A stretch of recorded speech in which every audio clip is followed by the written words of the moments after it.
Welcome to our hybrid meeting. Participants in the room, please do not join the meeting in Zoom.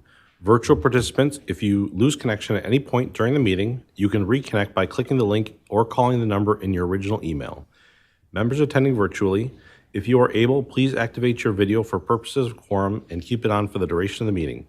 Staff, if you are able, please activate your video when you are speaking. Members of the committee, when you wish to speak, ask questions, or request a roll call vote, please push the person button on your microphone or raise your hand virtually. Those in the room will have their microphones turned on when they are recognized to speak. Those attending virtually can unmute themselves when recognized. When you are finished, all should mute themselves. Members of the public who have registered to speak. Those appearing virtually, the name you entered in Zoom must match the name you entered in registration. You will remain muted until called upon. If you are here in person, when you are called to speak, approach one of the two podiums on either side of the dais and you will be recognized. For all registrants, the clerk will tell you when your time is up. After all public speakers, a member of the body may ask you a question. If you need to share documentation with the committee, please send it to the email listed on today's agenda. Thanks. Chair, the floor is yours. Thank you, Jim. Just one clarification. When do these go to the Common Council? June 9th. Okay, I didn't write that down, so. Okay, this meeting is governed by Robert's Rules of Order. Speakers may speak to the committee only if they're called by the chair. Each speaker will be limited to 3 minutes. Do we have any notified absences tonight? Yes, Alder Glenn and Catherine Loving are both notified absences. Okay, and can we do the roll call, please? Sure. Alder Revere. Here. Alder Revere is here. Alder Figueroa Cole. Here. Alder Figueroa Cole is here. Ms. Harrington? Present. Ms. Harrington is here. Ms. Farley? Present. Ms. Farley is here. Ms. Westra? Here. Ms. Westra is here. Ms. Clemens? Here. Ms. Clemens is here. And Chair, we do have quorum. Excellent. Just for the committee's awareness, we do have a new member with us today. Moira Harrington is a new member of the committee and is joining us via Zoom. First up is approval of minutes for April 14th, 2026 and May 14th, 2026. Are there any questions regarding the minutes?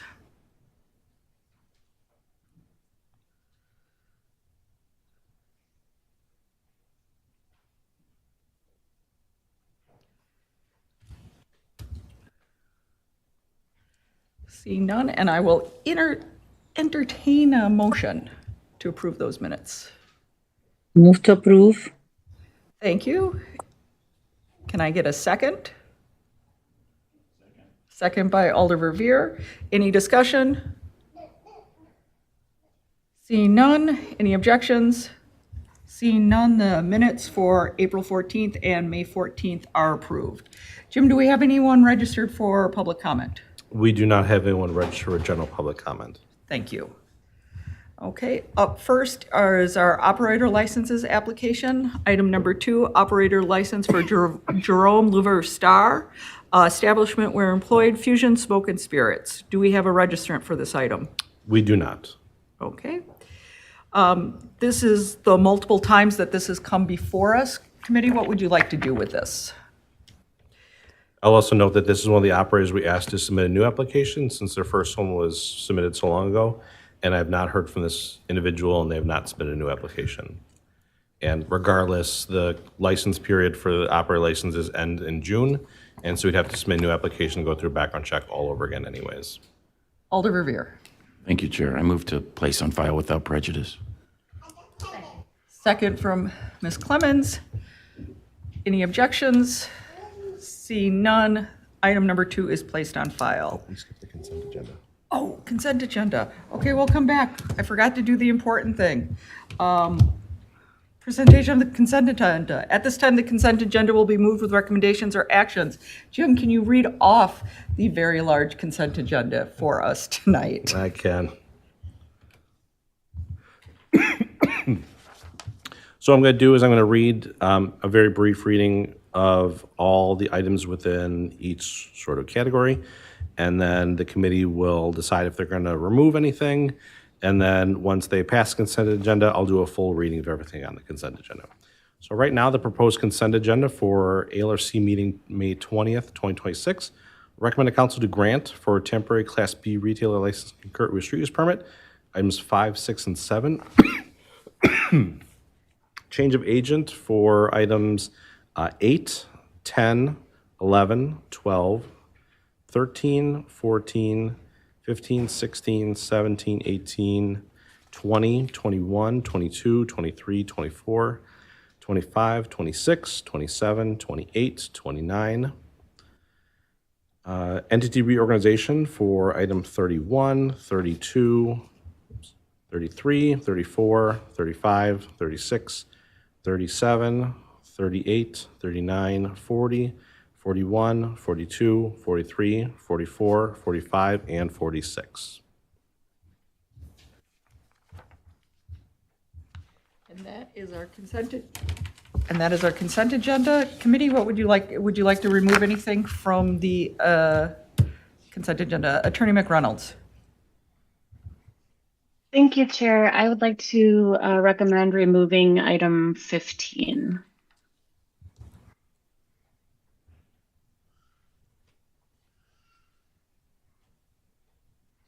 Okay. Any others? None for me, thank you. Okay. So a hand go up and go away, so I'm gonna see we're good. Committee, what is your pleasure with the consent agenda? Move to approve. Thank you. Second from Ms. Clemens. Ms. Farley. Nope. What? Sorry, I was just trying to second. Okay. Any discussion on the consent agenda? Seeing none. Any objections to approval? Seeing none, the consent agenda is approved with the removal of item 15. So Jim, if you could read that off officially now.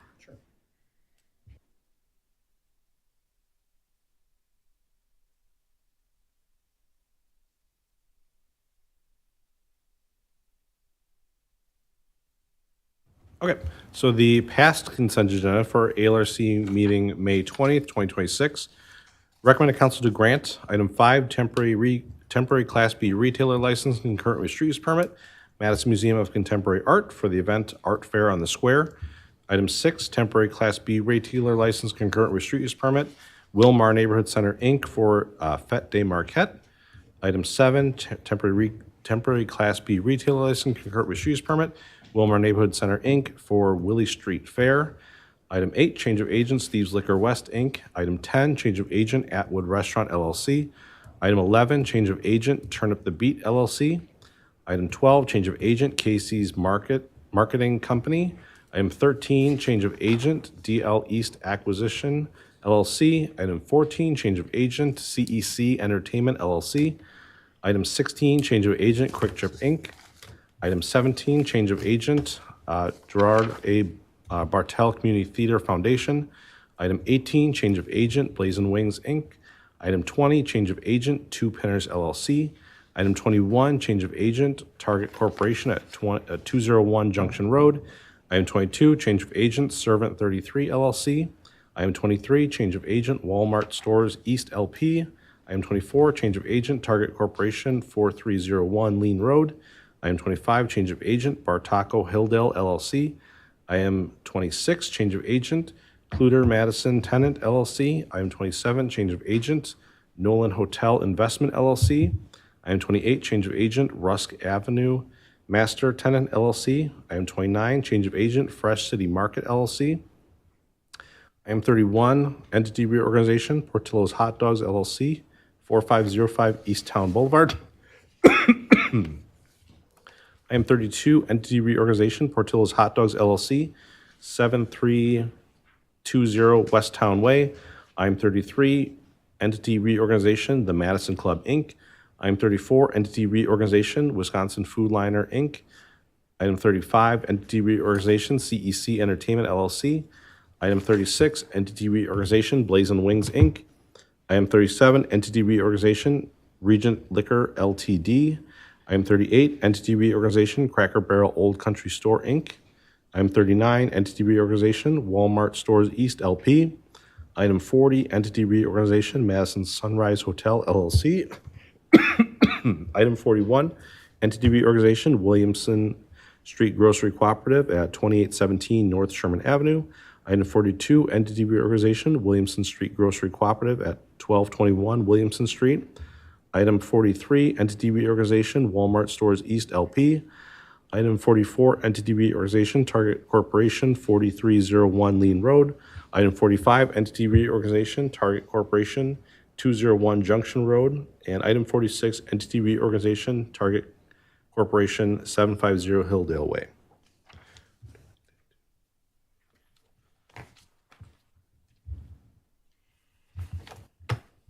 Thank you, Jim. Thank you. One other thing I forgot to do is at this time, members of the body should make any required disclosures or recusals under the city's ethics code. Does anyone have any disclosures or recusals? Mr. Alder Revere. Thank you, Chair. As it relates to Agenda Item 67, liquor license renewals, and Agenda Item 68, entertainment license renewals, please note me as recusing myself on the respective renewals for the Madison Elks Lodge, as I am an officer of that fraternal organization. Thank you. Thank you. Thank you. Anyone else? Seeing none. Okay, now we move on to the operator's license applications. Next up, number 3, for Michael Stressing, establishment where employed Boulevard Lanes. Do we have a registrant for this item? We do. We do. It is Michael Stressing.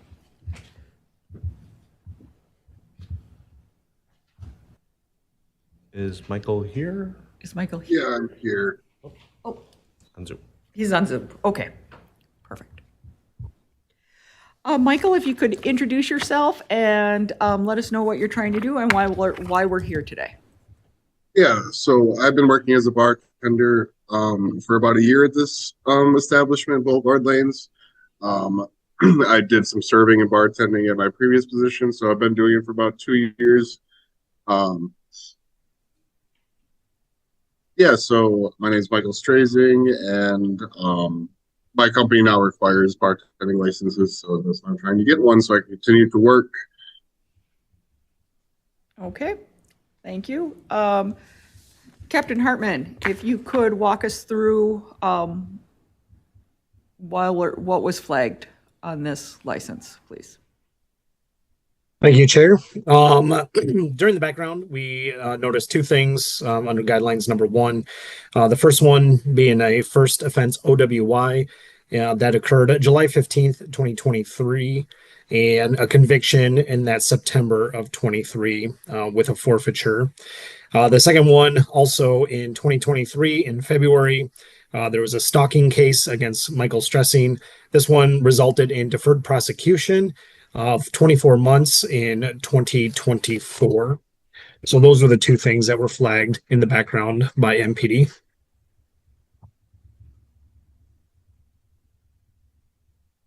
Would you like me to speak on those, or? Yes, please. Yeah, so I am bipolar schizophrenic. I've had issues with that since I turned about 24 years old coming out of college. I went to college here, and honestly, it was just, going off my meds and having a bunch of issues. It's all resolved now. None of the crimes are violent. The stalking case is going to be dropped on the 28th of May, along with whatever else she's going to drop. I should only have, I believe, resisting arrest, I believe, after that. So the felony is going to be dropped. The OWI, again, same time period, same story, just off my medication, bad decisions, really out of my control. Okay.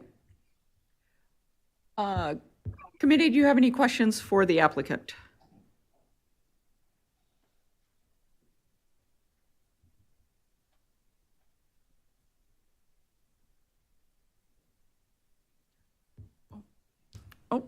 Missed the hands, all right. Attorney McReynolds. Thank you, Chair. I wanted to weigh in, and I think this will turn into a question for the applicant about the felony stalking charge. It looks to me like the deferred prosecution was not successful, and this will be set for a sentencing on May 28th. So, I mean, I completed probation. I don't see why they would be unsuccessful. I've done everything. I'm pretty sure I'm not going to prison. all right. And I also might suggest to the committee to review the guidelines for when you would make an exception for an operator's license. I can pull up the CCAP information that I was looking at regarding the deferred prosecution as well.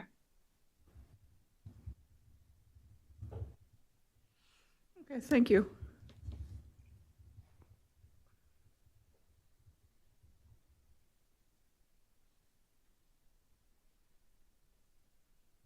Just a little confused of what information she's saying, because I mean, I talked to my lawyer and there is no issue with court on the 28th. It's gonna be over 15 minutes and we'll be in and out of there. According to him, like I said, I completed 2 years of probation for this stuff. That ended on April 9th, I believe. So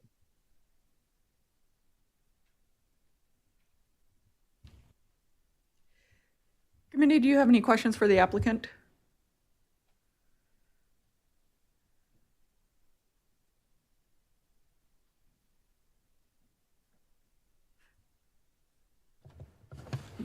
Ms. Clements. Thank you, Chair. Thank you, Mr. Stressing, for being here today and answering our questions. We are required to consider substantial and credible evidence of rehabilitation when applications like this are flagged. You mentioned that you had some mental health struggles that are no longer an issue. Can you talk a little bit about any treatment or rehabilitation efforts, any programs you participated in, anything like that, so we can understand for our committee? So I take Vraylar. That's my dosage for my mental health. I have been doing that every single day since I've had these problems. Had no issues in the 2 years that I've been kind of free to work and be in the community. This was a last issue in a long line of issues, but I've worked really hard to better myself, make sure it doesn't happen again. I have no reason to go off my medication anymore. I am now on weight loss medication. That was the primary reason where I kept going off them. I would gain some weight. I'm doing better with that with new medication called Zepbound. I've also taken therapy for the last 2 years at New Beginnings Counseling Center and also through online counseling with Teledoc as required by my probation. That's all been completed. I had no issues on probation. Nothing happened during that time, and everything's been going really well in my life. I mean, I've just been trying to continue working and being able to sustain a healthy lifestyle.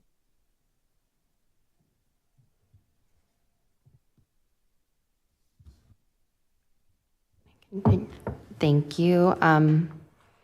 And yeah, we know these are difficult things to talk about, so we really appreciate your honesty and openness.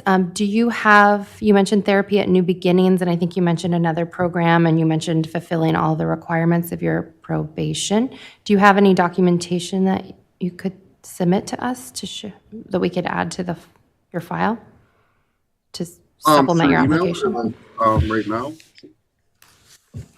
Sorry. I have a letter of recommendation from my workplace. I don't know if you guys have that, but I did submit that via email to some of the clerks this week. I don't know any other information I can give you besides the fact that my court date is on the 28th. I have screenshots of my appointments and everything I can send you guys via email for counseling, if that would work. Yeah, there's anything you guys would like to see, I can, submit it after this meeting or during this meeting, I can try.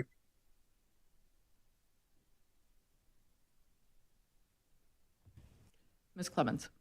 Thanks. I will yield if there are other questions from other committee members. I'm just thinking that we should give the applicant a chance to supplement his application and defer it for a future meeting when we have the supplements. But let's hear what other folks have to say.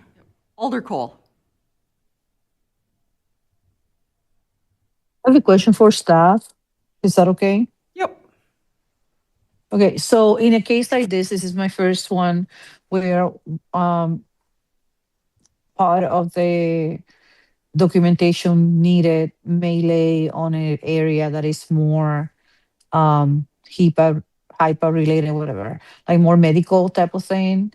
Like what examples would it be of documentation that should we be seeking? Do we need like his primary doctor, a doctor notice? Do we need, what documentation exactly do we need for a case like this when we're talking about somewhat of a medical condition that is at the center of some of the issues? Thank you. Attorney McReynolds. Thank you, Chair. In the guidelines, it does talk about letters from counselors or other relevant service providers. So, and it is suggested that it be on their letterhead. So I think, the applicant could submit something from any provider that he's been in contact with, and they could write a letter to the committee talking about evidence of rehabilitation. So I think it doesn't have to be like specific people, and I don't think the committee needs to ask for like, oh, it has to be this doctor or that doctor. I think it could be up to the applicant to determine who to ask a letter if he is in regular contact with some providers. Thank you. And then for the applicant, I'm sorry that this information wasn't clear at the beginning. Appreciate that you have a letter of recommendation sent to us, but according to the law, we do need a specific proof, as just mentioned on letterhead, from that shows whatever processes you have gone through over the past 2 years to get to the point that you are right now, which is great. It's great to hear that you're on the way there. So my question to you will be, will a referral for the next meeting, will that be okay with you if we move this forward to the next meeting so you can put together the documentation that we need, including then the information from your upcoming case? Yeah, so I can provide you with the results of the court date on the 28th, and I can provide you a letter or two from the therapist. Okay, so you're okay with us referring this to the June meeting? Yeah, that You should come back to us? Yeah. Okay, that will be fine. Okay, thank you.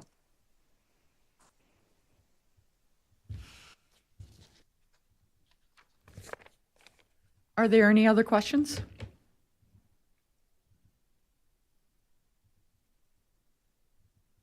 Seeing none, committee, what would you like to do?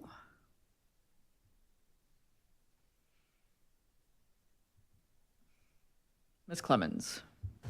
I would like to move that we table this item, refer for our next month's ALRC meeting, with directions to the applicant to submit supplemental documentation regarding rehabilitation. I second that. Thank you. Any discussion?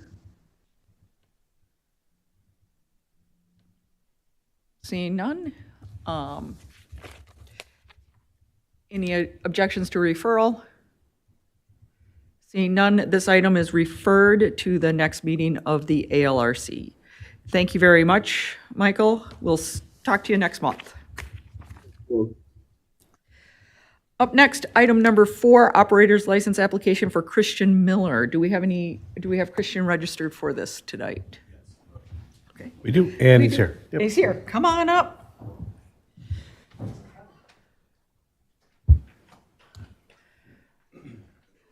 Yep. See you guys again.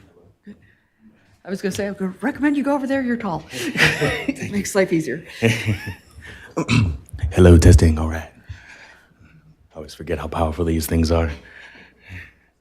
Okay, Christian, if you could just give us a little background of why you're here tonight and introduce yourself, and just a refresher of you were here last month, but just to give us an update. Yeah, most definitely. Christian Miller, and I'm here to get my bartending license so that I can, at any point, whenever my, managers or like bosses need me to, bartend or be in the restaurant for like an hour or so by myself, that I could do that. And it was referred because of the OWIs and the traffic violations and whatnot from my past. And yeah, I just I'm here to show that I'm not the same guy that I was before getting those OWIs, and that I have made a step forward, and I'm ready to help out at my job the most that I can.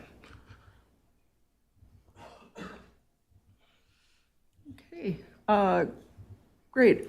Committee, do you have any questions for the applicant?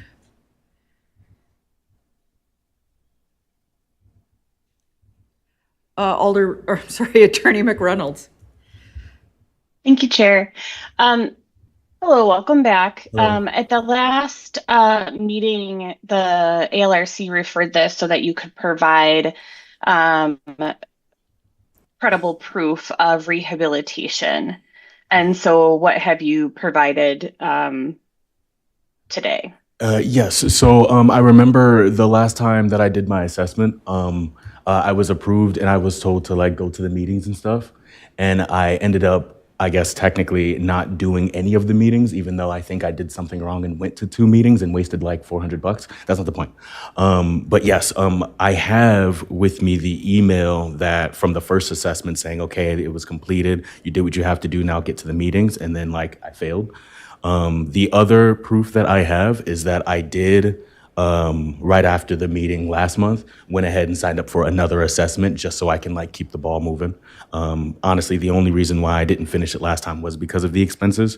And now I'm in a spot in my life where I think I can, kind of mix the money in there and get to those meetings. So I went ahead and just did that right off the bat.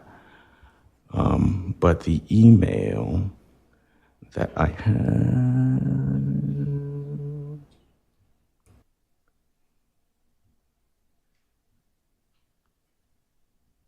So, you can send those to Jim at the clerk's office, and he can certainly share those. Okay.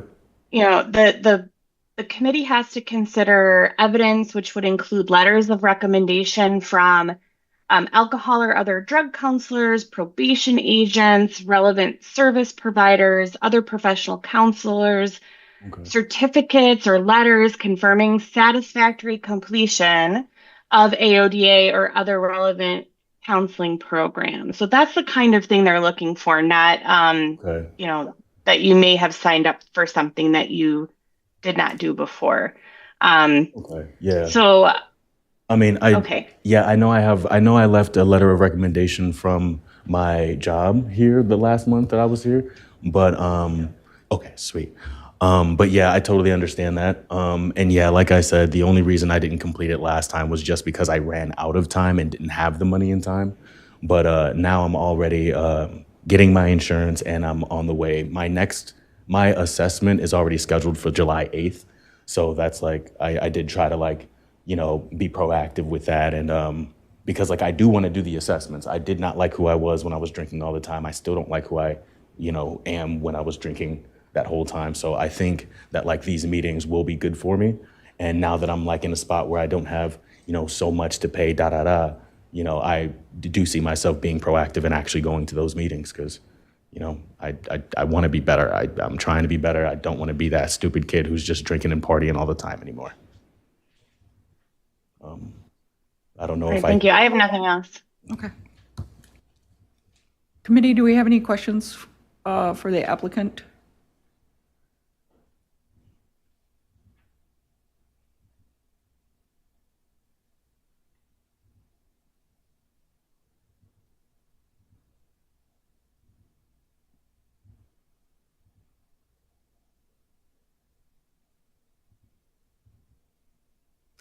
Alder Cole.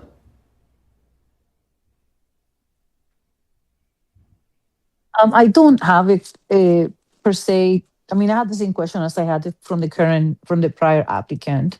I know this is your second time here. I thought that we were clear on the things that we needed from you to present, but there seems to still be some confusion about that. Well, We need by law. Let me finish this. By law, we need not just the narrative, which I totally appreciate, and I'm glad that your things are getting you're moving into the right path that works for you. But by law, we need actual documentation. So if you are like completing that program that you're going to start in July, that completion, that will be the requirement that we can use to support your application.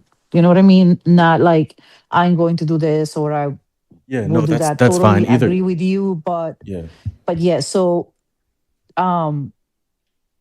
yeah, if we gave you an approval right now, that will not be, the council won't be able to approve that because we're not following the law. So I hate to ask you, but the same question again. Will what would it mean for us to move this to a future meeting when you have the information that we need from you? I mean, if you're waiting for completion of the entire program, that's probably not going to be till next year then, because it will have to be like 10 meetings that I have to go to. That's required. So I mean, if that's the case, then I guess that's really up to you guys if you refer it to like another one or if I just have to like come back again. Because again, me getting my bartending license is not for me. I'm not doing it for me to make me feel better or for me to have a job. I'm doing it because my managers have been the best to me. The owner of the Brass Ring has been the best to me. And I just want to make sure that I have what they would need just in case. Like, I'm never going to be their number one bartender. I'm never going to be their first choice to like put on the line all day shift bartending day and night. But like, if one day they're just like, hey, I need you to bartend for 2 hours while I leave and come back, that's what I wanted to be prepared for. So I totally understand if you guys have to, wait until I have all those documents. That's totally fine. Everything's already in motion for me. It's mainly just me feeling bad that I won't have it for my job. Like, I'm totally good though. Like, That's okay.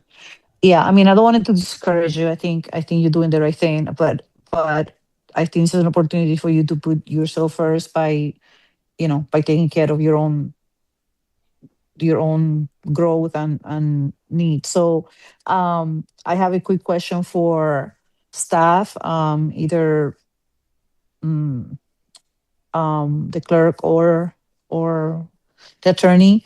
So what happens in a situation like this where the referral will be, I mean, do we have referrals that are so far off on the future, or does he have to start over because it's a little bit too long to go? My recommendation would be to place this on file because we're hitting the end of the licensing period for this one where this was submitted at the end of next month. And so regardless, he would have to submit a new application anyway. So my recommendation would just be to place this on file.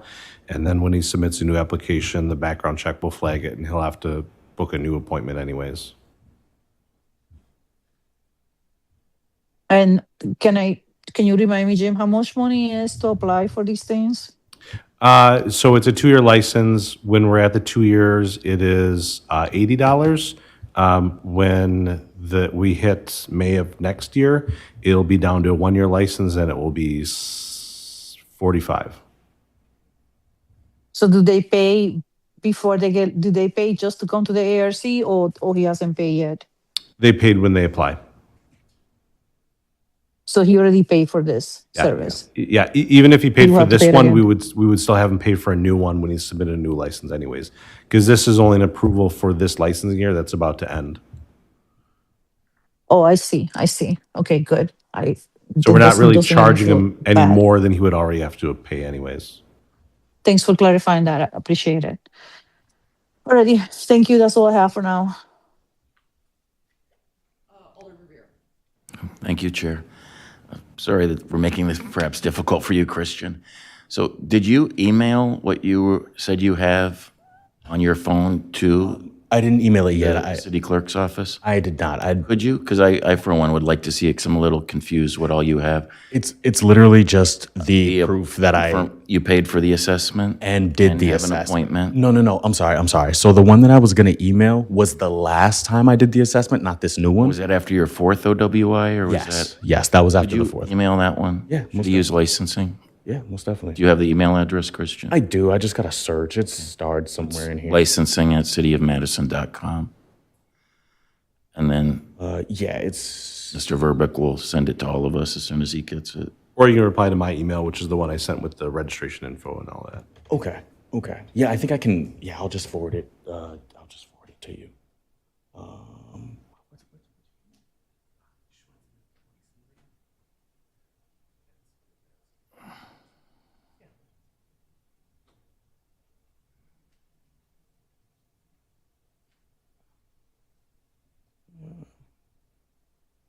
Yeah, so this was just the form last year saying, yes, I did complete it. Yes, you have to try to do like these like choose between these programs that like are allowed to me. And like, that's what I would have to pay. And then I remember what happened was they were like, the payments can be lower if I got insurance. At the time I had just got kicked off Badger Care because I was working at T-Mobile and I was making too much to be on Badger Care. And like, I didn't know. And so by the time I got it sorted out, I ran out of time. And I was like, great. And then so I was like, okay, well, maybe if I get into one of the meetings on the thing and then it was a stupid thing. I thought I could like go to the meetings and then prove that I went to the meetings and then just redo an assessment. And like, that's not how it works. So then, since you last were here a month ago, you called or went to Journey, Yes. and they told you, sorry, you have to take the assessment all over again, the assessment that you completed. Yeah. So this new one I knew I Or had. it will count. I'm Yeah, sorry. yeah, I'm so sorry. Yeah, so the assessment that I signed up that's going to be in July that I just signed up for last month, yeah, they were like, I already knew that I was going to be like paying and reassessing and then going through the counseling stuff again. They will not, because so much time has passed, they're insisting you do a second assessment. Yeah, this is, all brand They new, won't count fresh. the one that you already paid for and went through. Yeah, because the one that I paid for, technically I didn't do it right because I was supposed to tell Journey which one I was going to Right, and then I have them understand. like, yeah. And you never followed up. And I never But I thought maybe the assessment part was within a time frame where they'd accept it still. That's do not. That's what I thought. But yeah, once that time runs out, it's automatically washed and then you have to just redo it again. Start all over. Yeah, which I mean was fine. I mean, I got no problems with it. I already paid them. I already got the assessment, and then I'm ready to do the counseling, whether I get my license or not. I'm done. We'll get this all behind you. For one thing, if you ever want to legally drive again, you have to do this. Have driving privileges. Which right now I really don't want Well, to. you're a young man, so maybe later in life you'll like to drive legally. Yeah, totally. Like when I have a kid or something. Exactly. Yeah. But right now, biking in the bus is my best friend, and it's getting nice outside. I'll be walking everywhere. So, but yeah. Yeah. Yeah, I'm sorry that we have you in this situation, especially, the fact that we're on the end of our licensing year too. Hey, Complicates things. I made my bed. I gotta lie in it. That's what my daddy taught me. So like, I'm just trying to do the right thing. That's all. And in the email that you forwarded to us, is Does it also say when your next assessment is? No, that was the old one that I forwarded because I thought that's the one you needed. But if you want the new one, I have that one too. Why don't you, if you don't mind? No, not at all. Not at all. We do have what you just forwarded. Thank you. Awesome. And then, is it this one? Nope, that's for Picklepalooza tickets. This one. Oh, well, this is just the DocuSign showing that I signed all the documents. I want the one that, like, accepted it.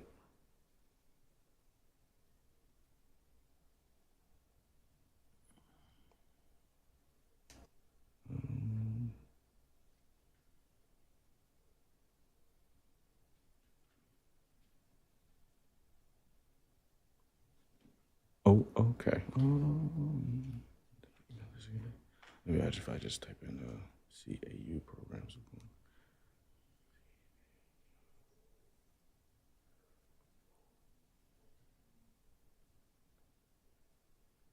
But you said it's sometime in July.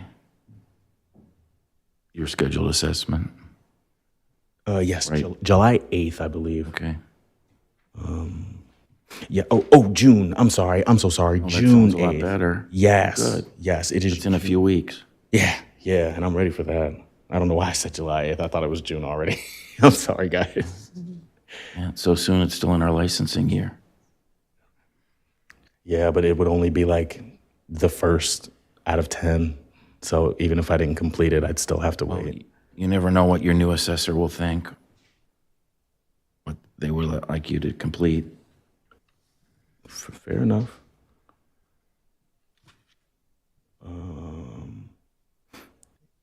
Yes, and I'm trying to forward this one as well to.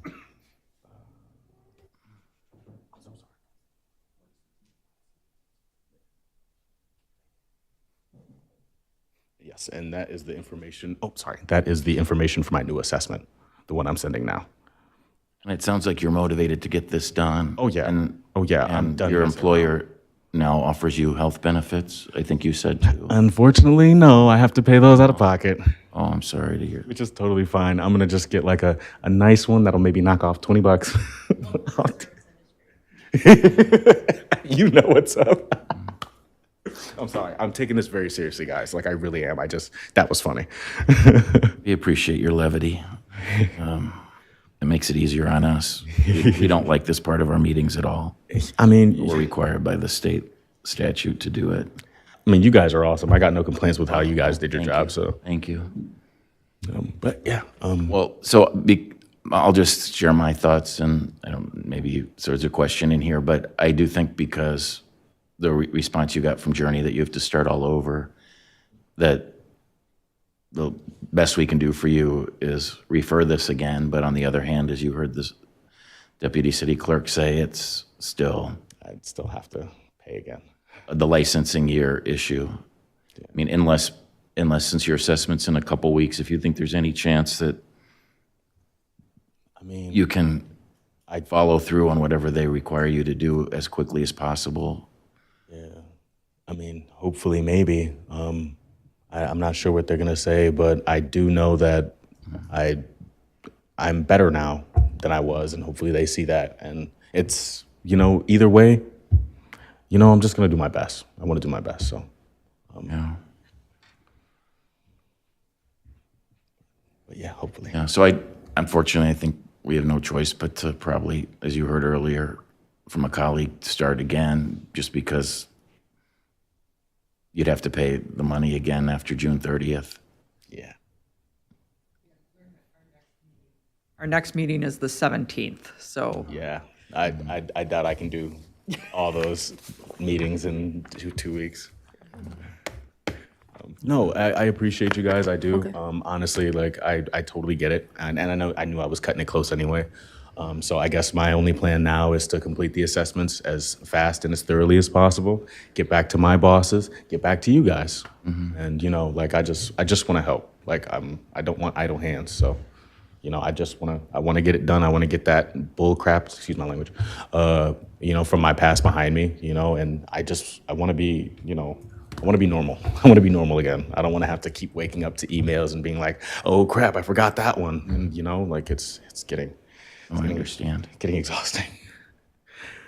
Well, it seems like Larry and Ray love you as an employee, and so you don't have to worry about losing your job, at least, which sometimes, frankly, we hear at these meetings, which is heartbreaking, that if we don't grant the license immediately, that you'd be unemployed, but that doesn't seem the case here, fortunately. Larry and She'll Ray, help me they, sleep tonight, so yeah, no, they, tell Larry I say hello, by the way. I will. I've known him for decades. I will. And tell him thank you for his patience working with us and getting you licensed, too. Most definitely. He's the best. Him, Ray, Emily, Heather, they're all just amazing. Thank you very much, and good luck. Thanks for again, doing this as quickly as possible so we can see you back again very soon. Yeah, definitely. Thank you all so much. Thank you. Thank you.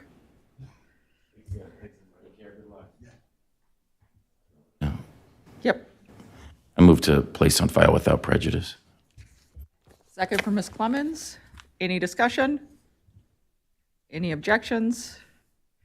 Seeing none, item 4 is placed on file. Committee, we have 5 different items that require interpretation tonight, so we're going to start with those. The first one up is going to be Couldn't do Korean Hut because that's the one Chinese one. Her phone charger died. She had 25%, and so she would like to go first before her phone charger dies. we're going to do 58 first. Yep. So we're going to do item 58 first, which is Kurilla Hut doing business as for a public hearing for a new license for Kurilla Hut at 232 East Town Mall. Agent Jingjing Zhu is a registered agent for a Class B combination liquor and beer license. Jim, do we have anyone registered for this? Let's look real quick. 58. We have Paul Zhang is registered and in Zoom, I think. Okay. And do we still have an interpreter with us? Yes. Okay. Yes, I'm here. Thank you, Holly. Jim, if you could swear in the interpreter, that would be great. Holly, I see you have your hand raised. If you can affirm that you'll accurately interpret Chinese to English and English to Chinese. Yes. Thank you. Okay, thank you. If the applicant could please introduce themselves and let us know what they would like this license for, and then we will have a couple standard questions for them after that part.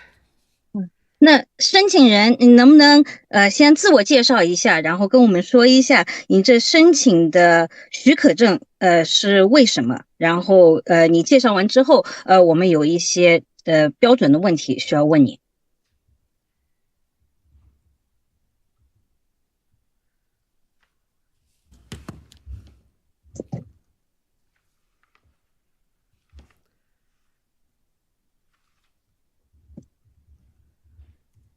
Please press *6 to unmute. 哦，对，你把自己取消静音需要按一下，就是星星+6。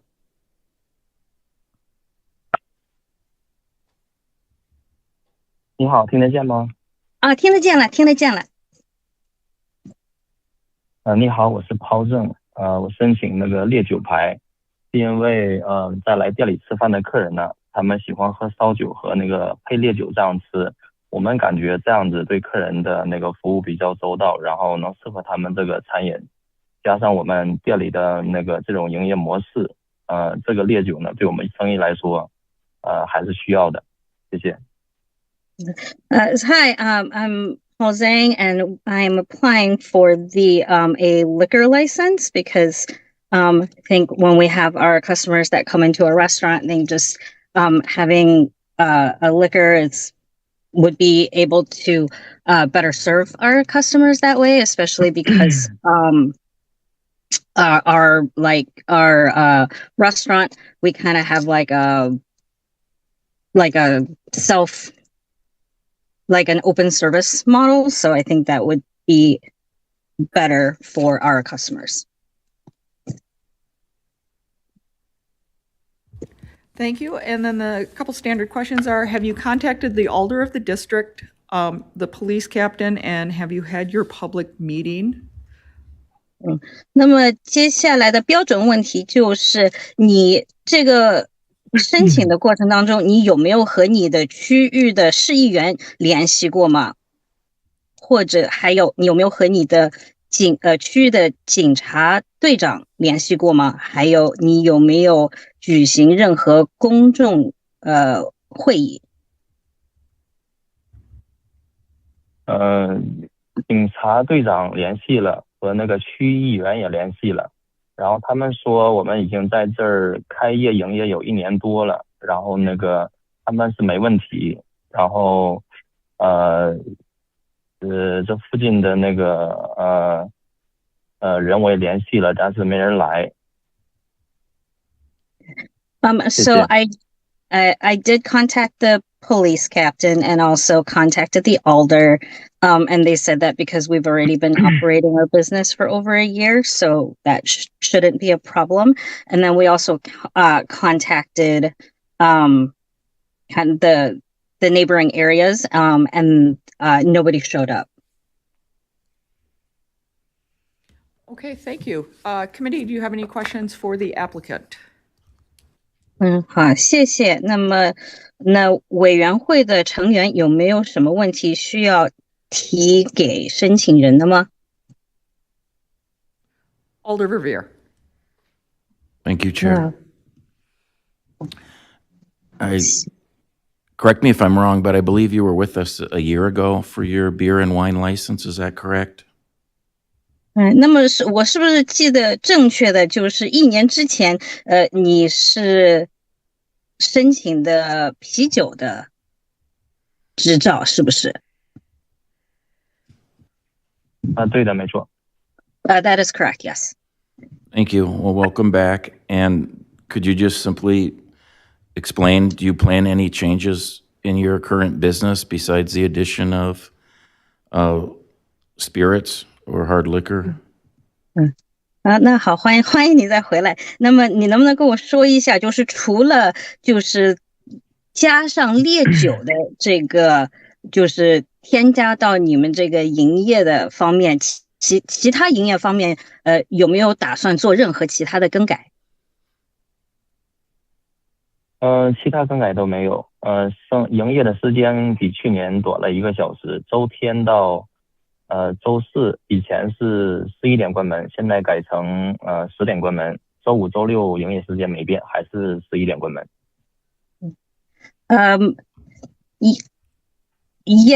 So nothing else is planning on changing in terms of the business operation. We did shorten our operating hours by 1 hour, Sunday through Thursday from last year. So we're only open till 10 p.m.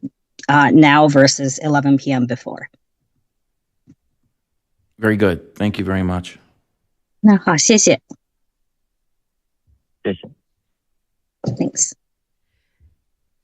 In looking at the application, it looks like item 18 isn't filled out. The registered agent for your corporation or LLC. 看你的就是申请表格上面这个第18号项目你没有填写，就是18号项目就是你的酒牌代理。酒牌代理是什么意思？是 agent 吗？还是什么意思？对 agent。agent 金虚。Yes, so agent should be 金虚。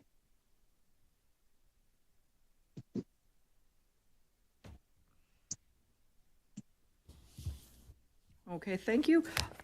Any other questions for the applicant? 好，谢谢。那么有没有其他问题要提给申请人的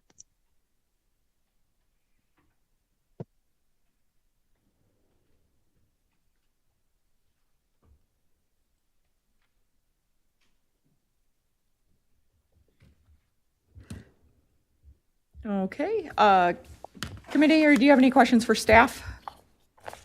那么委员会的成员有没有什么问题要问我们工作人员的？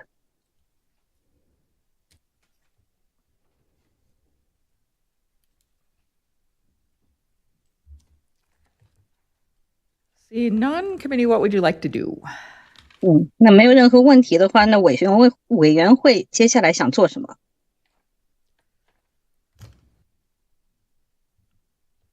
Alder Revere. Thank you. I move to grant. 那我提出批准的动议。 And Ms. Farley? 法雷女士， Was that a second by Ms. Farley? I didn't hear anything. 法雷女士是不是也是同意？ Yes, second. Sorry. 对，也支持。 Thank you. Committee, any discussion? 那么委员会有没有什么进一步的讨论？ Okay, see none. Any objections to approval? 那么没有其他讨论，有没有任何反对批准？ Okay, see none. Item 58 is approved. Thank you very much. 那没有反对，那第58项就批准了，谢谢。谢谢大家。 Thank you, everyone. Thank you. Okay. 谢谢翻译。不客气，可以下线了。OK, thank you. Thanks.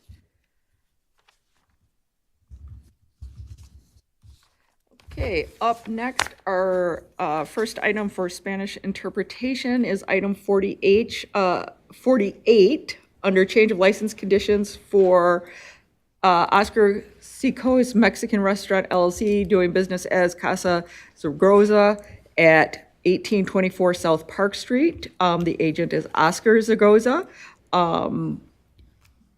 And do we have a registered applicant? Yep. Oscar Zaragoza is registered and in person, Okay, and I can swear in the interpreter. and if you could swear, yes.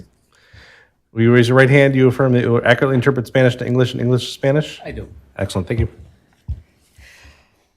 Okay, Oscar, thank you for joining us. If you could just give us a little bit of information about why you're here today and what would you like to change on your license?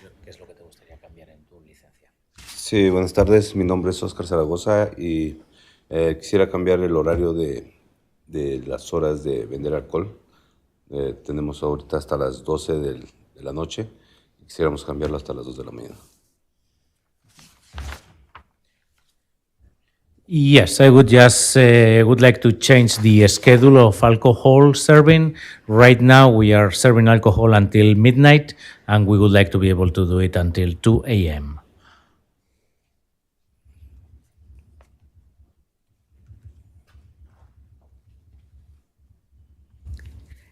And have you contacted the alder and the police captain and the neighborhood association? Últimamente no. Not lately. Okay.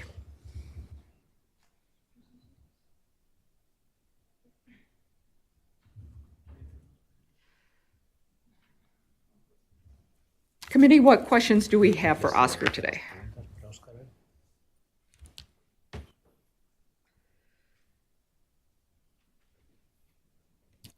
Captain Hartman.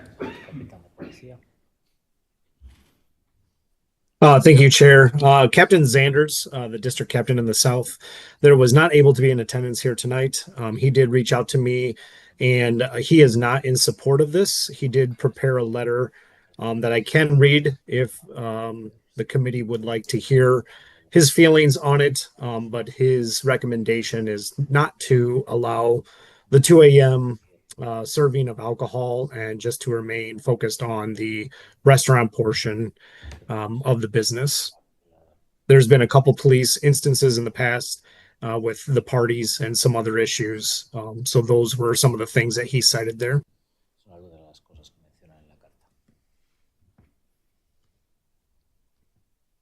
Captain Hartman, are you able to forward that letter to us? Yes, and would you like that at the licensing Yes, please. email? Stand by.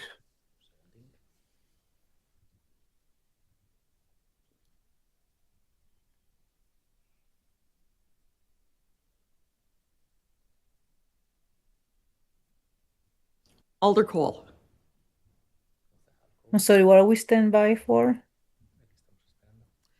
A letter that was Okay, from good. Cap.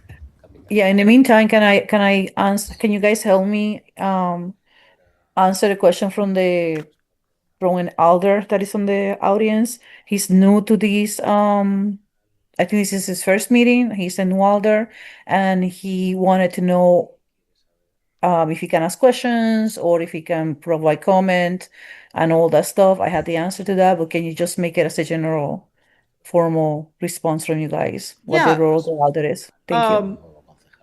Alders are de facto members of this committee. They do not have voting, but they are allowed to ask questions of the applicant and provide comment.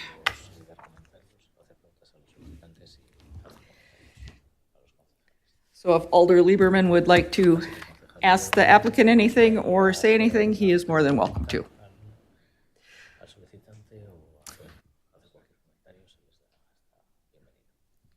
Alder Lieberman.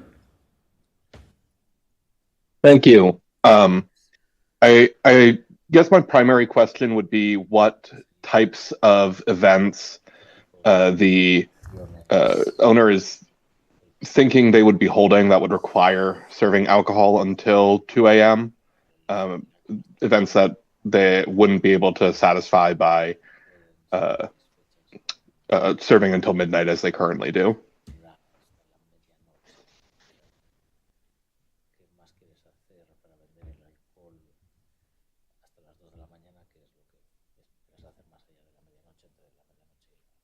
Sí, lo que pasa es que nosotros tenemos la cocina abierta hasta la 1:30 de la mañana. Y entonces hay personas que llegan, quieren comer y quieren tomarse una cerveza o un trago. Y pues ya no podemos venderles alcohol y entonces cuando les decimos que ya no vendemos alcohol, se retiran y se van a otro lado. Yeah, the thing is that we have our kitchen is open until 1:30 in the morning, so there are like many people that come after midnight and they want to eat, but they also want to have a beer while they do it, and once they tell them that we cannot serve alcohol at that time, they just go somewhere else. Okay, Alder Rivera. Thank you. Thanks. Yep. Thank you, Chair. First, going back to Captain Hartman, he offered to read the email from Captain Zanders, I believe. I think that would be helpful so that the license holder could hear the concerns from his local police commander in addition to having it emailed to the committee as we're considering this application. So if you don't mind, Kip, I'll take you up on your offer to read that for all of us. Thank you, Alder. Let me pull it up here. From Captain Zanders, good evening, ALRC members. I first want to start by raising the question, what is the drive for a restaurant to continuously pursue the need to sell alcohol until 2 a.m.? The answer to this question is often, although never openly acknowledged, as monetary gain. Over the years, during my official capacity as a City of Madison district captain, I have listened to restaurant proposals that are often introduced with the best intentions. However, somewhere along these lines, the intentions change. In the case of Casa Zaragoza, I vividly recall our initial meeting in which they discussed their high-quality cuisine, as well as their banquet hall being a place for community celebrations such as quinceañeras, weddings, graduations, etc. However, what was never mentioned was the intent to transition the banquet hall into a nightclub. December 17th, 2025 meeting. On December 17th, 2025, Attorney Zillavi, Lieutenant Scott Rittmeyer, Officer Hector Rivera, and I met with Oscar Zaragoza, and I apologize for pronunciations here, to discuss information we received pertaining to Casa Zaragoza. Being in violation of the current alcohol license condition, the information was received from an off-duty MPD personnel who advised that they had observed the establishment staff serving alcohol beyond 12 a.m. and that they were offered an invitation from staff to join the party in the back banquet hall. In response, Oscar was not aware of the incident and appeared to be bewildered by the claim. We advised Oscar that any future non-compliance issues could negatively impact for expansion hours. In addition, Oscar was also advised to monitor third-party vendors to ensure information being advertised was accurate and not mentioning the term bottle service, which is currently not allowed under Casa Zaragaza's current license. Upon conclusion of the meeting, Oscar did provide an updated security plan and advised that he would do his due diligence to ensure that the current conditions of the license are being followed. Note, former District 14 Alder Isadora Knox could not attend this meeting due to a schedule conflict. Current information. Since the meeting from December 17th, 2025 to May 19th, 2026, there have been a total of 10 incidents reported. 2 of the 10 incidents included proactive enforcement, high visibility by overnight officers. The breakdown below highlights dates, times, and call types. December 17th, 25, an assist police at 12:22 p.m. 12:23 of 25 at 8:51 p.m. a 911 disconnect. January 26, 26, 7:30 p.m. a theft. March 7th, 26 at 12:11 p.m. an accident hit and run. March 8th of 26, 12:33 a.m. a battery/disturbance, 2 case numbers, 1 incident.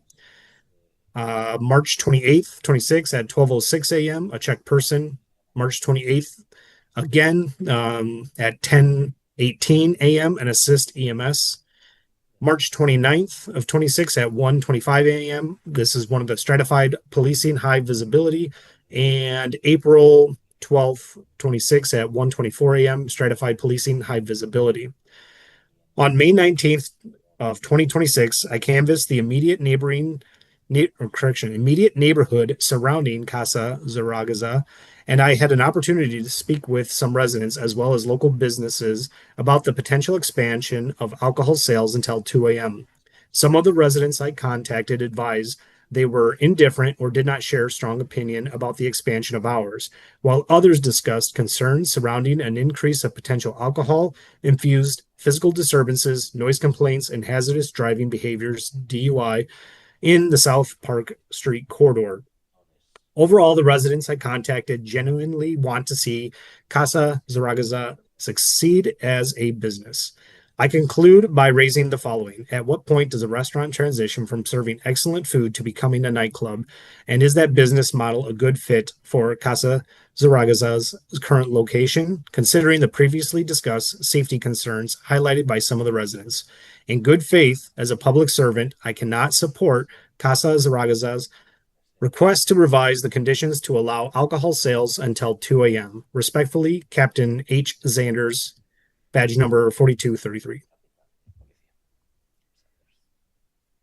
Thank you, Captain. Alder Revere. Thank you again. I'm haven't sorry. received- oh, Can I interrupt you for 1 second, Mike? yeah, please go ahead, Alder. I'm sorry. Captain, can you please email that letter for Julio to be able to access it and show it to the applicant? We forgot to pause to do interpretation. Janet, I was interpreting all the time. Okay, I perfect. would Thank like you. to have the letter. Wow, because that there was were pretty some things fast, like though. work hard, but the essence of the letter has been transmitted. Okay. Thank you, Julio. Thank you, Alder Rivera, for letting me jump in. Yeah, I was worried about that. Thank you. No, thank you. Very appropriate. So we, on the committee, haven't received Captain Zander's email yet. So because I don't have it at least in front of me, Captain Hartman, could you repeat what was the date of the meeting with our prosecutor and Captain Zanders and the license holder again? So what we call an alert meeting, it looks like you're muted too, by the way. We sometimes call those meetings alert meetings. Yes, December 17th, 2025. Thank you. And then for those of us in the chamber that aren't on Zoom, is our prosecutor in the meeting? Is Attorney Zillavi with us tonight? She is. Oh, so maybe to give her notice, I would like her feedback as well, since she attended the alert meeting. And I realize we didn't give her much warning to maybe weigh in on this agenda item, but whenever she's ready and willing, I'd like her to share comments, please. Thank you.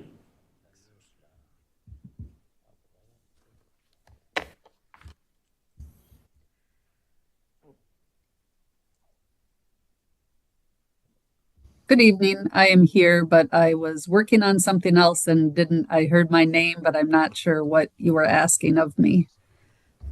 So we are asking about the alert meeting that happened on December 17th for Casa Zarzoga on Park Street.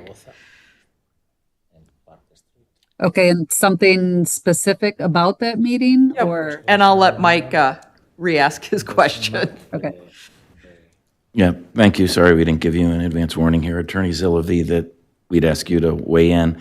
So Captain Hartman, I don't know if you heard any of this part of our conversation, but Captain Hartman read a fairly detailed memo from Captain Zanders dated today, which was just emailed to all of us, so you should have it in your email if you have your city email open, because I'm sure you're on our committee distribution list.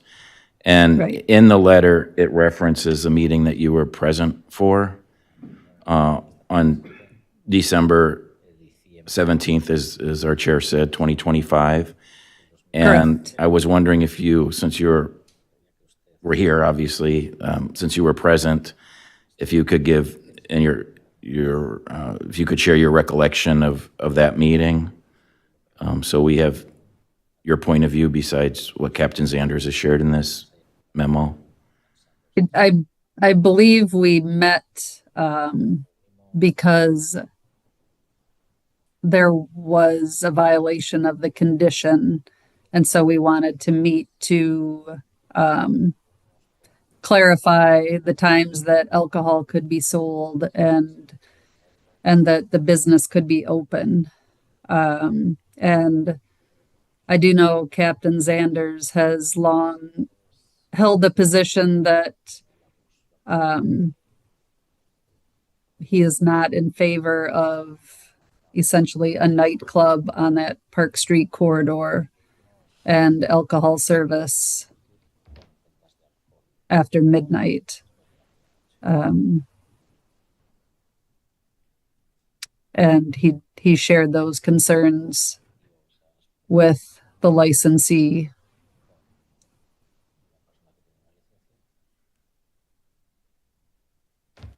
Thank you. Another issue that the captain mentions was discussed in the meeting was bottle service that was allegedly being offered there at the establishment. Maybe to refresh our memory, and also we do have a new member that just joined us tonight. You're on the committee. Could you explain briefly why bottle service is illegal? Right, and what bottle service? And what bottle they're- service is, please? Yeah, thank you. Right. What's being referred to is the sale of a bottle of tequila, a bottle of vodka, like a full 750 milliliter or larger bottle that goes to the table. And there's our ordinance does not allow that. It has to be sold by the glass, sold and served by the glass. And when you are selling a full bottle of alcohol with bottle service, there's no regulation in terms of how much people are drinking, no control with over serving. And so that is not a practice that's allowed. Other states allow it. I think it's a big thing in Las Vegas. And what I have seen with several of the nightclubs in town, they have VIP service, and that's something that they try to offer until we get wind of it and then inform them that it's not legal to have bottle service. Thank you. Yeah, thank you very much. Appreciate it. Thank you for that information because that was something I didn't know was illegal. And now I'm thinking about all the places, like I've seen ads for it. Ooh, okay. Are there any other questions for the attorney? He has a comment to do. I don't know if it is the right moment, but just let me know he wanted to comment something.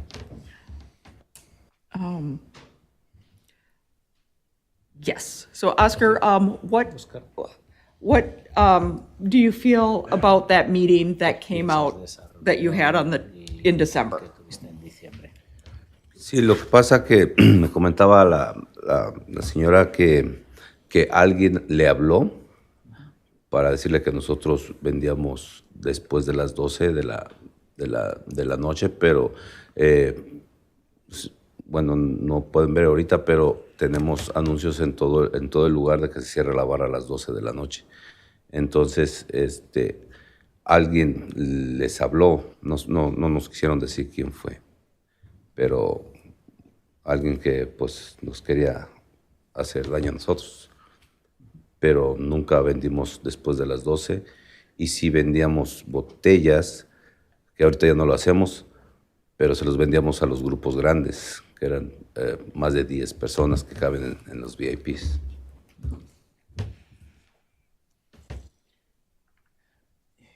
Yes, what the attorney was mentioning is that we believe that the thing was that somebody talked to them, informing them that we were selling alcohol after midnight, but we have signs all over our place indicating that the bar closes at midnight and we were not serving alcohol after that time. So I believe it maybe they never told us who was the person that informed about this, but we just can believe that it was somebody like wanting to harm us.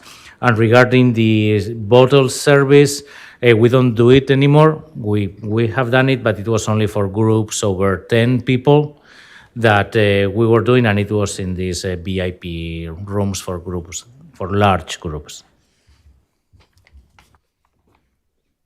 I can say that the individual who reported that information to the police department about the after hours alcohol sales and the bottle service was a very credible, I guess I would call that person an informant. I mean, they weren't an informant, but they were vetted by the police department and were a credible reporter of that activity.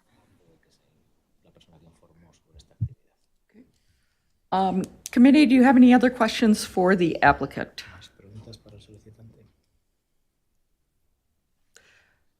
Ms. Clements. Thank you, Chair. Just a quick question from me. The application does not specify certain days of the week that the applicant would like to extend service. Is it every day of the week is the intention? Solo fin de semana. Solo Just weekends, Friday and Saturday. Thank you. No other questions from me this moment.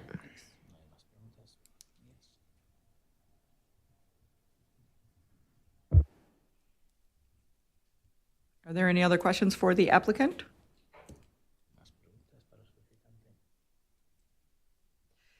Seeing none, are there any questions for staff?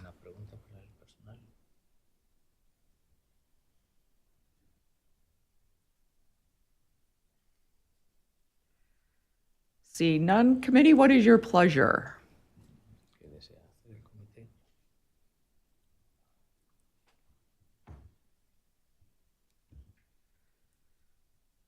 Alder Cole. Thank you. I mean, obviously there has been quite a few mistakes happen here, intentional or not, for the operations of these restaurant. I tend to agree with Captain Sanders on regards of the narrative given about this being a place for families and quinceañeras and just people, be kind of a family-oriented place. And yes, I've been at this restaurant plenty of times. I really enjoy when I go there. So and I do feel that atmosphere and that welcoming. So they need to expand. And I also remember saying that we will put the conditions, and in a few months into the future, you can come back to us and change the conditions based on the performance of the of the business. So I think I would have been inclined to change the conditions if we hadn't had so much information and feedback from the captain and the law and the attorney. So I don't feel comfortable removing the conditions at this time, and I'm unclear if there was any corrective actions or specific corrective actions that were provided. I would like to see those if they exist, and if they don't, to actually be clearly stated, to get those, to give the restaurant a time to make sure that they get into a space or a timing where things are running smoothly. We do not want this business in an area that we are trying to revitalize and trying to keep activated in a positive way to put that at risk in any way. So I'm not comfortable removing the conditions at this time. Again, if there haven't been any reports against it, it would be a different case, but at this time, I can't do that. So I have. Okay. Any other discussion, committee?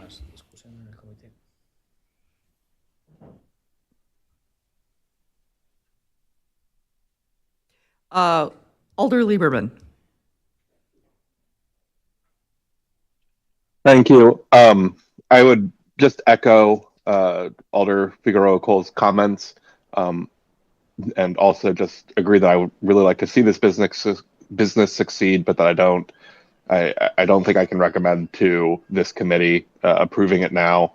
But I would, as the new alder for this district, I just want Oscar to know that I would very much like to meet and to talk about other ways in which we can be supportive of his business and figure out if there are corrective actions that could be taken where we could be comfortable with a move like this in the future. And that I'm grateful for him taking the time to answer questions and be here tonight. Thank you, Alder.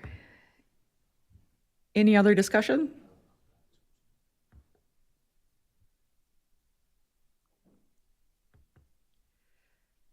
Committee, what would you like to do?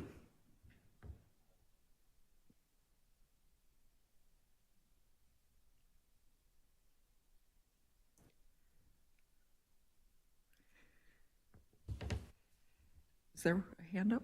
No. Oh, no. Alder Cole. I was like, I didn't see anything on either thing showing up, so. I'm sorry, I couldn't find my button. Mike was pointing at the screen behind me, so I figured someone was trying to do something. Yeah. So again, at this time, I want to move to deny the conditional use request, the conditional use changes request. Alder Revere. We would usually formulate the motion to be placed on file. Is that acceptable, Alder Figueroa Cole? Oh, sure. I didn't realize that was the way to do it. So sure. You were thinking more like Plan Commission, which you're a member of. I don't know. Is it like deny? I don't know. I could have swear I seen that in the agenda for this, but I would. Yeah, thank you. I would be happy to second the motion then to yes, to put it on file. place on file.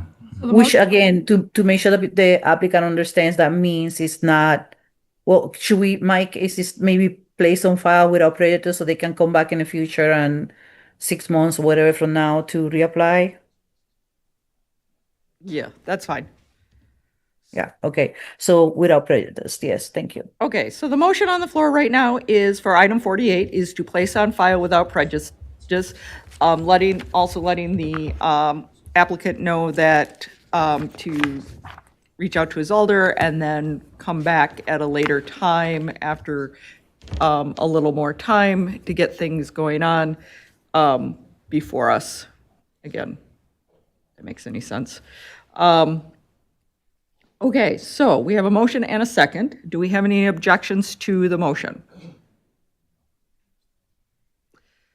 Seeing none, item 48 passes and has been placed on file. Thank you very much. Have a good evening. Thanks. Okay, up next, we have item 50, change of license premise for Taco Madre LLC doing business as Taco Madre at 2827 Atwood Avenue with Agent Vicenta Zucca. Okay. I don't see registration, so after this is over, if you would register, that would be great.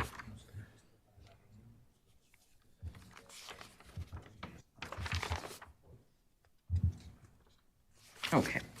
So if you could introduce yourself and let us know what you are wanting to do over at Taco Madre.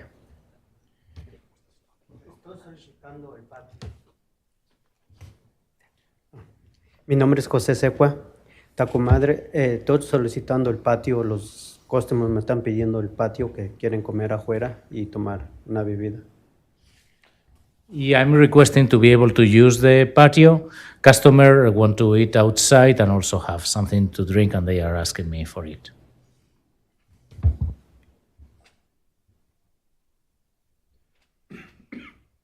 Okay.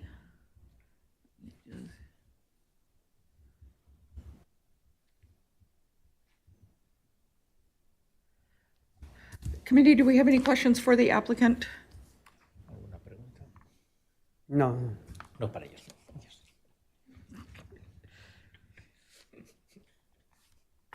Alder Revere. Thank you. Welcome back. My question is just to make sure that you are aware of the zoning requirements to have outdoor dining in Madison.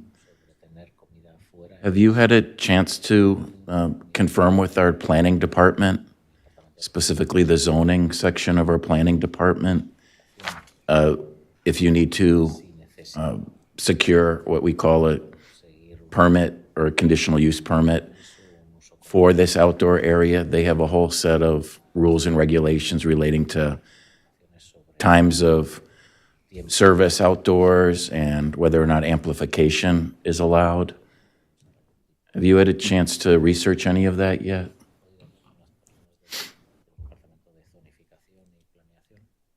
Pues, no, ya hablamos, pero todo dice que está bien. Sí. Yeah, we talked to them and they all say everything is fine. The zoning section of our building inspection division you already did speak with across the street here? No.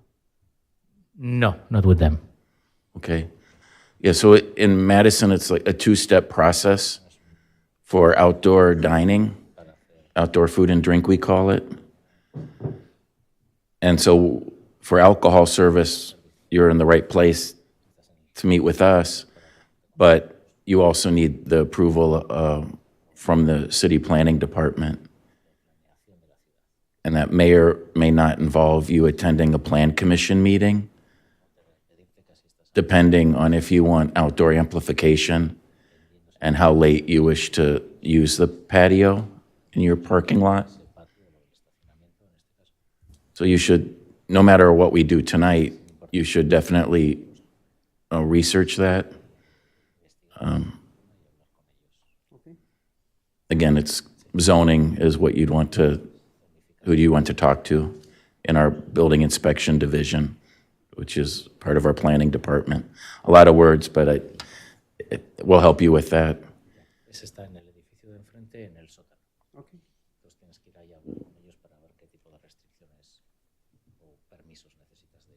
Okay. With that said, how late do you plan to use your new patio outside? How late in the evening? Hasta las 10 de la noche. Sí, todos los días. Until 10 p.m. every day. Perfect. I think well, I don't, we have a plan commissioner here. I don't want to misspeak. I don't know if plan commissioner Figueroa Cole remembers if it's 9 or 10 p.m. That's the difference of whether or not you need to get plan commission approval. But if you don't want to go too late in the evening, you don't have to go to another meeting. And then, do you plan any outdoor amplification, any outdoor music? No. No. Very good. Then you won't need to go to another meeting for the outdoor amplification.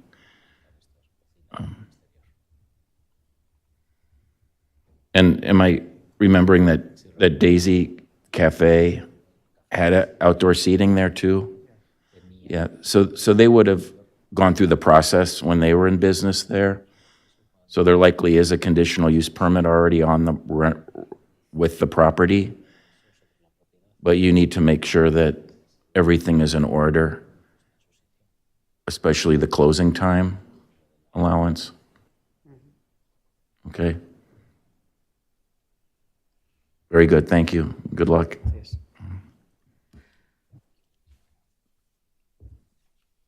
Committee, are there any other questions for the applicant? No. You don't have questions. I mean, it works. No one has a question, so. Committee, is there any questions for staff? Alder Verveer. I was just curious, I was about to look it up, but Mr. Verbeek, do you know what or maybe the plan commissioner does, what is the time? Is 9 p.m. or 10 p.m. the uniform closing time for patio since COVID? Do you know? Whether or not you need to go to the plan commission? I don't know. You don't know, okay. I just thought maybe you'd know from your wealth of knowledge helping applicants, for sure. I'm searching Legistar for the address, but it's taking a minute.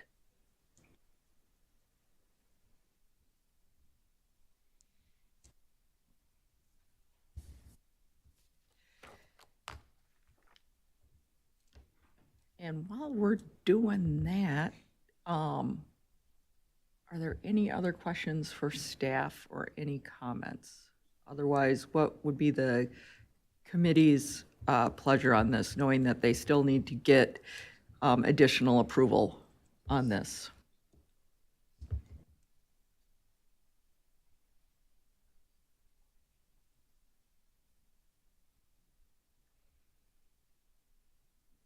Alder Cole.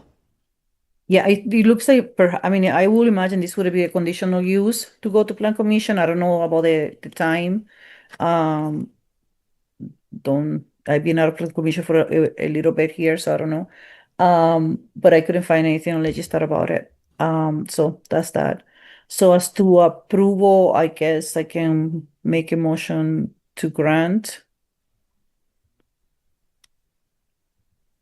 A grant and maybe, maybe grant with, how do we decide we were gonna do this to kind of trigger that this has a cap associated to it? Do we have some language that we agree on? When we did entertainment licenses, can we apply that here? Maybe Attorney McReynolds. I can look, I don't recall. I don't think we have one for change of license. Oh, I'm not sure if that's, oh, sorry, go ahead. No, go ahead. Go ahead. Since they aren't having outdoor amplification, I'm not sure. No, I don't mean that. I mean, like, we, just to signal that there's a conditional use attached to this license in general. Is there any language that we can use for that? I mean, I think you could say that it's the change of premise is, Subject to the conditional use from plan, yeah, commission decision, something like that? something like that would be great. Yeah, can someone please help me, frame it? Alder Revere? Thank you. Thanks. I'll go ahead and move to grant with a condition that the establishment shall abide by all conditional use permit. I think we've used conditions in the past, provisions, whatever the chair thinks sounds best. Yeah. I mean, I think it's important because it's confusing the two bodies interaction. Yep. And that would, if I could just go ahead, that would acknowledge the fact that it is a residential neighborhood that the establishment abuts, and that's where any closing times would be set through the conditional use permit as opposed by us tonight. And also implies that they are the ones And in charge of- amplification too. I'm sorry, Alder Figueroa. Yeah, that also implies that they will hold the power, they hold the ownership of that process. So any complaints, any concerns, it will go to the plan commission. So I think that it's important that we get on the habit of adding a little note there that is SECUP associated. So whatever, if that motion was good enough, I'll second it. Mike, could you just repeat it again? Oh, yeah. So I move to grant with the condition that the establishment shall abide by all conditional use permit provisions, conditions. Provisions. We'll go with Okay, provisions. Okay, thank you. And Alder Cole, do we have a second on that from you? Yes, thank you. Committee, is there any discussion? Seeing none, is there any objections to approval? Seeing none, item 50 is approved with conditions. Thank you very much. Okay, next up is item number 65, new license for Mia Barrario Mexican Restaurant LLC, doing business as Mi Barraro Authentic Mexican Food at 824 East Johnson Street. Agent Jessica Hernandez Albano. Do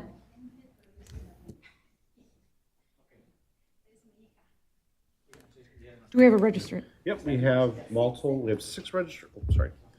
Yes, we have 6 registrants, Margarita Albino Teodoro, yes.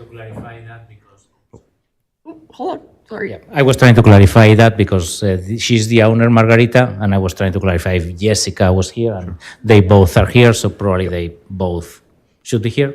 Sure, yep. So all the registrants we have are Margarita Albino Teodoro, Jessica Hernandez Albino, Frederick Owens, Marley Owens, Iana Roth, and Kyle Johnson, all in support.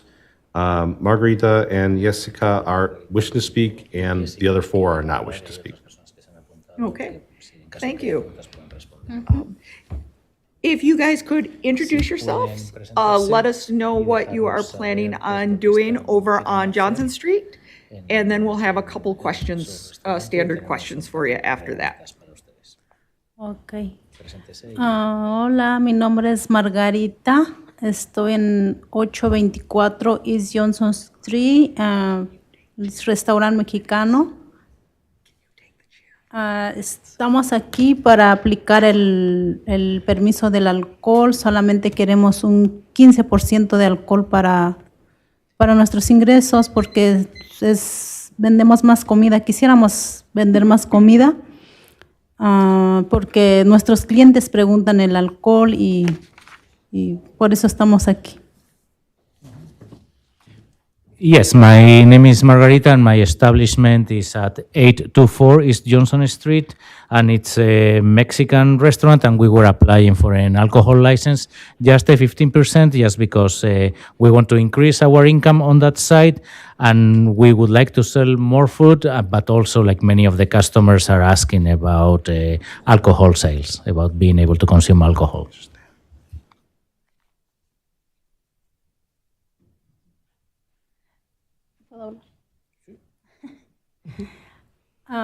Es la primera vez que aplicamos. Nosotros somos nuevos, somos de hecho es un restaurante mexicano familiar.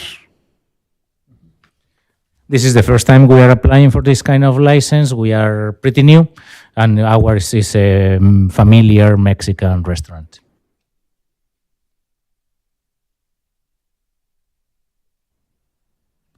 Thank you. Did you talk to the alder of your district? Yes. And did you notify the police captain as well? Le notificamos, pero no me acuerdo cuál uno de los tres no nos contestó, pero le dejamos mensaje. We left a voicemail for him, but we never got an answer back. But yes, we tried to contact him. Okay. Did you hold a public meeting as well for the neighbors? ¿Una reunión pública también con las personas del barrio? No. ¿No tenían un cartel en la puerta? Oh, sí, teníamos el cartel, pero no llegó nadie. Okay, I was just clarifying. She said no, but I drove through there and I saw the sign on the door. So they actually announced the meeting, but nobody showed up. And what about the neighborhood association as well? Did you reach out to the neighborhood association representative? No. Del barrio. Del barrio, no, pero no hemos tenido problema con nadie. Hasta ahorita el tiempo que estamos ahí, parece que todo bien. No, we have not, but we had no issues. All during the time we've been there have been absolutely no issues. Thank you. Committee, are there any questions for the applicant?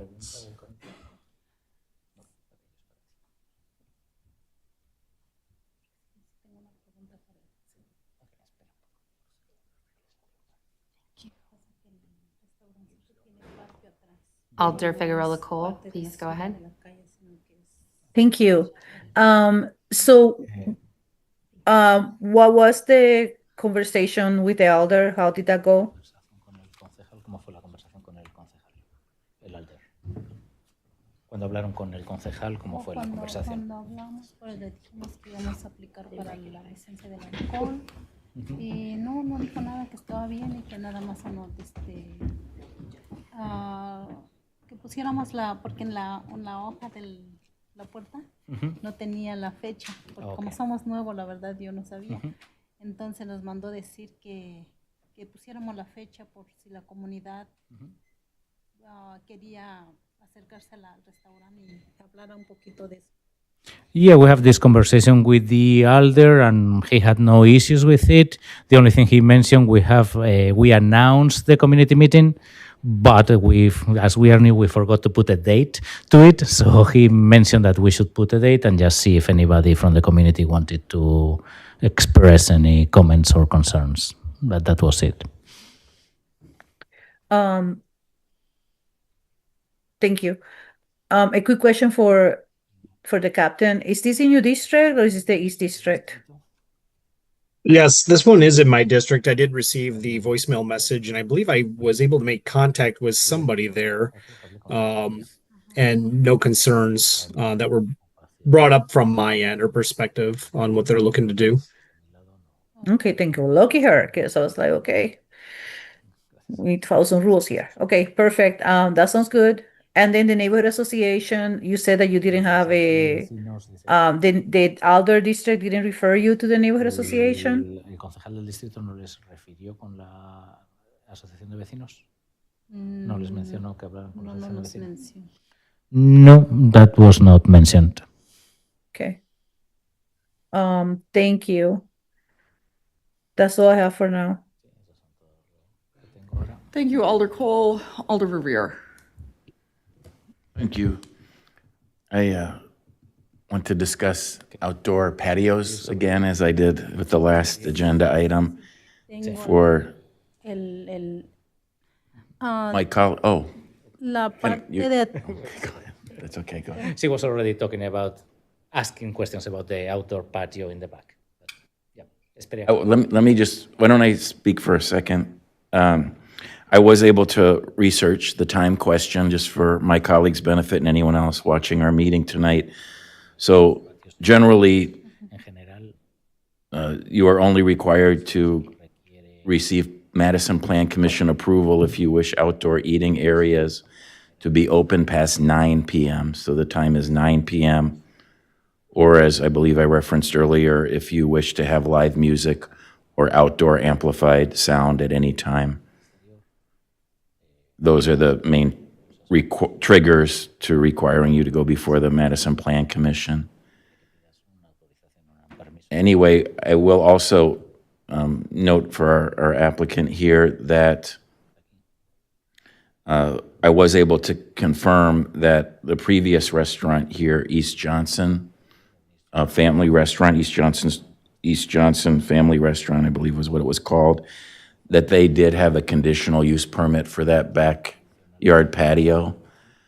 And I see correspondence that because the patio does abut residential properties, that one of the conditions was that the backyard patio shall close by 10 p.m., 7 days a week.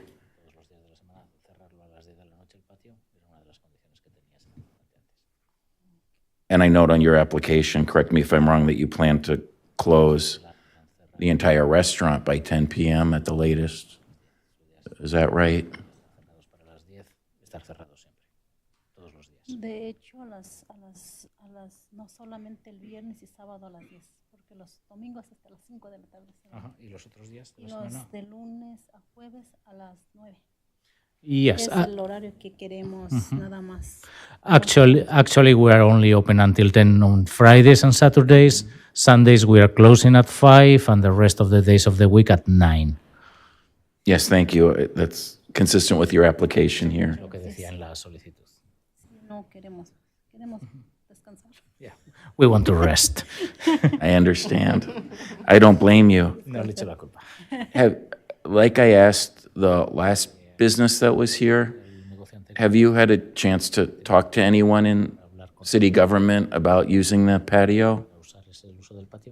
Specifically, our building inspection division? No hemos hablado, pero no sabemos y pues si es necesario, yo creo que nos pueden dar la información con quien debemos de hablar. Yes, we have not, but if that's necessary, if we could get the information of who to talk to, that would be great. Yes. They do want you to make appointments to meet with them across the street in zoning, and we can help you understand that. There is a page on the City of Madison website that explains the requirements for outdoor patios. The entire application process is explained there. But because there was a previously approved conditional use permit for your patio by a former business, you might not have to go through the whole process. But you definitely should talk with them to see what you need to do to legally use the patio.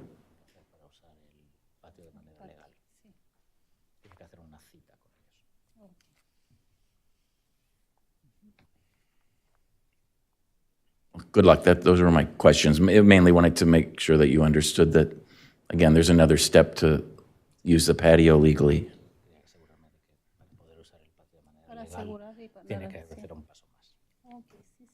On the city website, by the way, the page is entitled Outdoor Eating Areas. So that's the key word search would be outdoor eating areas.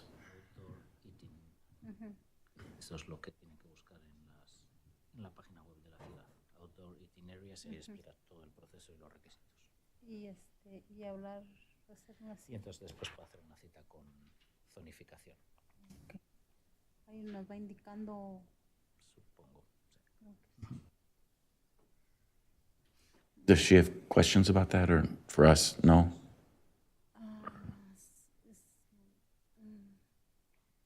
¿Qué más? Es que es mi hija, la mayor. Está todo el día Oldest conmigo. daughter here. Está todo el día ahí conmigo. She spends all day with her in the restaurant. I see. As you can see, she's still happy. Yes, they both have smiles from what I can see over here over the dais. So. Well, thank you. That's all I have. I'm sorry, does she have questions about for us?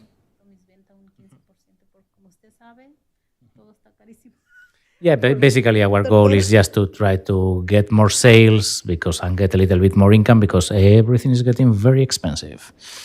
I understand. Well, thank you and good luck. Yeah. Thank you so much. Alder Cole. Thank you. Can you clarify for me? So is this, I see that the opening date was April 1st. Is that the opening date for the restaurant itself? El 1 de abril fue el primer día que abrieron. Primero de abril. Abril, ese fue el primer día del restaurante. Del restaurante. No, fue el 23 de octubre del otro año. October 23rd of last year was when we opened. Okay, so that must be meaning like when they're going to start selling alcohol. I'm not sure. So you've been around since October 23 without sales of alcohol, but this is the first time ever that you are asking for a liquor license in any, you haven't asked for this in any other state or any other capacity? Yes, Your first time time. experience selling alcohol? That's what I'm trying to get Yes, at. first time ever. Okay. Will you have a issue if we put conditions that the sale of alcohol should cease at the same time as the hours of operations? De hecho, es lo que queremos solamente la hora que estamos trabajando, la hora que se cierra, no más alcohol. Yes, that's basically what we want. Just as long as we are open those hours that we mentioned, and that would be the end of work and the end of alcohol sales. So what that mean is that in the future, if you want to expand your hours of operations and sell alcohol past to new hours, you will have to come back to us to remove the conditions. Do you understand that? ¿Entiende eso? Que si en el futuro quieren expandir las horas que están abiertos, tienen que venir aquí otra vez para modificar la licencia de alcohol. ¿Entiende Pero, eso? sí. ¿Está bien? ¿Y está bien con usted? Sí, estamos bien. Yeah, we are fine with that. Okay. All right. Thank you. And then also when you make your appointment with the zoning for the patio, just make sure to let them know that you need that Spanish is your primary language. They do have a couple people that speak Spanish, so most likely they will be able to assist you directly. And that's all I have. Thank you. Committee, are there any other questions for the applicant? Seeing none, are there any questions for staff? ¿Alguna pregunta para el personal?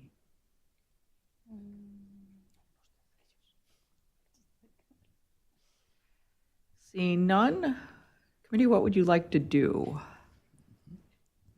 ¿Hay preguntas que les gustaría hacer?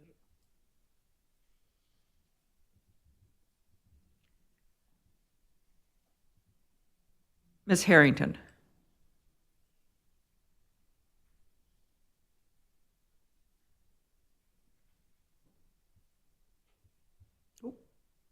Unmute myself. All right, I thought I would, I'm brand new. I thought I'd take a stab at making a motion, but everybody can help me with that. And also apologies, I have a black eye. Apologies, you have to look at that. So I would move to approve with the understanding, I don't exactly remember how we did this last time, move to approve with the stipulation that the applicants abide by relevant conditional use provisions. How's that sound?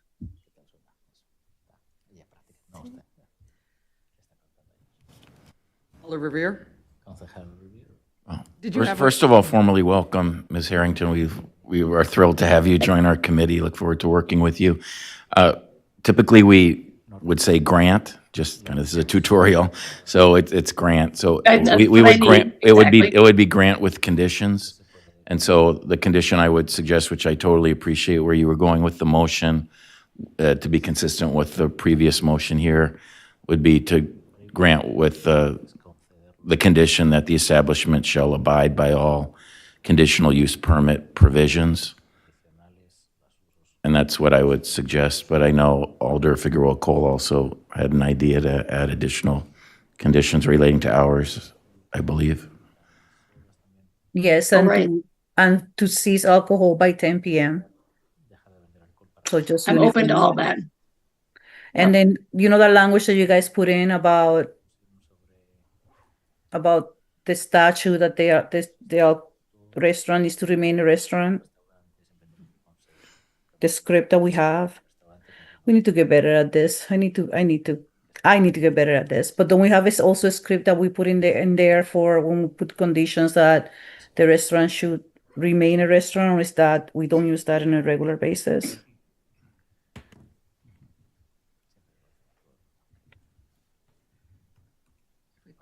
I think that I would have that memorized by now.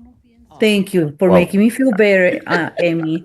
I appreciate you. It's MGO something. It's 38.02. We typically only do that for establishments that we are concerned with, and especially if Okay. they're in the downtown alcohol Right. So it's the ones that overlay are like district. So I don't know if we want to, are you Or suggesting, high Alder sale Figueroa Cole, that alcohol? you wish to do this consistently now for all? No, licenses? I was thinking like we should figure out when it's needed so we're consistent. Like maybe we can base it on percentage of alcohol or whatever. I see what you're saying. So Yeah. we don't need it here, but we should. We need to get more figured out when to put those triggers. So for this one, I'm good with the conditions of the CUP, the conditional use zone plan commission, and the ceasing alcohol sales by 10 p.m. I'll be good with that.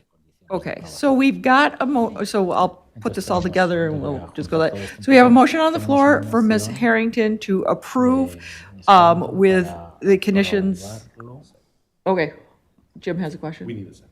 Oh, right. And then I was gonna Can you read the motion that we have right now? And then we'll get a second. Yeah, the motion is to grant with conditions, two conditions. Number one, the establishment shall abide by all conditional use permit provisions, and two, alcohol sales shall cease by 10 p.m. daily. I don't know if you want to add, daily wasn't sent, but we typically say daily if it's daily. So Alder Cole. I second that. Okay, we got the second that I was expecting. So we have a motion, we have a second. Any discussion? Seeing none, any objections for approval? Seeing none, item 65 has passed with conditions. Thanks. Thank you. And we have one more item with interpretation, item 66, public hearing, new license, Tacos El Arroyo Restaurant LLC, doing business as Tacos El Arroyo Restaurant at 4222 Easttown Boulevard, agent Josefina Santiago. Yeah, I don't have a registrant in our registration report for that one. I did resend the email with the invite earlier this evening, and I didn't hear anything back from them, so I don't think we have that applicant present. Okay. Committee, what would you like to do? Let's refer. So we can let Leo go. I move to refer to our next regular meeting. Second. Okay, so we have a motion by Alder Rivera, second by Ms. Clemens, to refer to the next meeting of the ALRC. Any discussion? Seeing none. Any objections to referral? Seeing none, item 66 is referred. Thank you, Julio. Thanks, Julio.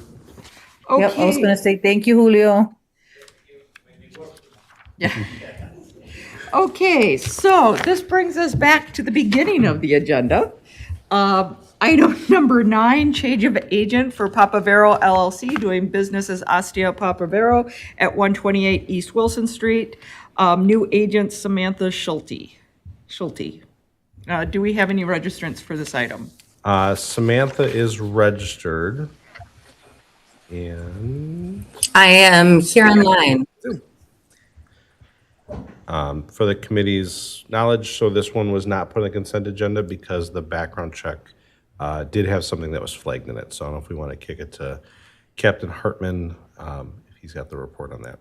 Yep, let's just kick it over to Captain Hartman and he can let us know why this was flagged. And I don't have that file in front of me right now, unfortunately. It was not handed over by our records department. So I'm not recalling off the top of my head what was flagged on that one. We do have the face sheet attached to the packet.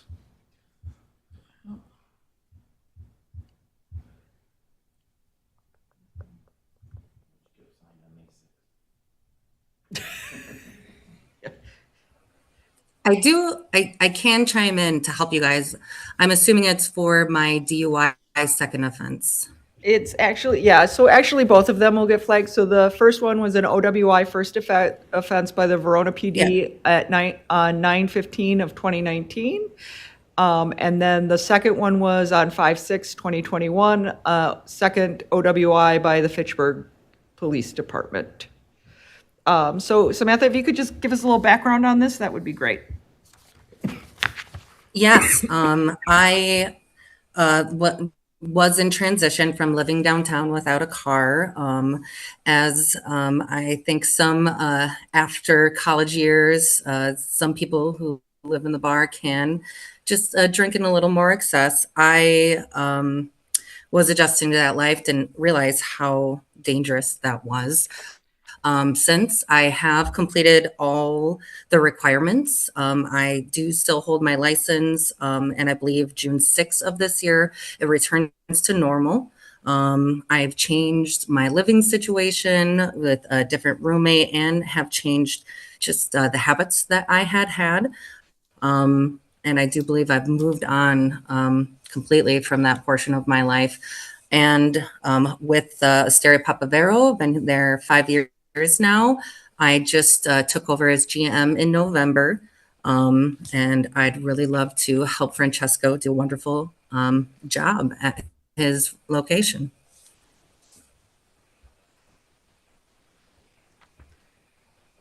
Okay, thank you. Committee, do we have any questions for the applicant for the change of agent?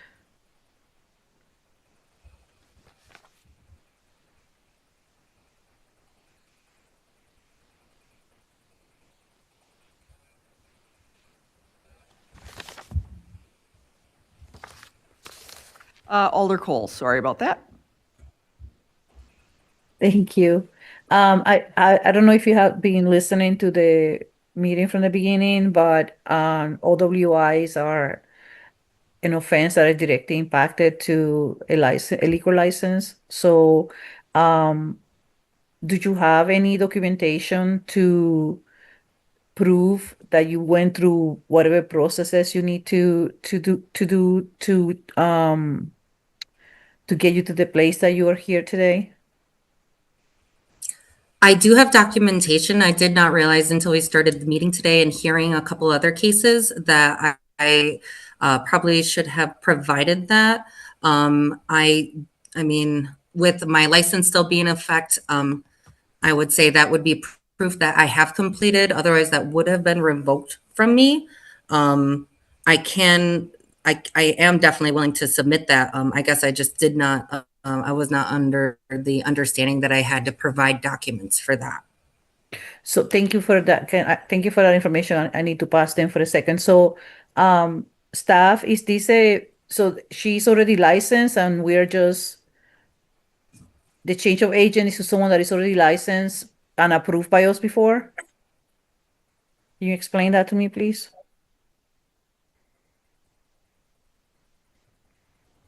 Let me see if I can find out when the operator license was issued.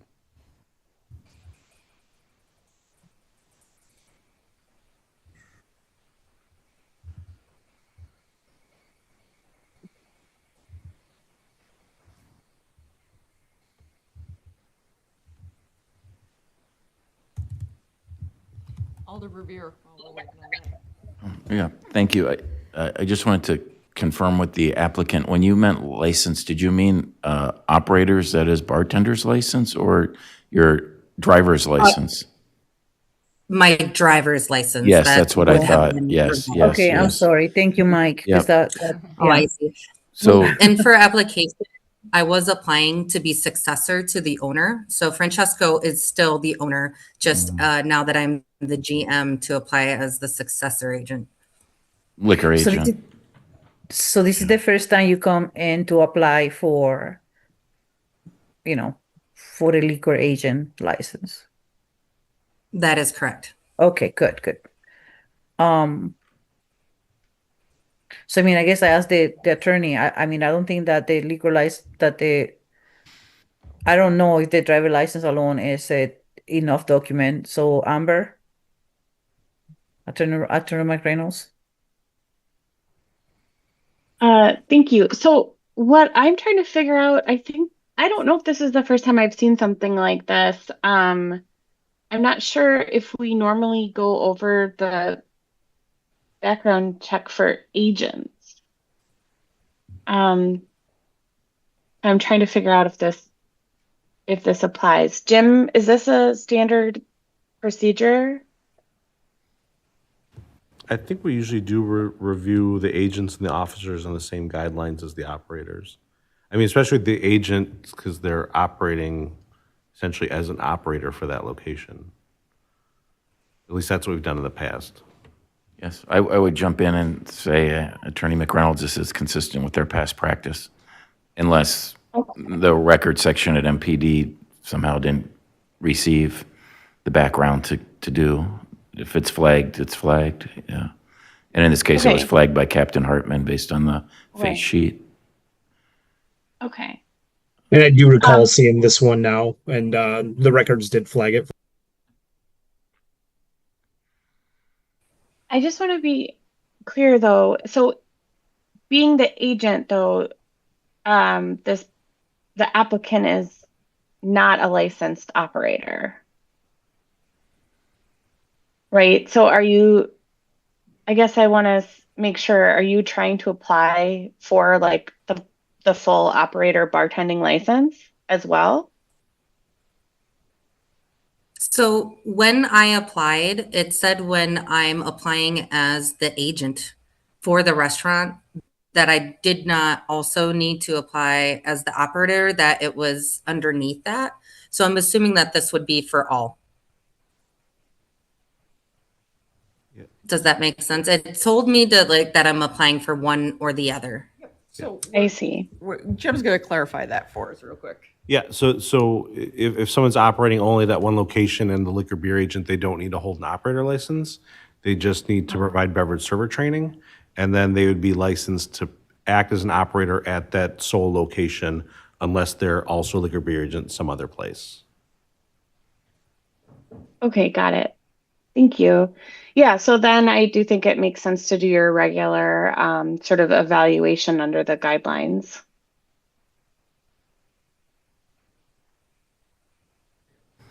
So the question was, I think we got lost on that back and forth there. Is getting her driver license back enough proof that she went through the process needed to get the license? And can I interject? I've held my license throughout with the stipulations that were given to me on restrictions. All my restrictions release within the next month. So the answer is that I'm not sure that shows, that doesn't meet the definition that we have in Guideline 6 for credible evidence of rehabilitation. I understand the logic to it, but I think that you would need more than that. Thank you. So on that note, I'm going to ask you the same question that I've been asking the other people. What impact is going to have on you, on your current processes, for us to move this discussion to the next meeting so you can gather the documentation that the state law requires us to gather to approve your request? We do still have Francesco, the owner, is still the licensor. I do have all my other operators as bartenders that can be there. So I am happy to put together that paperwork and get it to you.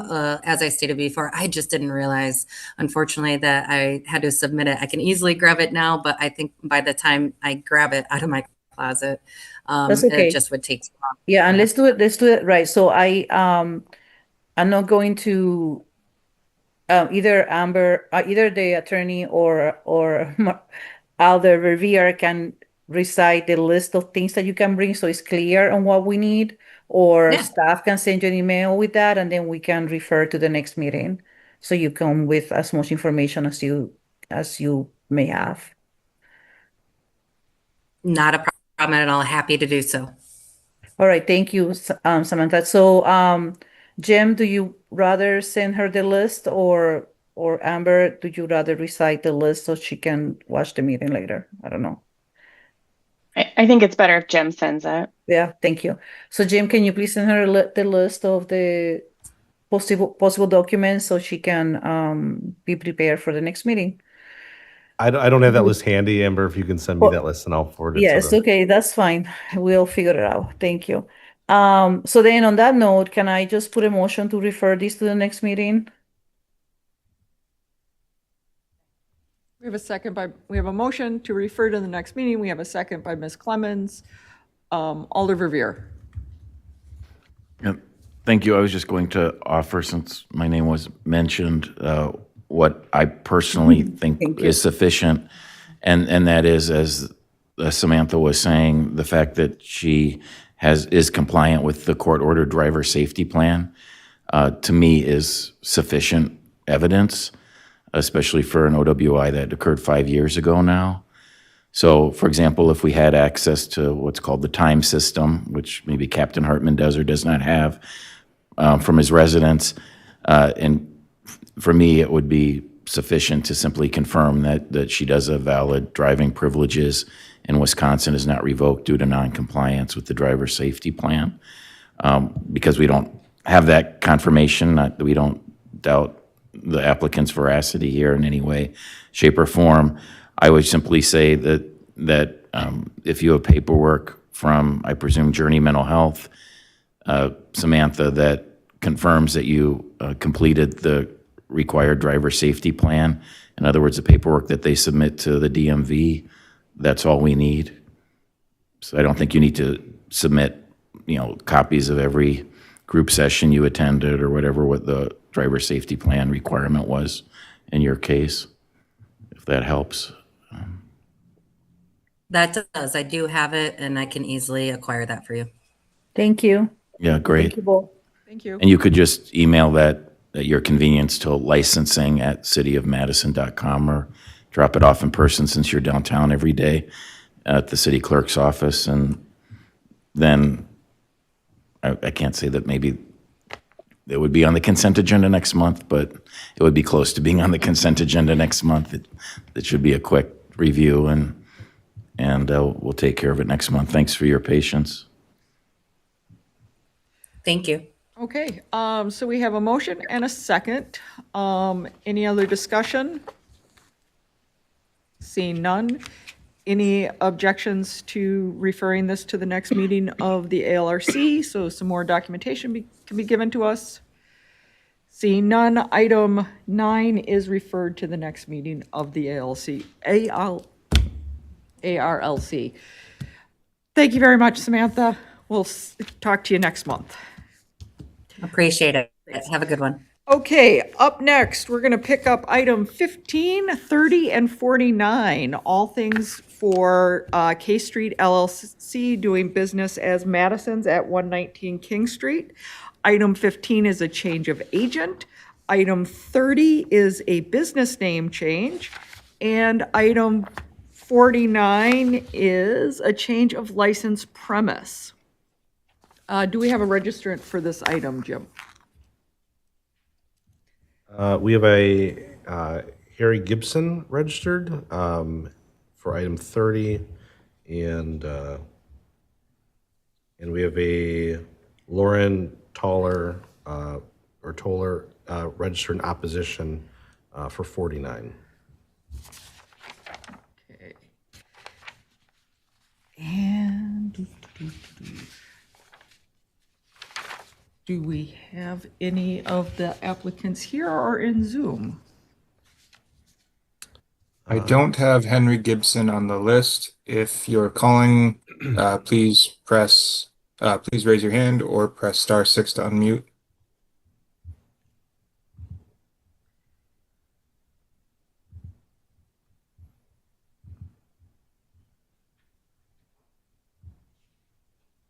I do have Lauren Toller.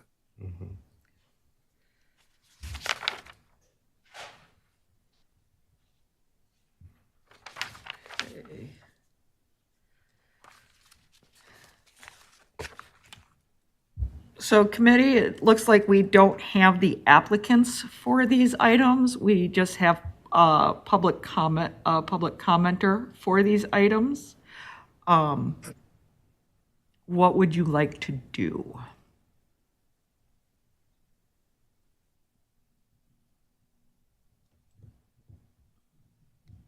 Attorney McReynolds. Thank you, Chair. I'm sorry if I missed this, but who is the person for public comment? Henry Gibson was registered for item 30 in support, and then under organization wrote Madison and Good News Ice Cream. And then the other one was the Lauren. Lauren Toller for item 49 is in opposition. Okay, From Frank Productions, yeah. thank you. And no registrants for 15.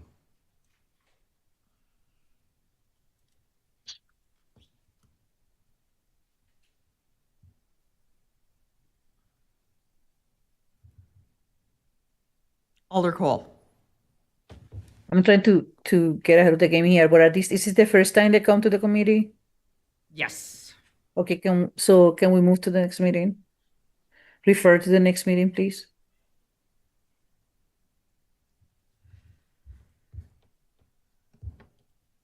Okay, one question I do have, I have a question for Attorney McReynolds.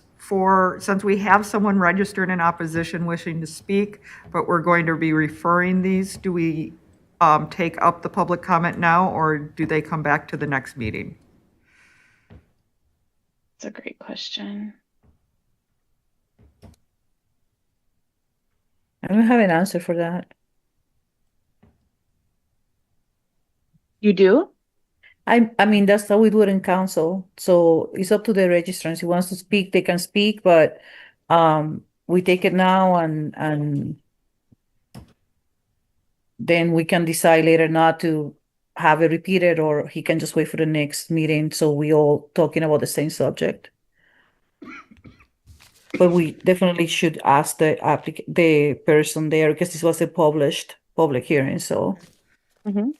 So, Lauren, if you could unmute yourself and let us know what you would like to do. You can either talk about this now or wait till next month, because it looks like we're going to be referring these items. I would like to speak about it now, if that's still a possibility. Yep. And you've got 3 minutes. Thank you. Wonderful. So again, my name is Lauren Toller. I'm the Senior Market Director for Frank Productions. I oversee venue operations for our four owned and operated venues here in Madison, which includes the Majestic Theater, who is a neighbor directly adjacent to Good News, and then Madison's. I am currently speaking in opposition to the extension of premise permit to Good News Ice Cream. Given the recent developments with the business owner of Madison's, Eric Minton, he has refused to work with us and has been unwilling to work with us about challenges and concerns we've had as neighbors on King Street. We have never seen that with other neighbors that we've had adjacent to us. Because of this, and because of the extension of premise to a building that is, again, directly located next to the Majestic, we have a lot of hesitations about working through problems, being that he is unwilling to currently work with us. So my request in this is to make sure that we can have him speak directly with us and work with us before this is granted, to know that if there are any challenges or issues that could arise given the permit, that we feel confident that we can work with him on them. And that is all. Thank you. Committee, do you have any questions for Lauren?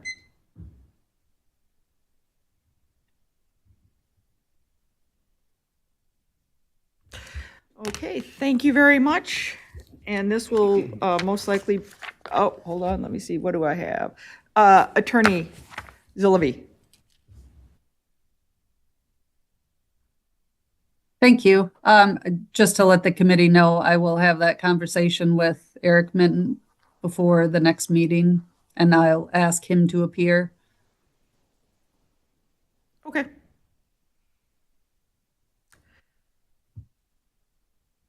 So I don't think we have an official motion yet to refer to the next meeting.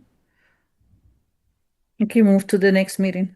Okay. I didn't make the motion, but we got stuck in the middle there. Okay, so that would be moving item 15, 30, and 49 to the next meeting of the ALRC. Can I get a second on that, please? A second by Ms. Clemens, with a third by Alder Verveer. Any discussion on this? See none. Any objections to moving this to the next meeting of the ALRC? See none. These items are referred to the next meeting of the ALRC. Okay. Before we continue, I see there's a lot of people in Zoom who I think have registered, and they were for change of agents or entity reorganizations. We've already dealt with all those. The vast majority have been recommended to grant, unless you're with Liquid. K Street or Liquid. Oh yeah, it's one we got to take up still. Yep. But those have already been dealt with, so you can feel free to continue watching, or you can hop out. But I see folks from like Casey's and the hotels, but we've already dealt with and recommended to grant your item. So next up is our last change of agent, which is item number 19. C-Note LLC, doing business as Liquid at 624 University Avenue. The new agent of Benjamin Shirley. Do we have anyone registered for this item? I do not see Benjamin register for this item. Okay. Jim, can you let us know why this is before us? It didn't go on the consent agenda? This is another one where the agent's background check was flagged. Okay. So we have no registrants for this item. There is no one in the audience for this item. Committee, what would you like to do? And I will say, I notified them in the initial email that they needed to appear because their background check was flagged. And then I sent a follow-up email an hour or so ago saying, I don't see you here, and the committee will likely refer this if you don't show up.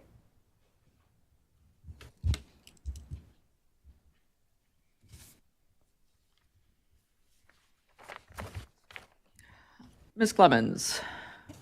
I move that we refer this item to next month's ALRC meeting. Second. Any discussion? Seeing none. Any objections to referral?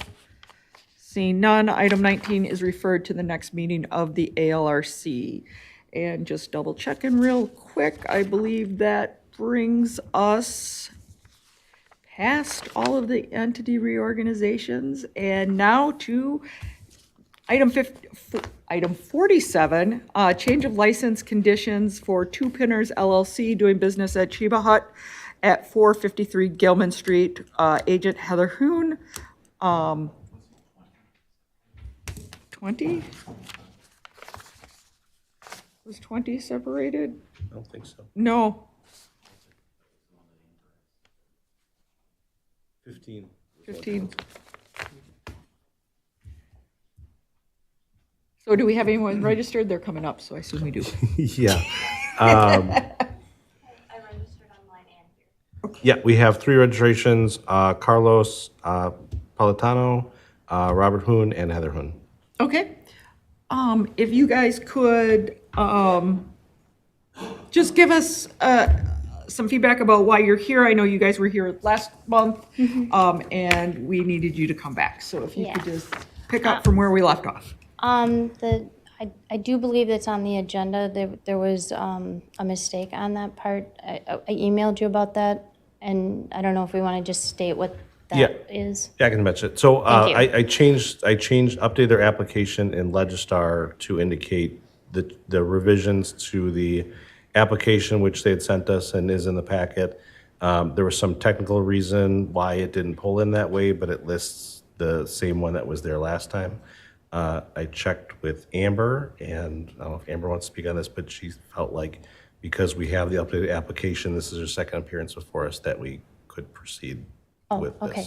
I'm very glad because, so we're here to, for two major reasons. One, we're going to uphold all the conditions, with the exception we'd like to extend our hours till, from ending at midnight to 2 a.m. on Fridays and Saturdays. And then we would also like to be able to use in-house security or private security, with the idea that we use security training, and we are also working with the MPD in Madison on other trainings as well. We've been working really closely with Captain Kip Hartman, and I did talk to our alderperson today as well. We discussed a little bit more about what my intentions were, but also a little bit more on the fact that we also have limited some of our patrons coming in that are under 18 with needing to be there with an adult after 8 p.m. on Fridays and Saturdays as well.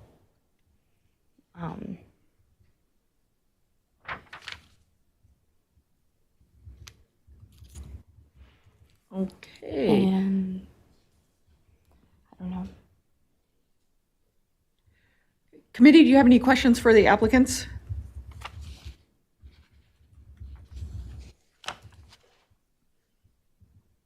Alder Revere. Yes, thank you. Welcome back. Thanks Thank for your you. patience tonight. I know you had to come in from out of town for our meeting. So I know you had at least one meeting since you were last with us virtually a month ago with Captain Hartman and I believe Lieutenant Hannah. And Did you- Carlos was here as well. I believe he was here in person too. A month ago? Yeah. Yes. Carlos was definitely, he was at that podium a month ago, I remember. I was referring, though, to the meeting you had several weeks ago with the police commanders. Oh, yes. Yes. So I don't know if Carlos was in that meeting or not, since I wasn't there, Yeah, but. But anyway, in that meeting, and obviously we'll ask Captain Hartman this as well, did you discuss specific language that you were comfortable with amending these? Obviously, the time one is one that we talked a lot about last month, but in terms of the private security condition, did you all formulate go new over that language? With that language with them I did not do that at that time. Meeting? Have you done it, have you thought about the new language since? You that mean you would like us to adding consider? to have the or? Pardon me? Having at what do you, I guess I'm trying to understand what language you're talking about. The part on the security of either Yes, condition private number or- 3, if you have your Yes. current license in Yep. front of you, condition number 3, right? Yep. That it would be private security or in-house security, in-house trained security. I did not go over that with them, no. Okay, yeah, that was my question. I was have talked to Captain Kip Hartman about that, and we talked about, I don't want to speak for him, but it was my understanding that he would support that, especially because we're working with the PD as well. But I don't want to speak for him. Yes, I appreciate that. So, but what you're suggesting we consider tonight is just adding the phrase "or in-house security"? to condition number 3? Yeah, except, I mean, we could add the word trained security. I mean, we do use a NSC training, which is an online training, but it goes through power of arrest, conflict resolution and force, alcohol service rules and regulations, recognition of narcotics and club drugs, alcohol service liabilities, and recognition of borrowed and fake identification as the whole of it. And it is required, and they all have to be certified with all of that. And then I'm also working with the Madison Police Department in what other trainings we can do too. They did come in and do a training just recently with our staff too, in regards to multiple things, as well as they did a really nice Q&A with about anything they had questions on how to handle different things with specifically items of like conflict resolution. They did also talk a lot about, what their powers were, what they could do and not do. So it was a really great meeting. That's good to hear. Yeah, thank you for sharing all that. So I'll ask Captain Hartman, obviously his thoughts on revising the language for condition number 3. When we were here a month ago, and I'm only speaking for myself, but I thought that there seemed to be perhaps a consensus forming amongst my colleagues that were here a month ago that we might be willing to give you another hour to 1 a.m. Could I just ask the two of you, do you want to give us an argument why we shouldn't maybe take incremental baby steps given all of the police calls for service at your establishment, the issues? Again, most recently there was a officer that suffered a significant injury outside your establishment a few weeks ago with the melee that occurred there, which I happened to be with Captain Hartman watching real time in the police command post because it was the day of the Mifflin Street block party. I'm not saying that you all had anything, your staff did anything wrong that night. In fact, you closed immediately. I can't remember if that was the police recommendation or you all did that on your own, but you're to be commended for closing early given what was going on outside your establishment. And I'm not blaming you in any way, shape, or form. It's just that you're extremely popular, like a magnet for folks that sadly tend to engage in, it seems like, unruly behavior at times. So do you want to try to, kind of give us an argument why we should extend the time from the current midnight? Yeah, I'll take it. So the incident at Mifflin Days, we're not aware that these were people that were ever in our place. They were just on the street.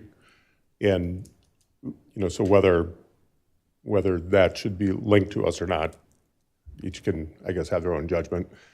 Other than that, we had one incident in the past 6 months or greater, which was that someone stole our patron scan from the bar. Other than that, we haven't had any incidents. Which we've replaced. Yeah, which we replaced. So I think there's growing evidence that the actions we've taken have been successful.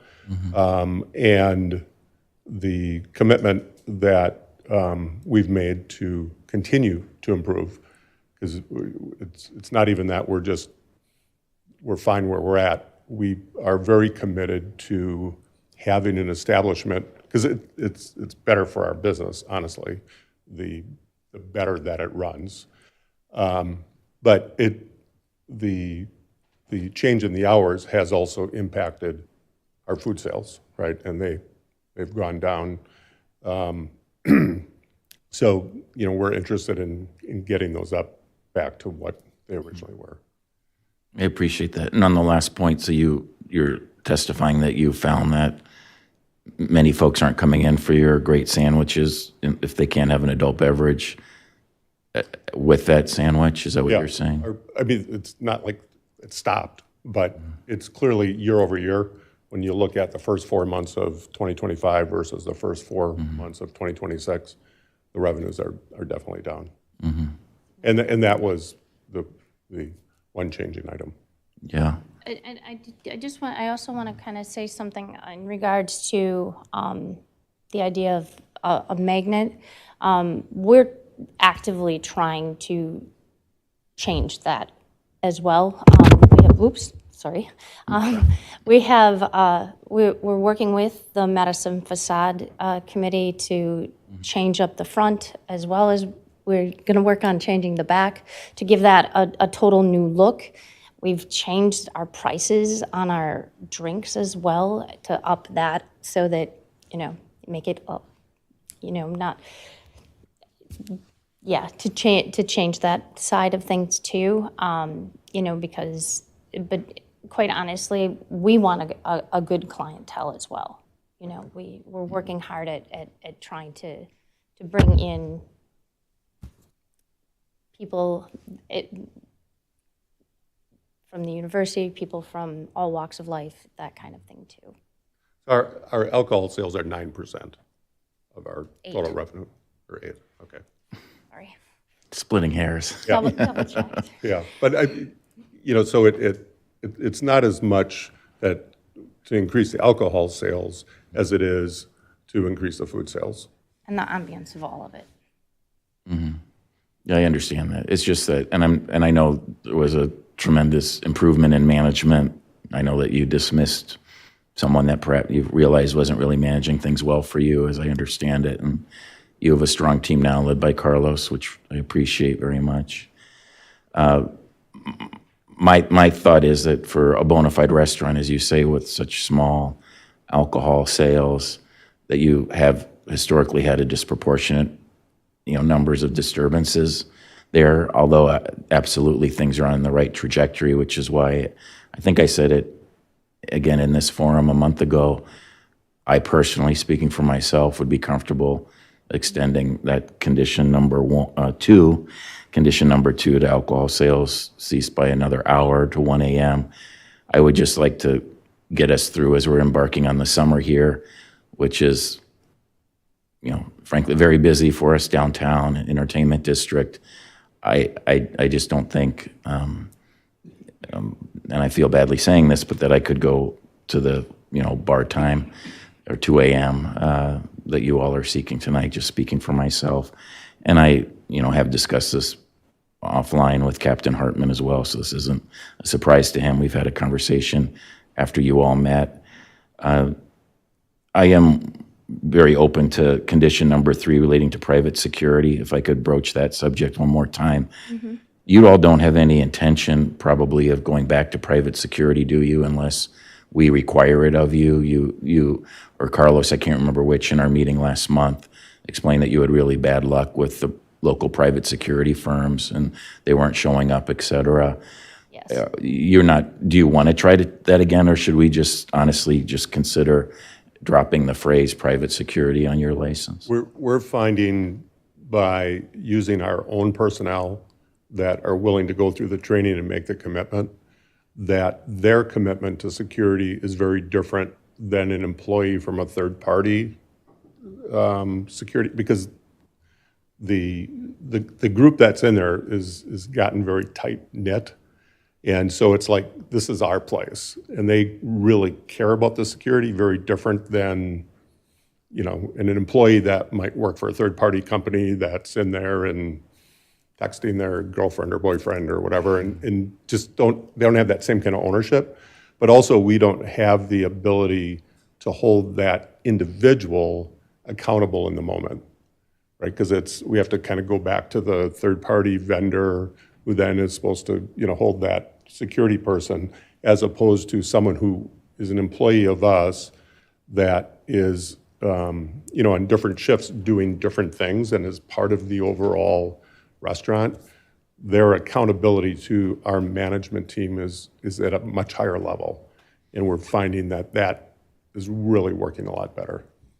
Yeah, that makes sense to me. That sounds good. Again, given your unfortunate luck with the private security we imposed on you last year, it just didn't work out. And So I, for one, would be comfortable dropping any reference to private security. And you might have heard, but I met a couple of your managers. I was walking, in front of the restaurant several weeks ago and noticed that the ALRC signage wasn't outside. It was inside the establishment. And then so I told them, you really need to have your sign out here. And we updated the dates to tonight's meeting on the orange sign. But anyway, in the brief conversation we had, they seemed very passionate and more than competent. And so I appreciate what you're saying. From my brief interaction with them, they seem to care very much about the future of the business and make sure that, for example, weapons are not finding their way in the restaurant and so forth, especially tragically with juveniles with weapons, which is, a heartbreaking situation. That's a reality, sadly, here. Anyway, so probably others have questions, so I'll yield for now. Thank you. Thank you. Thank you, Chair. Thank you for being here tonight to speak to us about your business. I'm recalling from last meeting, you discussed the reliability of the private security, which we just talked about again just now, and that there were some cases came out through discussion that you weren't in compliance with the conditions on your license because there weren't available private security for certain shifts when they were supposed to be there. And given your desire to have in-house trained security instead, I'm just curious if you can talk a little bit about how many of your staff are trained for that, and if you've ever had a case for a shift where you didn't have somebody available who had been previously trained, and what you would do in those cases if you found on a Friday or Saturday evening when you were required to have security that you didn't have somebody on staff. So, How would you handle? so we have 4 people currently, and one of which is our general manager, who you did meet, and in the case of the other 3 couldn't be there, or one of the other 3, he assured us that he would then take that post. And whether he was scheduled at that point or not.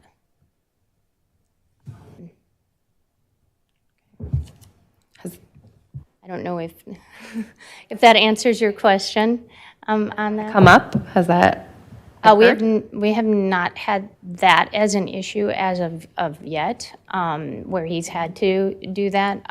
But that was what our discussion was in regards to if that would happen. Okay. And then I'm curious if you could just respond to the idea that my colleague just mentioned about changing your hours, the condition of the hours for alcohol sales on your license instead of your request, which I think was to bar 2 a.m. to 1 a.m. instead. Like, what's your reaction to that? So obviously, we would, since we requested it, we would love to be able to go to 2. But if you guys are wanting it to grant us to 1, we would definitely comply and want to do that as well. So, because I think that we would be back again later after we are successful with that, not to project, but to hopefully see the future, to possibly extend it again. But I understand, we would walk away feeling successful with that. Okay. No other questions for me right now. Thanks. Thank you.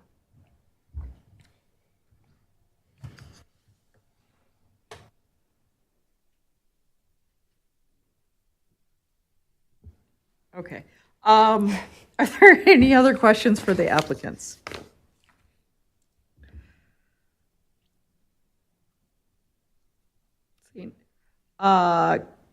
Captain Hartman, you were going to be my next one up. Well, then I'll jump ahead. Thank you, Chair.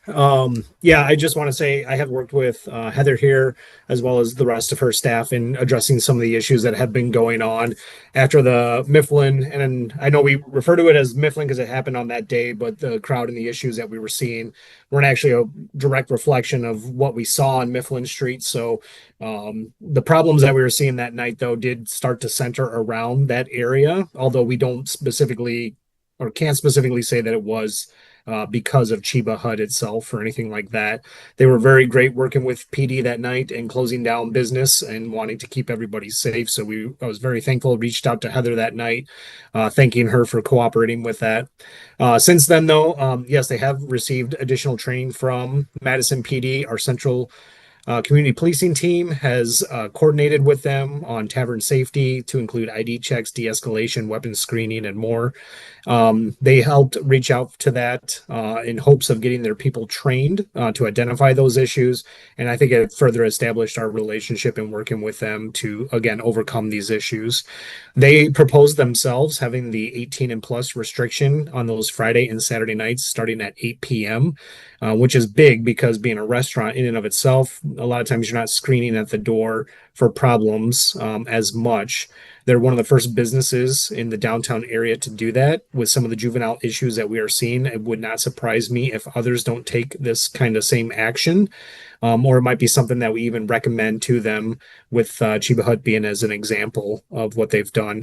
I also feel comfortable that the training that they are getting for their security, in-house security, would be sufficient enough. And I know, again, with the relationship that we've been able to establish here, that they would reach out for additional training if they have new members, and we could easily coordinate that type of stuff. So I see no issues with the conditions as they're being proposed here. I did talk to Heather today and said that I would probably not want to see a 2 a.m. Pushback for liquor sales, but I can definitely support the idea of rolling it back incrementally as they continue to push forward with these changes.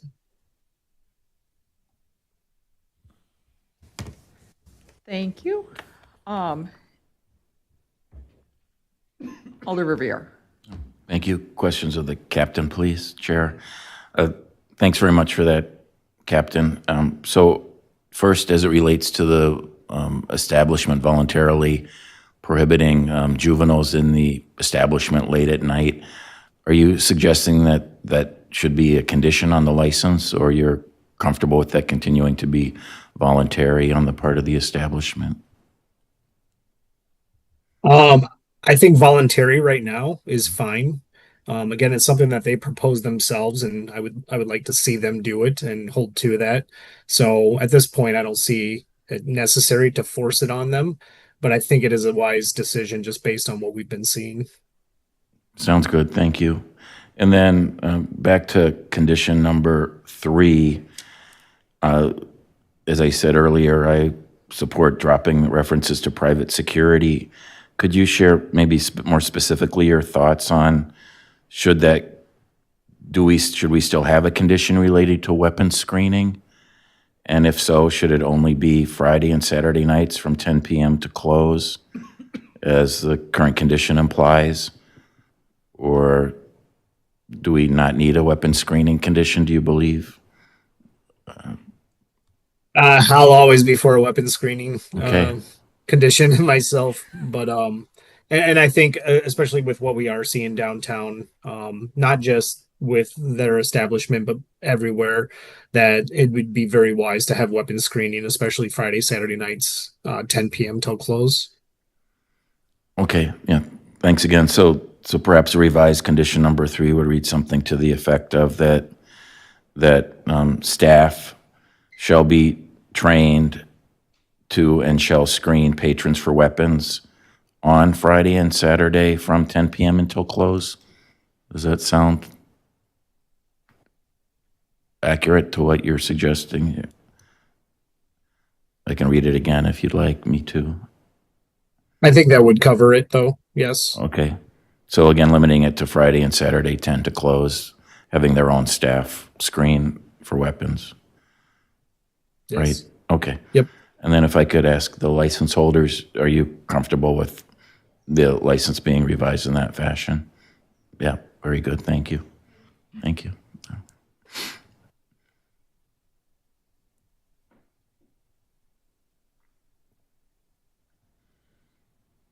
Okay. Are there any other questions for the applicants or for staff?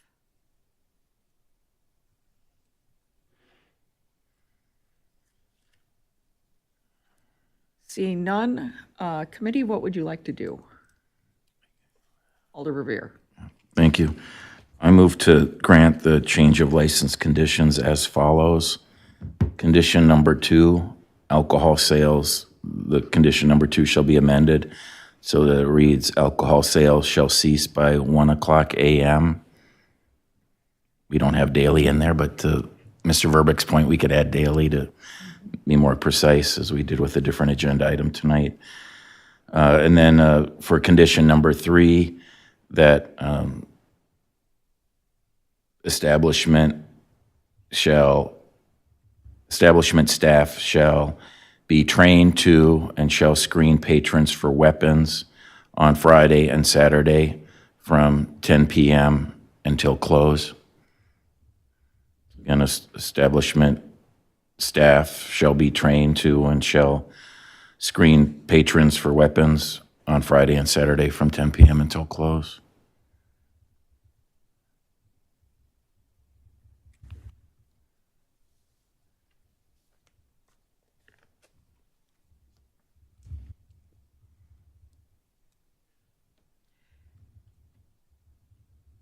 Ms. Clemens. Question.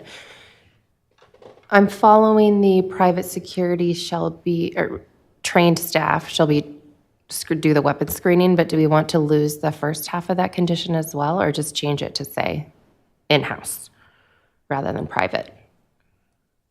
I thought we were going to just strike the private and keep both of these responsibilities, overall security and specifically weapon screening for staff, trained staff.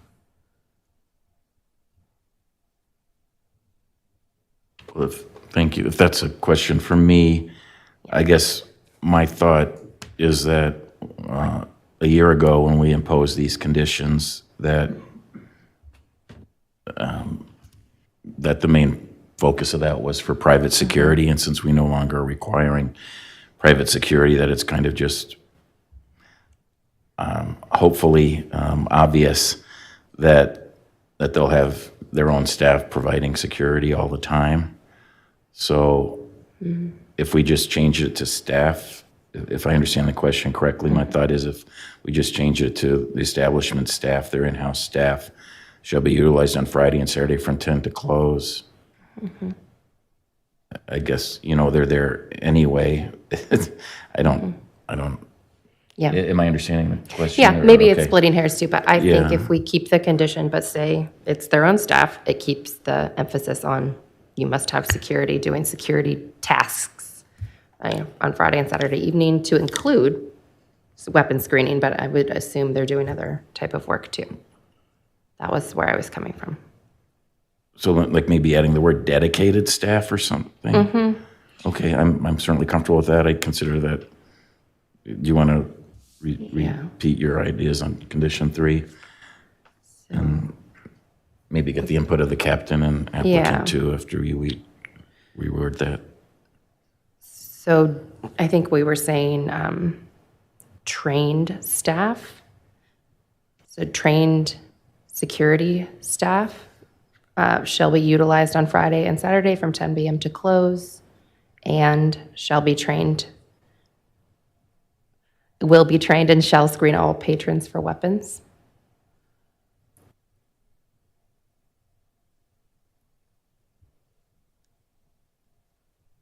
Something like that. I would be comfortable with that language, yes. Okay.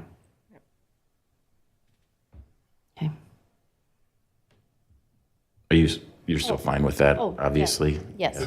Matches what we're doing. Yes. And Yeah. plan to continue doing. Yes. Could you read that again? I think I lost it. Yeah. It seemed like there was some redundancy in trained, Yeah. by saying trained staff shall be trained. Yeah. So replacing the word private in condition 3. So we would say trained security staff shall be utilized on Friday and Saturday from 10 p.m. until close.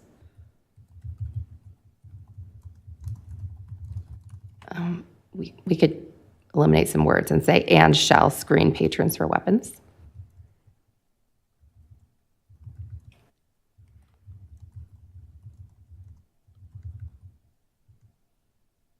Does that sound okay to committee members? Is that? Trained security staff shall be utilized on Friday and Saturday from 10 p.m. until close and shall screen patrons for weapons? Yes, that's what I'm suggesting. This is where we get into the sausage making. Yeah.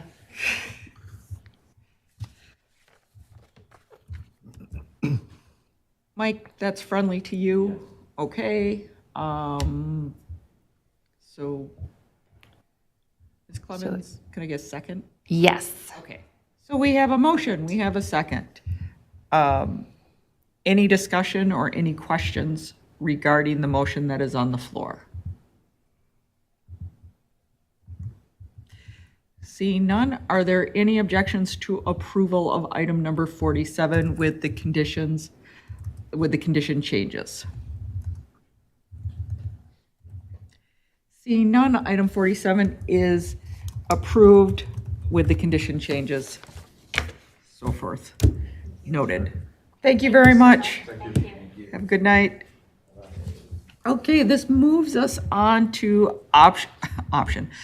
Item number 51, change of license premises for Garver Events LLC, doing business as Garver Events. Agent Tiara Rainey at 3330 Atwood Avenue. The request to extend premise to Sugar Avenue for the Summer Breeze Block Party event. Jim, do we have any registrants for this item? We have Bethany George is in support, wishing to speak, and Tiara Rainey is support, available to answer questions. And I believe they were in Zoom. Okay. At least Bethany is for sure. And Tia as well. Okay.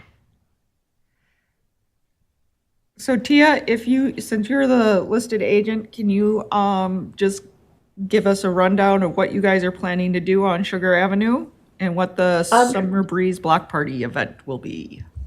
Do you mind if I do that? I've organized it and Tia hasn't been very involved. This is Bethany. That's fine. Okay, I'm thank Tia. you. I'm here in support. So today's request from Garver Events is actually for the Olbrich Garden premises, not our licensed premise at Garver Feed Mill. We hold the operator's license at Olbrich Gardens. Garver is moving its weekly Food Truck Friday event to Sugar Avenue on June 12th and 13th, per the request of Olbrich Gardens, with the goal to collaborate instead of compete during their annual Summer Breeze event. So that particular weekend in June, Olbrich always has their Summer Breeze event. It is also Waterfront Festival in Yahara at Park, and Garver also typically has their Food Truck Friday event on Fridays. So we are all competing with each other in the same neighborhood. So Olbrich requested from us this year that we come and join them over on Sugar Avenue with Food Truck Friday, making it one larger event instead of two smaller events. It's worth noting the collective economic impact of Garver and Olbrich is significant for our community. Together, Garver and Olbrich draw over 700,000 visitors a year, and Garver and Olbrich provide some of the most meaningful and accessible experiences in Madison. The two spaces are one of a kind cultural destination, home to vendor markets, live music, art exhibitions, educational programming, and so much more year-round. While this request is based on geography, our relationship isn't just geographical. It's an economic engine for our community. Our visitors spend and stay They support nearly 400 local jobs and annually generate over 40 million in economic activity and 4.3 million in tax revenue. Sugar Avenue has always connected these two great destinations. This summer, we're aiming to celebrate that connection with the launch of the Summer Breeze Block Party. I'm personally excited to finally use this somewhat hidden Madison space. Olbrich has worked with streets, fire, and police to approve our plan for using the space, and my request today is for a permanent expansion of their licensed premise so that the Summer Breeze Block Party can be an annual event without returning to this lovely committee each year. I'm happy to answer any specific questions about the event. It is from 4 p.m. to 8 p.m., so it ends rather early. And the event actually moves into Olbrich Gardens with a story slam starting at 7 p.m. So we will still have food trucks operating until 8 p.m., but most other activity will wind down starting at 7 p.m. on Sugar Avenue to encourage folks to go into the gardens for the story slam.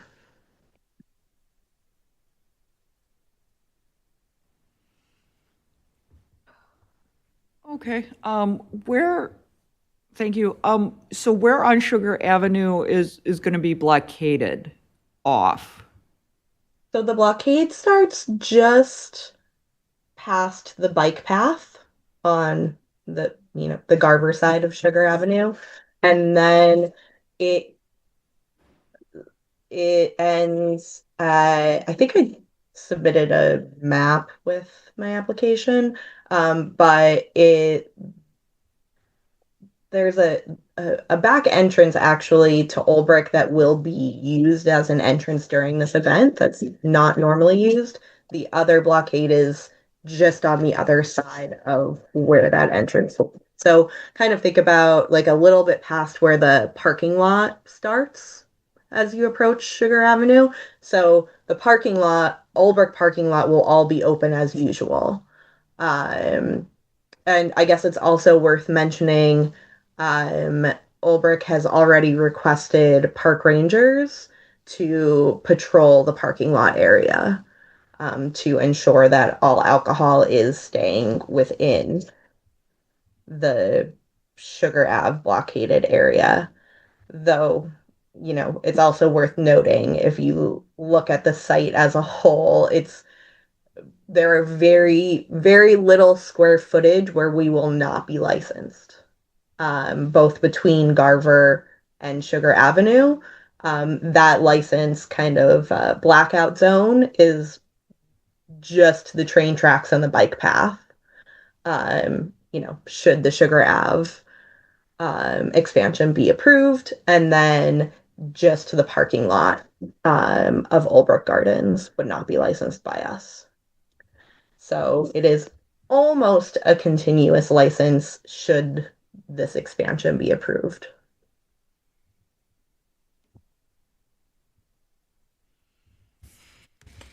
Okay, thank you. Committee, what questions do we have for the applicant?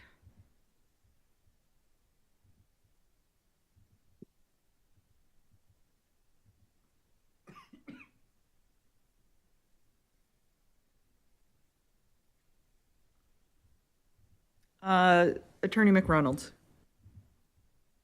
Thank you, Chair. For the applicant, I'm wondering, do you envision, since you're asking for a permanent change of conditions, are you envisioning having other events in this space, or is this truly just a once a year activity where you plan to use Sugar Avenue once a year?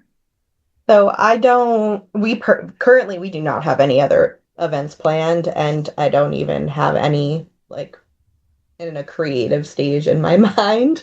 There is, of course, the Olbrich master plan expansion that is occurring, which changes the premise of the gardens in a much larger picture, and introducing the Summer Breeze Block Party is has been discussed internally with us in Olbrich as like dipping our toe in. So it's already budgeted that Sugar Avenue is going to be lit even before the master plan expansion begins. And because of the flow of events like Gleam, they have been trying to find ways to kind of use those two entrances that come off of Sugar Ave into the gardens regularly. So while there aren't any other large events planned, I feel as though they are encouraging this expansion of the premise because they know that part of the larger plan is going to be to utilize that space more. Okay, thank you. Are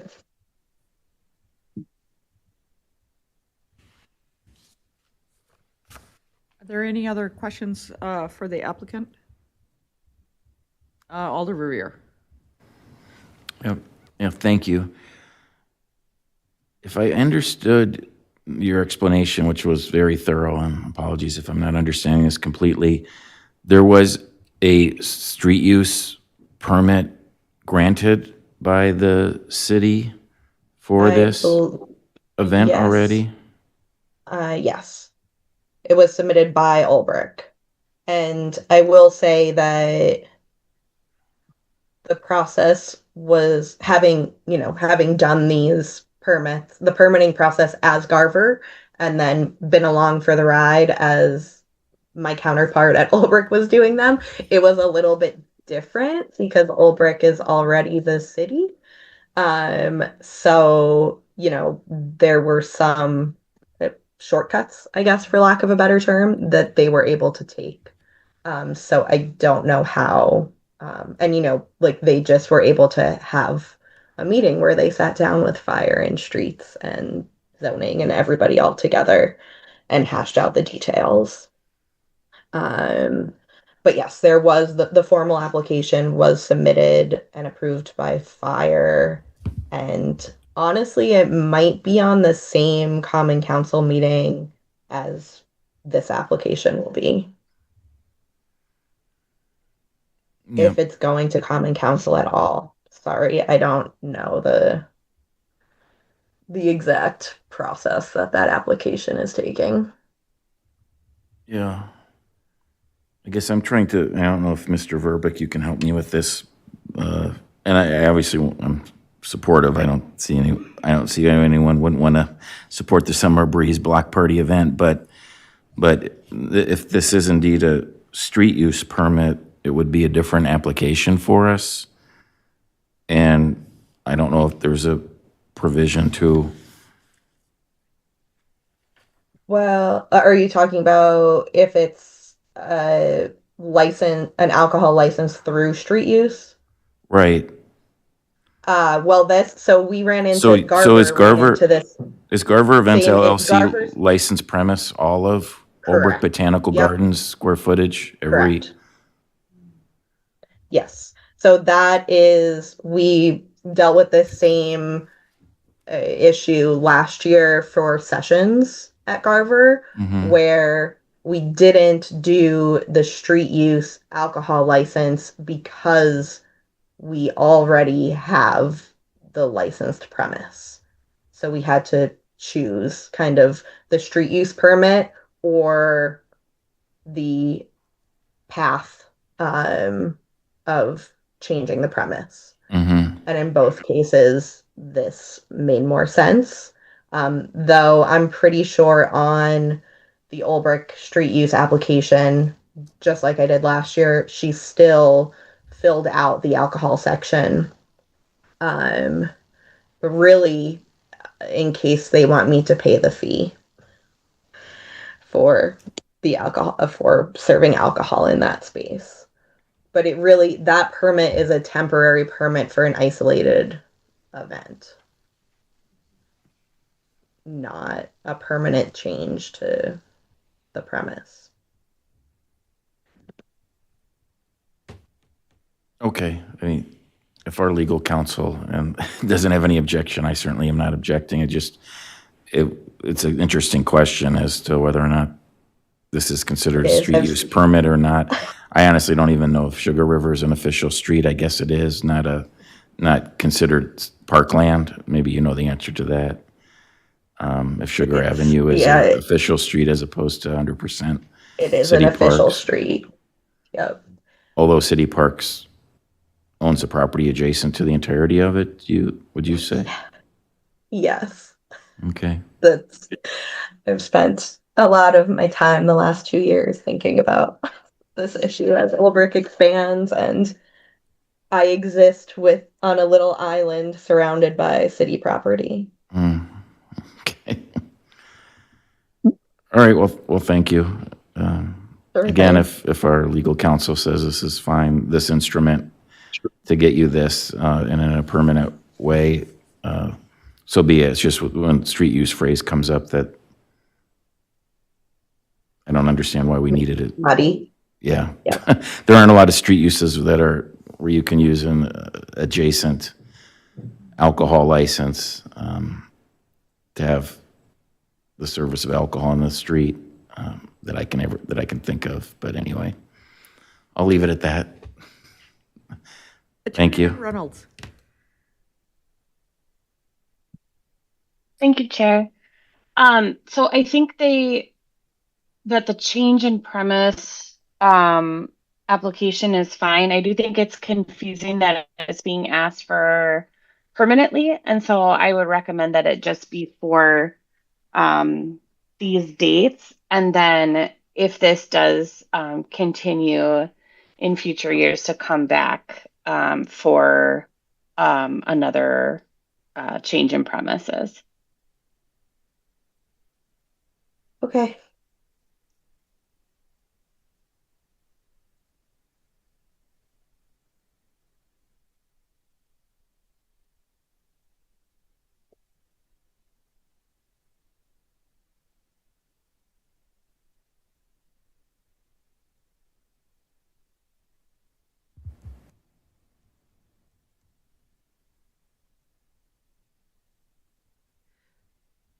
One question I have, is this a fundraising event for Olbrich Gardens? It is, yes. So the portion of the event that is on Sugar Avenue is free and open to the public, but admission to the gardens is not free, and that ticket is a fundraiser for Olbrich Gardens.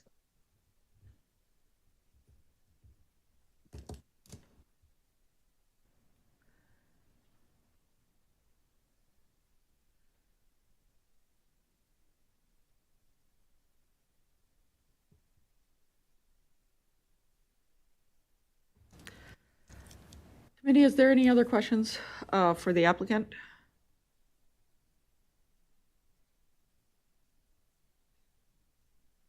Are there any questions for staff?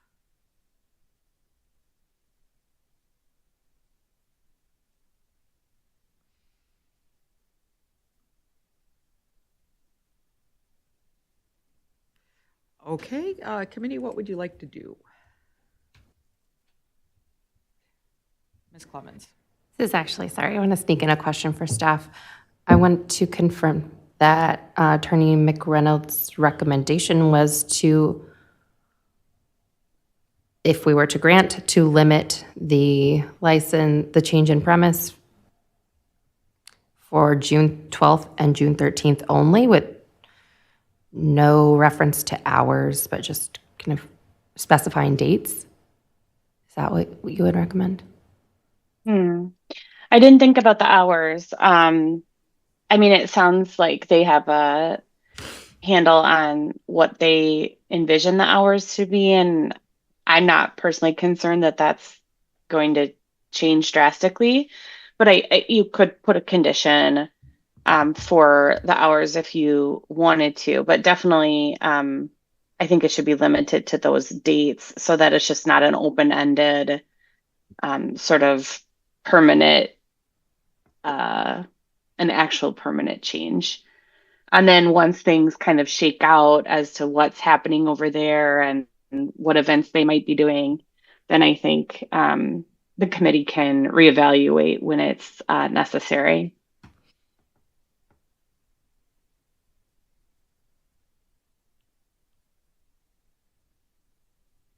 Ms. Clemens.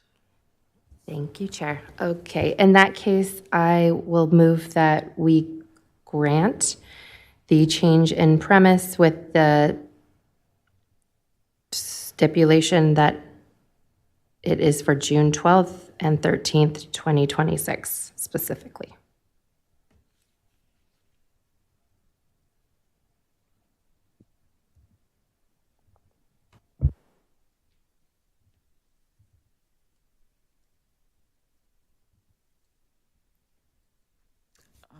This is Moira. Can I second? Yes, you can. All right, excellent. So we have a motion and a second to grant the change of premise for June 12th and 13th of 2026. Any discussion? Seeing none, any objections to approval? Seeing none, item 51 passes, and I know where I'm going to be one of those days. Thank you very much, and have a good day. Evening.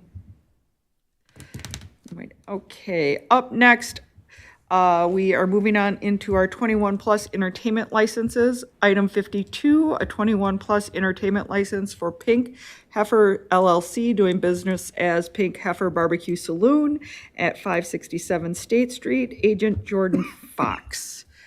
Jim, do we have any registrants for this item? Yes, I believe Jordan Fox is registered. Yes, he's in Zoom. and in Zoom. Jordan, welcome. Thank you for waiting out with us this evening. Yeah, no problem. If you could let us know what you're planning to do over there at the Pink Heifer. Really, the entertainment license is just to cover our basis. Our stage is small and mostly just for open mics, non-paid entertainment.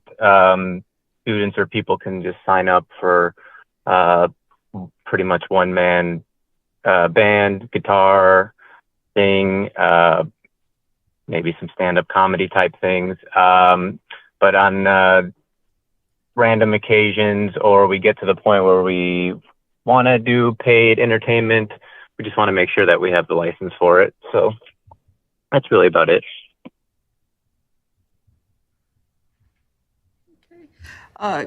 Committee, do you have any questions for Mr. Fox?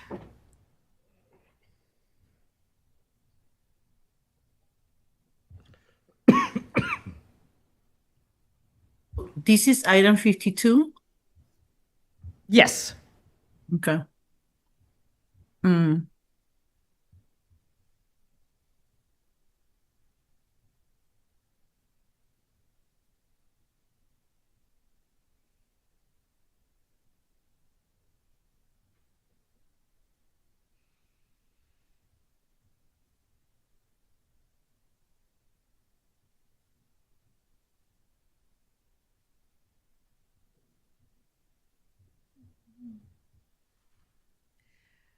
Committee, do we have any questions for Mr. Fox?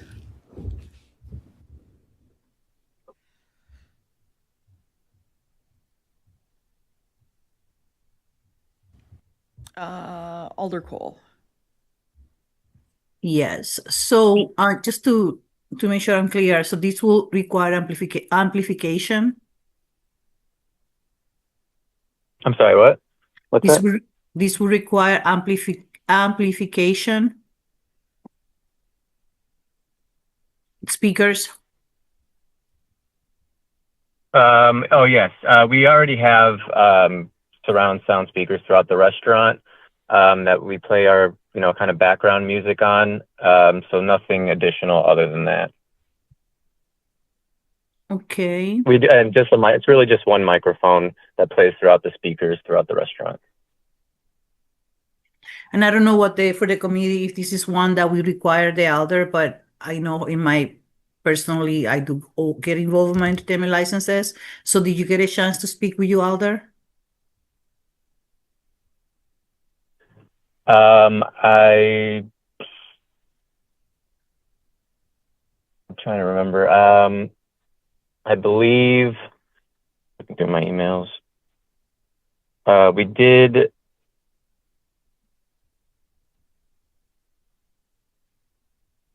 I didn't speak to him directly, but I believe someone in our company did speak with him just for informational purposes, and we did pay for the license and the fee. So I don't know any more other information other than that. Okay, thank you. Alder Verveer. Yeah, thank you.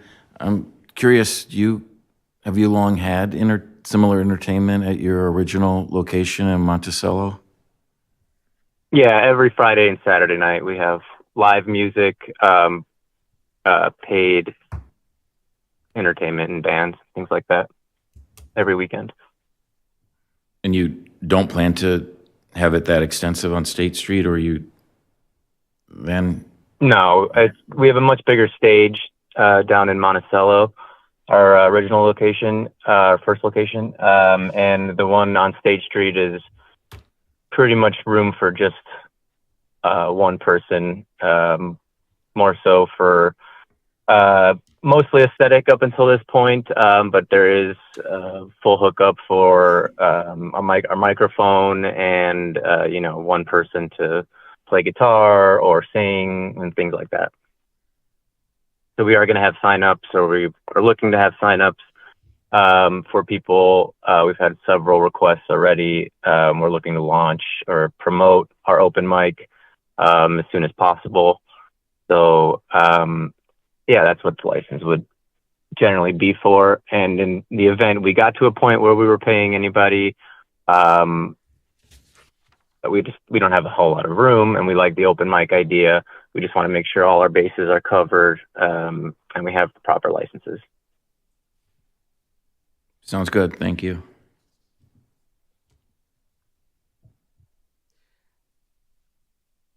Ms. Clemens. Thank you, Chair. Quick question for Mr. Fox. What is the 5% other in your sales that you noted on your application? I believe, other than food and liquor sales. Mm-hmm. You broke 15% alcohol, 80% food, 5% other. I think we had that down for merchandise. Okay. That's really about it. Got it. Thank you. Nothing else from me. Yep.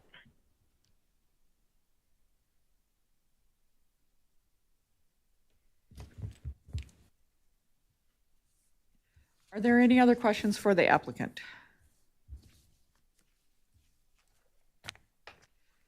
Seeing none, are there any questions for staff? Captain Hartman, do you have any opinions of this being granted? Given this small size that we're looking at here, I don't have any concerns about it at this point. Thank you. Any other questions for staff?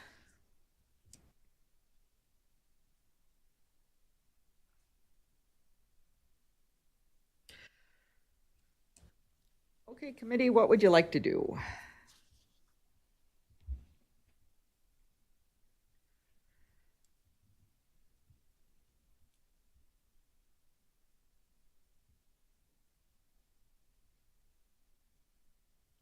Ms. Clemens. I move that we grant this application. License. Thank you. And I'll second that.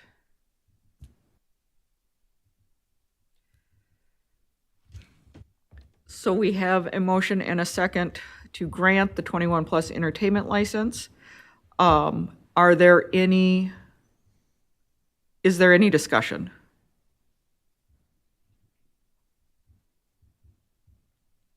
Seeing none, is there any objections to approvals? Seeing none, item 52 is approved. Thank you very much, guys. Okay, thank you very much. Thanks. Bye. Next up, we're going to take up item 53 and item 59. So there is a 21-plus entertainment license for the Discovery Culinary Collaborative at LLC, doing business as Steinbach's on Orchard at 33 North Orchard Street.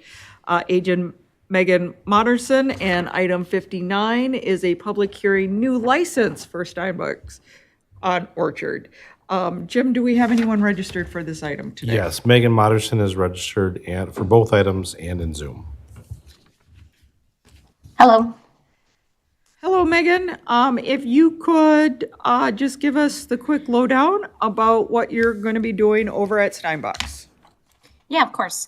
So Steinbach's on Orchard is within the Discovery Building on the UW-Madison campus, and we have been doing business there since we moved in, but it had been under Town Center Dining LLC, and the business has changed, though the building has changed from the Wisconsin Alumni Research Foundation over to UW property, and they asked that we change the licenses to be under our LLC instead of theirs. So that is what the application is for both the entertainment license and the beverage license. Are there going to be any changes with how you guys have been doing business previously? Zero changes. I've been the liquor agent for the whole time I've been there, so nothing on that side has changed either. Okay, great. Committee, what questions do we have for the applicant?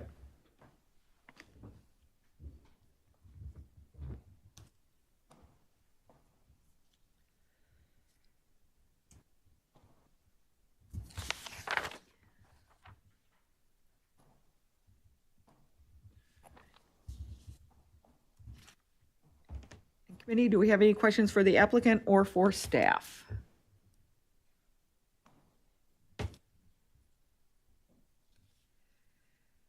Jim, do either of these licenses have any conditions on them? They do not. Okay.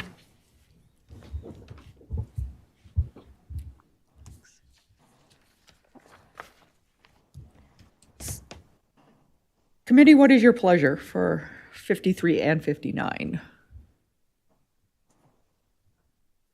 Alder Verveer. Thank you. I move to grant agenda items 53 and 59. Second.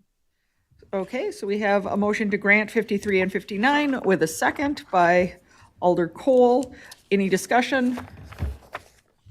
Seeing none. Any objections to approval? Seeing none, 53 and 59 are approved. Thank you very much and have a good evening. Thank you. Next up, we're going to take up item 54 and item 62, a 21-plus entertainment license for La Taraga Bar and Grill at 3010 Crossroads Drive, and a new license. No, 62. Public hearing, new license for the same agent Jekyll Bedell, and they are here in person. It's your it's your turn now. Oh, Thank God. you for waiting for us. Next time I'm gonna say I don't speak English to go first. No habla inglés. Well, my name is Jake Elbadell. I own and operate La Tawara Bar and Grill. My partner is retiring. I have been the agent. We have an liquor license and entertainment already, but because we couldn't transfer the LLC, we're reapplying again, pretty similar to the previous case. Been operating for the past 4 years, and we're not planning on changing anything on the business side.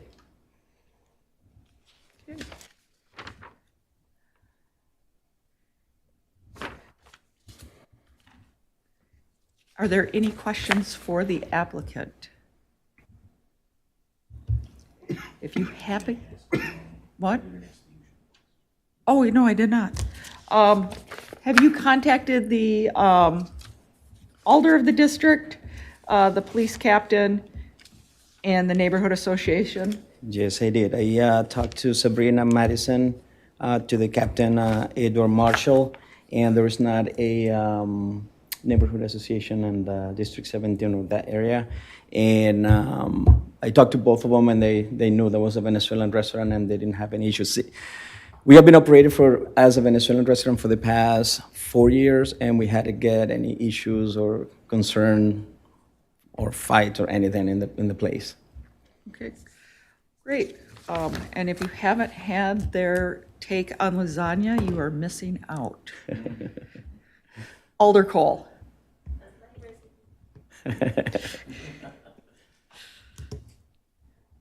Thank you. So, I mean, I was just reading the application, but I'm going to still ask, so give you a plug-in. Since these are areas that we don't have many of them in Madison, what kind of music are you going to be playing there?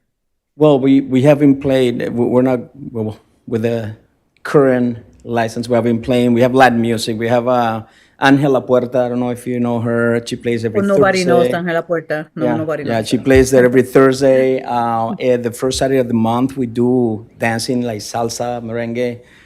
It's only the first Saturday of the month. And this year, we're going to have Angela with other people playing through the summer. Okay, good. I thought I'd give you that in, and I agree. The food there is pretty good. So, yeah, that's all I have at this moment. I don't think I have any other questions for you. Okay. Are there any other questions for the applicant?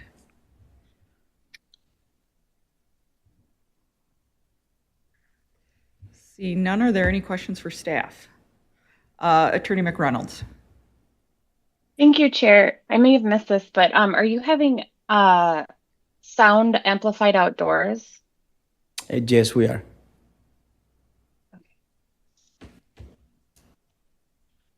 Oh, I was just thinking, I think that wasn't checked on your entertainment license. Oh, I'm sorry, I missed that. The first time, because I became the agent on the old license about like 4 years ago when we opened, I met with the captain and we talk about it because our patio, that's a industrial area, like the residentials are very far away from it.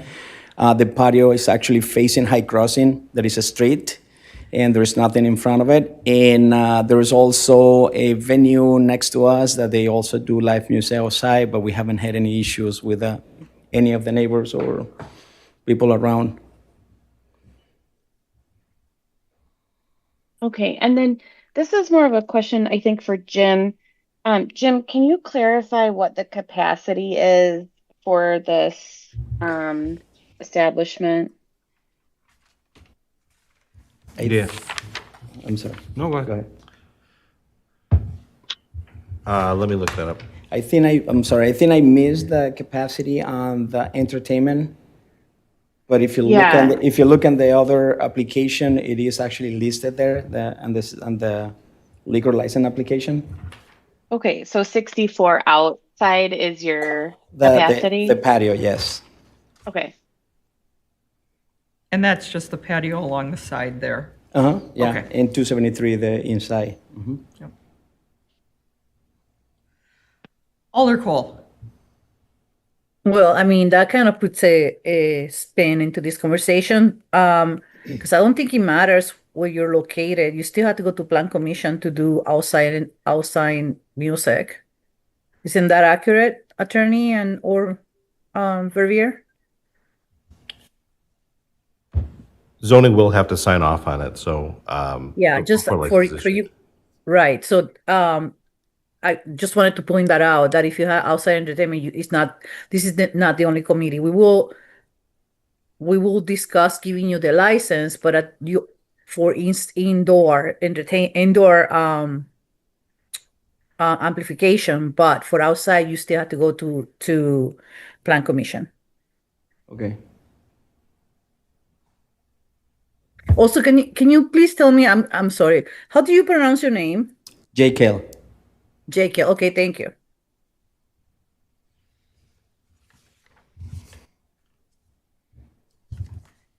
Alder Revere.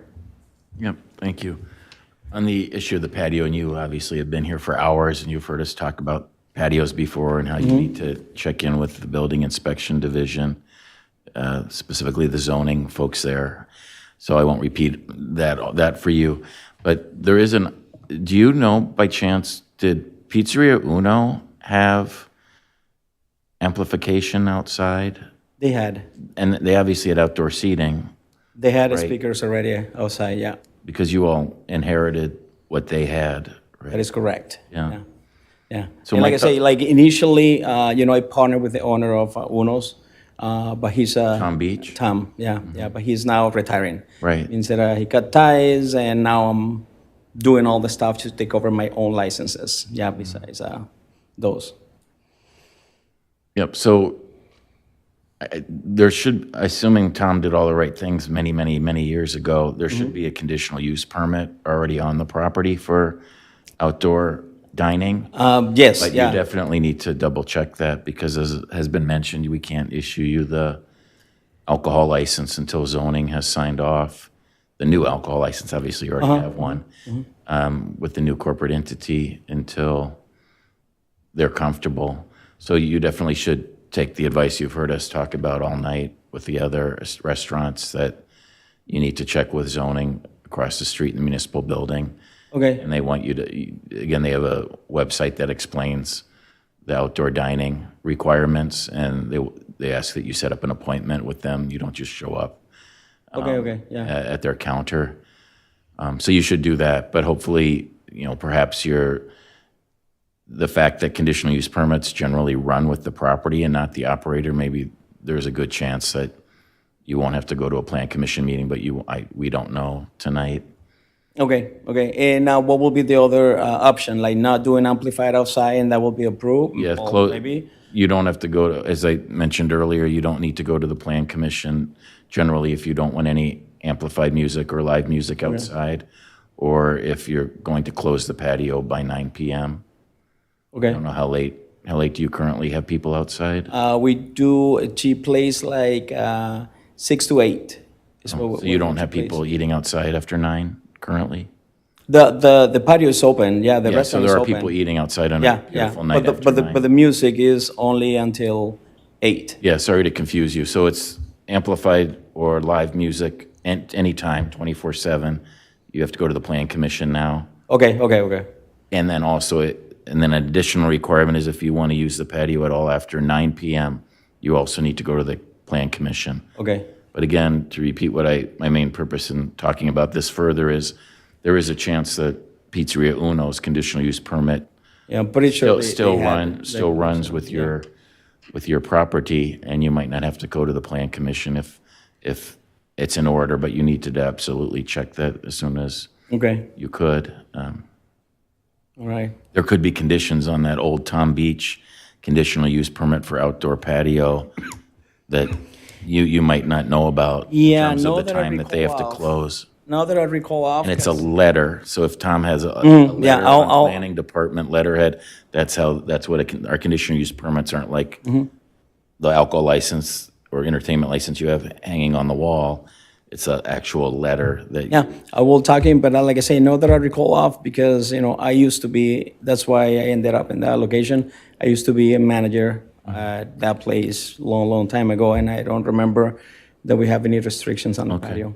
Yeah. Mhm. So I know you'll do the right thing and figure it out. So. Yeah. Yeah, thank you. Sorry, it's another requirement. And question, means that I'm moving forward, if I get the amplified outside or live music, whatever, need to go to the zoning and to get the license approved, will there be, do I need to wait until the next meeting, or how that will work? Okay. Yeah, you can still grant it. Zoning would have to sign off before it gets issued, but Okay. council can still grant the Okay, license to you. okay, perfect.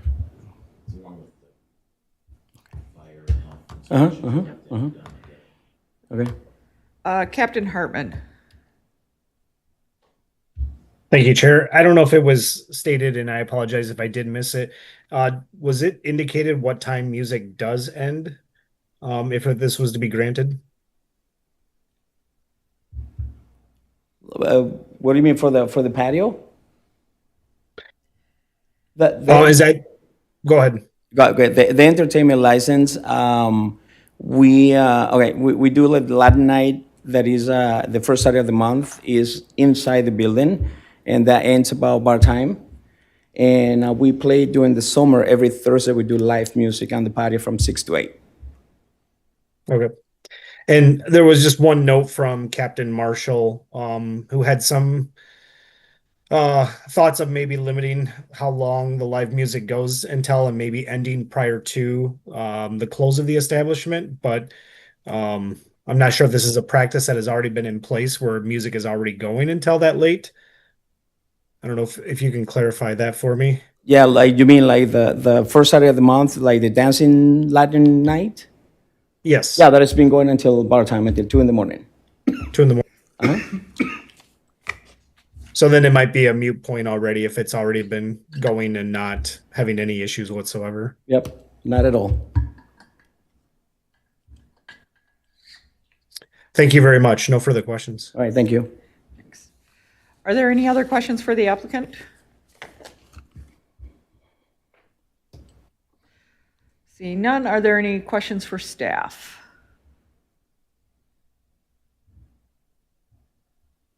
And there are presently no conditions on the license there. Thank you.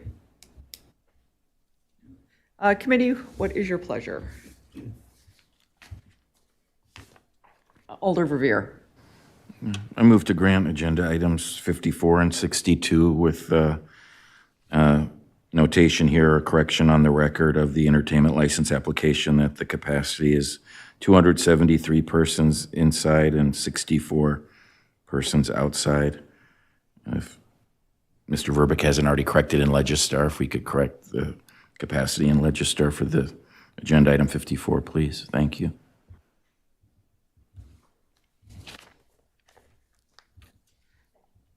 We have a second from Ms. Clemens. Alder Cole, was that a second, or do you have discussion? So do we want to put this is not going to go to Plan Commission? Or do we want to add that language or not? It still might, but that zoning still has to sign off on both licenses to be issued. I know, I'm talking about the language that we have been using all night. Alder Verveer. Yeah, thank you. That's a good point. I guess since I've been to this location so many times and its current incarnation and previous, you might know it as Madison Common Council holiday party at your place. But anyway, because it's not right, yes, thanks to former Council President Figueroa Cole.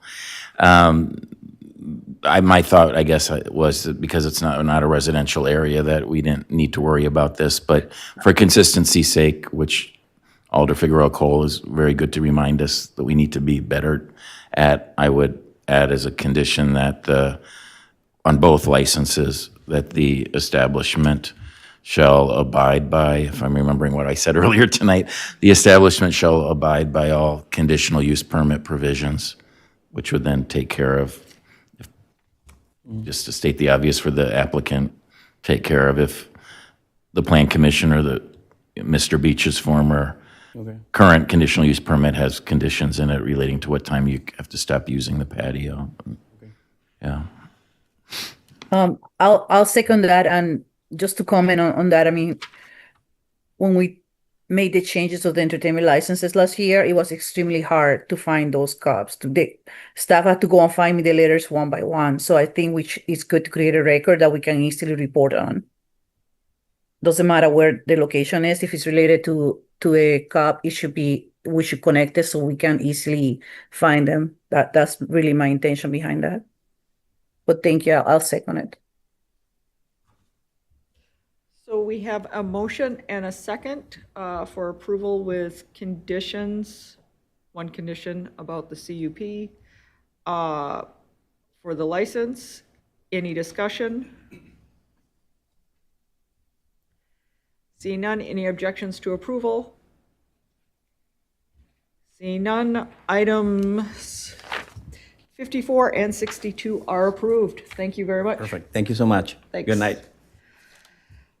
Up next, item 55, 21-plus entertainment license for Baraka, doing business as Baraka at, there's no address listed. On Williamson Street. I've been there. I know. 1210 Williamson Street. Yeah. Agent Marcos Regasa, and I see we have our applicant here in person. So if you can tell us what you want to do with the entertainment license, that would be great, and I'll even turn you on. Sure. Hello, my name is Marcos Regasa. I've been the owner and operator of Baraka for many, many years, since 1992, I guess.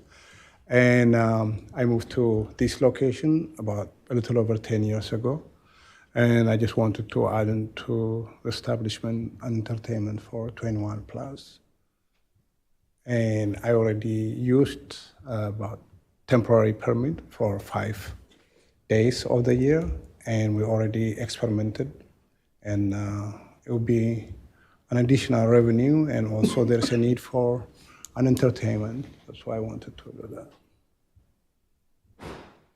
Okay, thank you. And also increase my food sales, being open the whole time while I'm having that entertainment. Okay. Are there any questions for the applicant?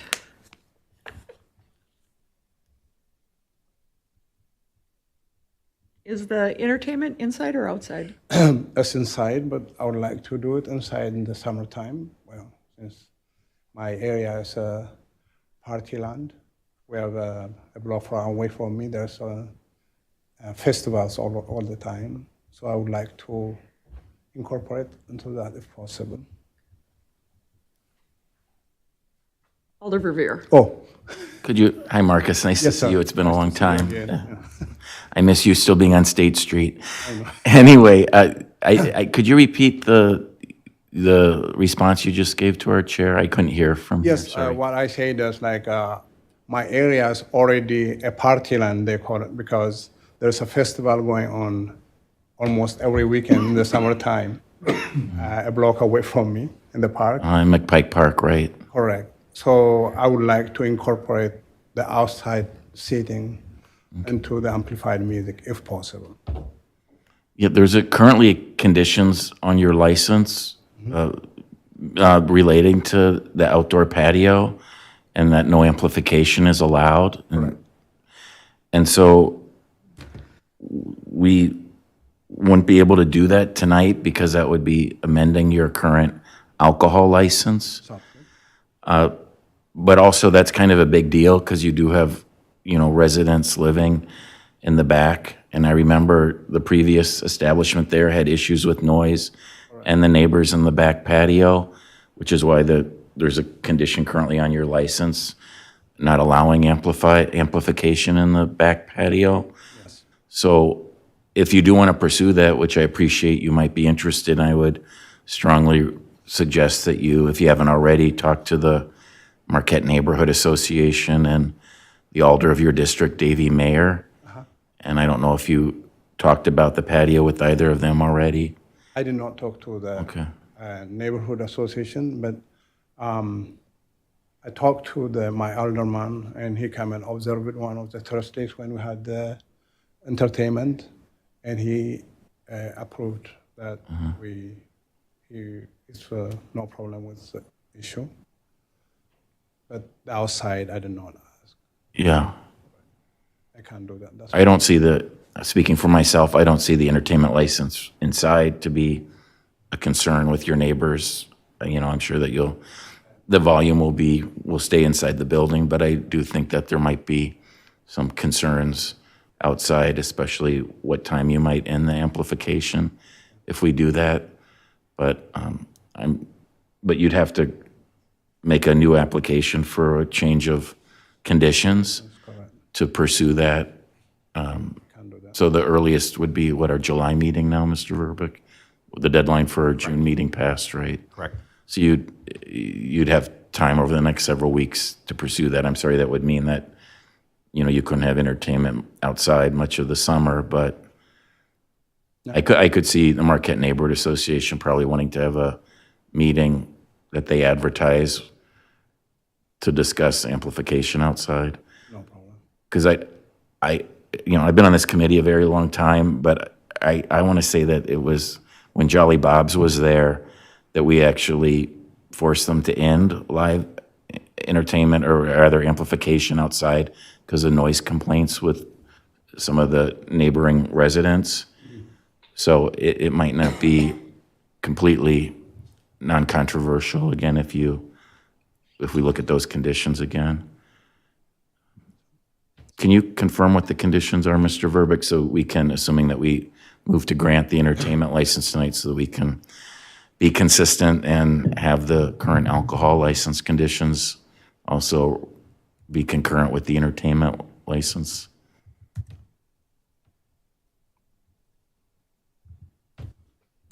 Now I'm trying to think back. Yeah. And I think it Do was. you remember Jolly Bob's chair when being on the committee when Jolly Bob's was? I wasn't on the committee, but I remember there was a lot of just drama around noise on that patio, not even amplified, just it being very, voices. very loud at all hours. So I think they got reduced to at least how long they could also be out there for. And that's part of the conditions, right, Mr. Verbeek, is the hours outside? Conditions are, number one, the front patio shall close at 11 p.m., the rear patio shall close at 10 p.m. Number two, food shall be available at all times the restaurant is open. And three, no outdoor amplification. Correct. Do those sound familiar to you, Marcus? that's Yeah, on your current license, yeah. My current So we can't legally change any of those tonight? Correct. Because we need to go through public notice for Understood. those. But we could still allow you entertainment inside, so you don't have to keep applying for temporary entertainment licenses, yeah. I would appreciate that. Okay. They're waiting for many hours. Okay, thank you. Thanks. Alder Cole. Well, I'm gonna thank you for being here this late. What kind of music are you gonna be playing? Well, R&B and international musics, and maybe some Latin nights here and there. But Good. Thank you. Again, kind of vibes that many people in this city are looking for. Yeah, I don't have any other questions at this moment. Okay. Thank you. Are there any other questions for the applicant? Seeing none, are there any questions for staff?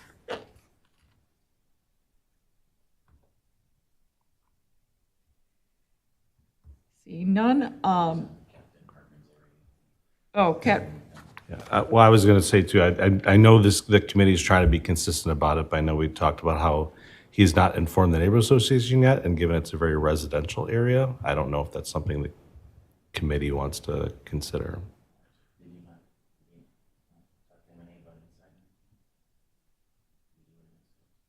I thought he said he didn't I mean, contact. I just asked about that a minute ago. If this is one that we ask for all the three boxes to be checked. well, yes and no. Yeah, So I know. I see it this- here. This isn't, so those questions are on a alcohol Residential. license.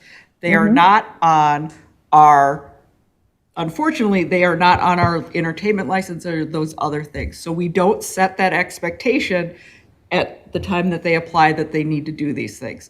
What we have heard is that he's talked to his elder and those things, and this is internal entertainment. He will have to go through the process for outside entertainment if he wants to get the amplification moved.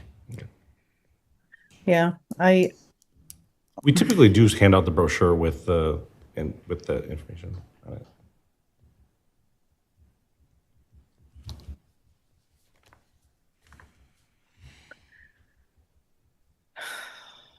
Okay, so any other questions for staff? Committee, what would you like to do?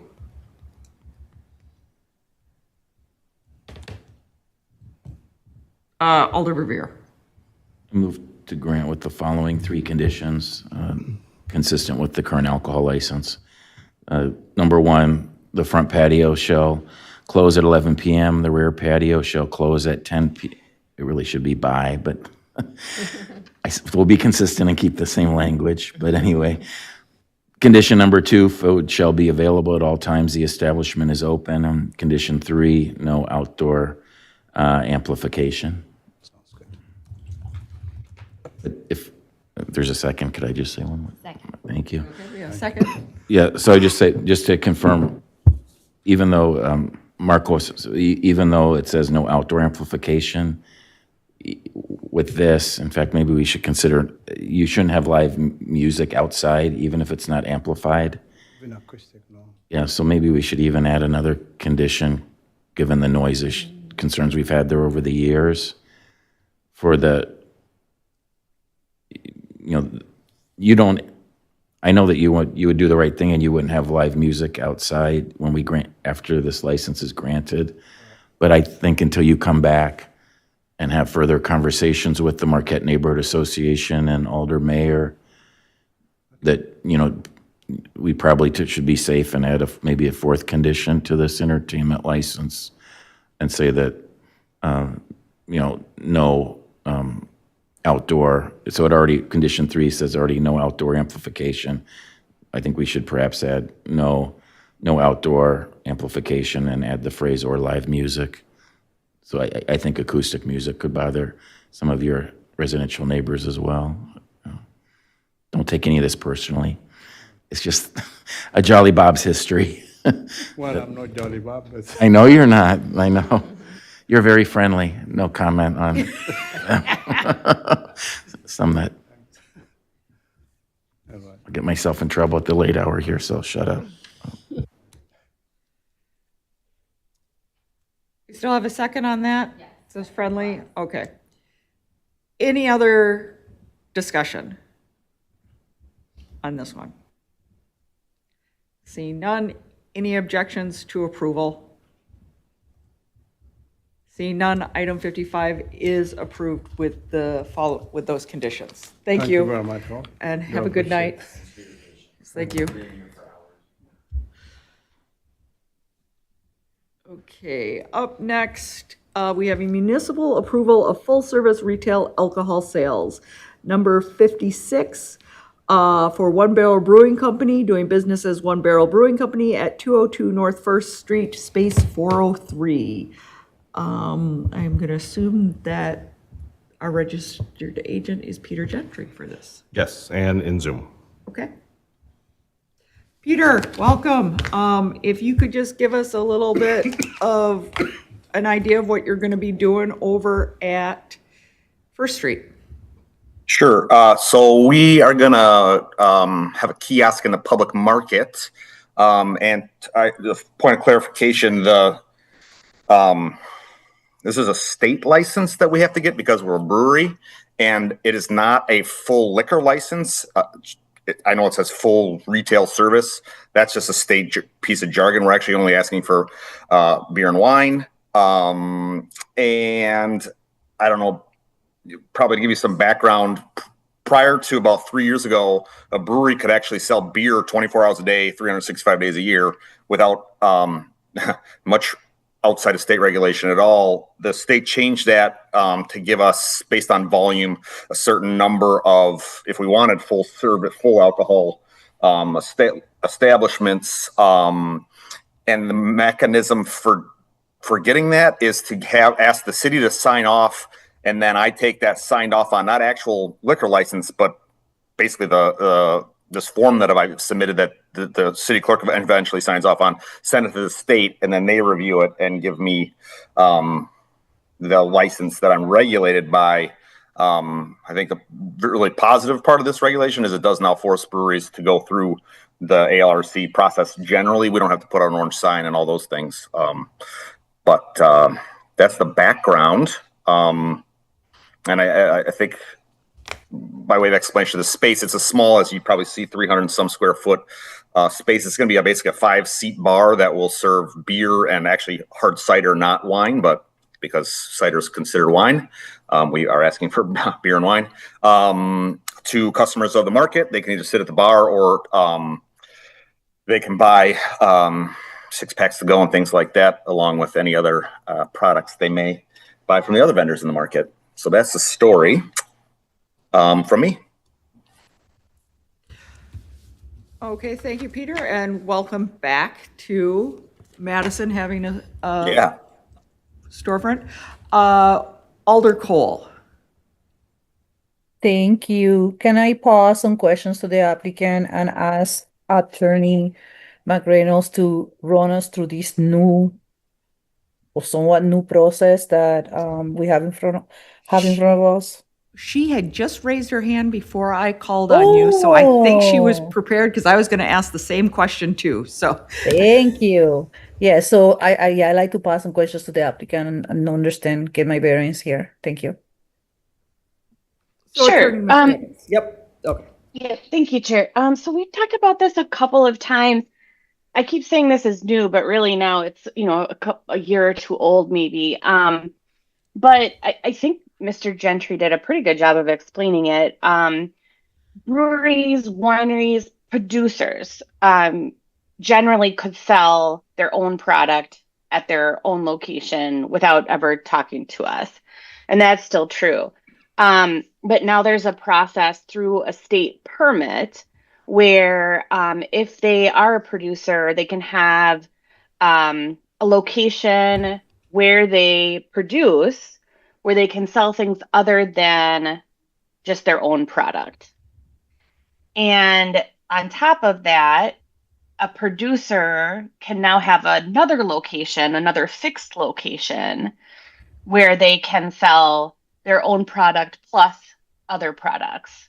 And it doesn't go through the regular Class B combo licensing. It goes through the state permit. These producers can also apply for sort of a mobile type license. But for this situation, if you look at the application, they are requesting a fixed full service retail outlet. So that means they're not going to be producing there, but they're going to be selling their own stuff there. And the full service just means they can sell more things than just their type of product. Basically, that's what is happening here. We really only need to look at Part D, which is kind of the regular premises description. And then this committee would be looking at Part G. And then the state, after this is done, then the state looks at it and sees what the city has recommended. So, for example, in Part G, limiting the scope of alcohol beverages, I would recommend that be yes, and limiting it to what the application states. So limiting it to beer and wine, which includes the cider.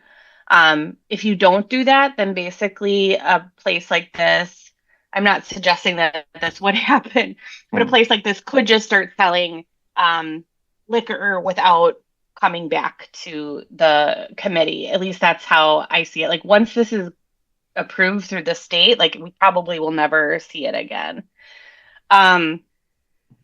And then if there's restrictions or requirements for the full service outlet, I would also recommend putting yes.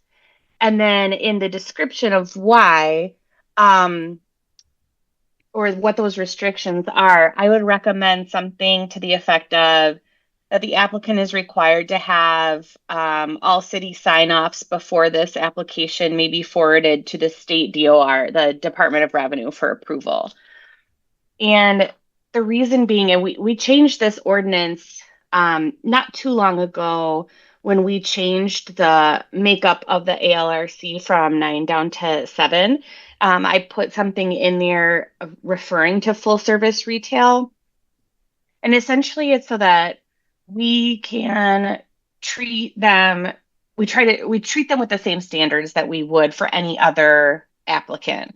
So even though we don't have full control, we would still, require that they go through the regular sort of approvals that any other new license premise would go through. And I think Jim might I have this information, if some of that's already been done, but my understanding is that they're still waiting on building inspection sign off. But because of the timing of things, instead of waiting for the building inspection sign off and then having this application come to us and then having it go to the state, this seemed like a more efficient and fair way of handling it. Just to put it in the restrictions or requirements that will require those things before it goes to the state. I'm sorry, that was a lot, but hopefully that that answered your question and much more. Gave my recommendation on sort of how to handle this this application. Thank you. Good time for us to again create a template on how to manage this on the future, specifically focusing on Part G. With that said, at this moment, Alder Cole, can you think for a minute? I just need to state something which I didn't realize that when the agenda came out. Just a disclosure that with the public market, my husband is on the public market board. So I feel like I need to disclose that every time. We don't have any financial interest, but just that out there that discussions about the public market happen at the house a lot.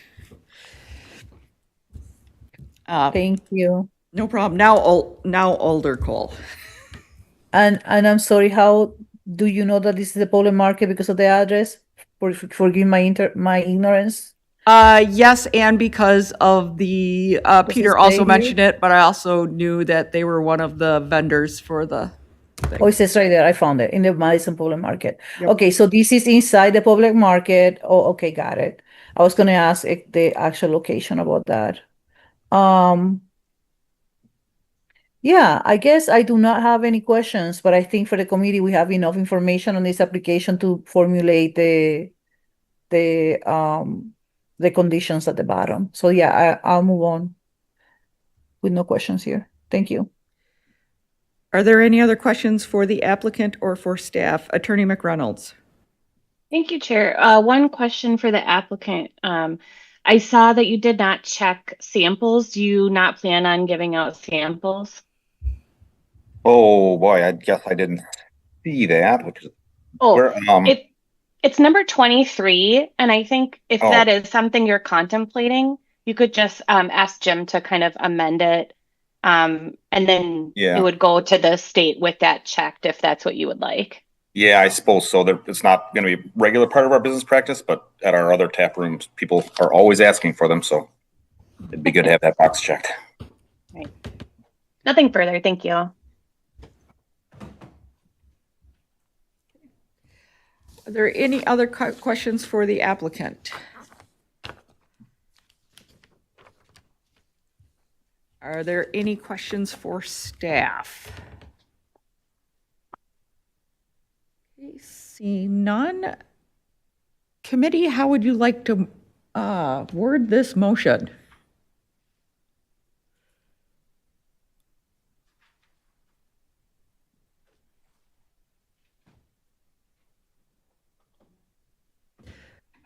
Ms. Clemens.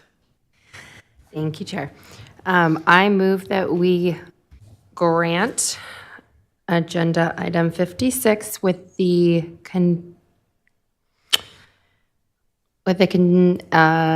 conditions of answering yes and Part G1 to specify beer and wine sales only in alignment with the application, and indicate yes in G Part 2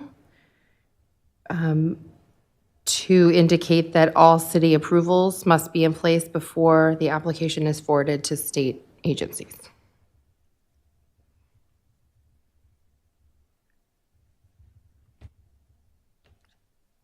Second, if someone has something else. I was going to say, sounds good to me. So we have a motion. We have a second. Any discussion? One question. Attorney McReynolds, does this satisfy what you were thinking of how we should proceed with this? Yes. Okay. Thank you very much. Am I on the mic? Yes. Yeah.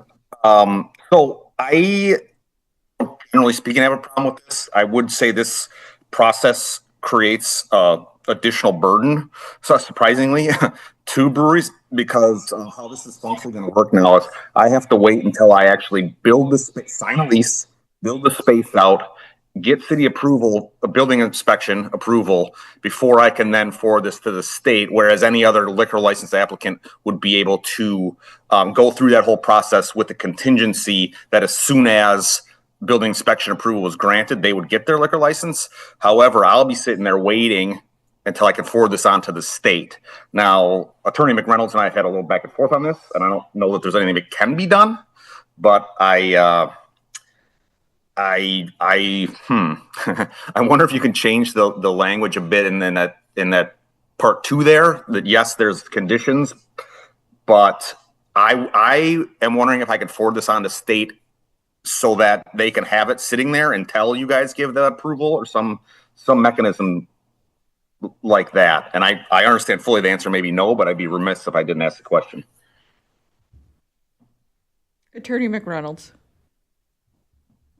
So this is a sort of uncharted territory, which is why we find ourselves in this odd situation. I mean, we could try that. We could write it on the application and then see if the state will follow it.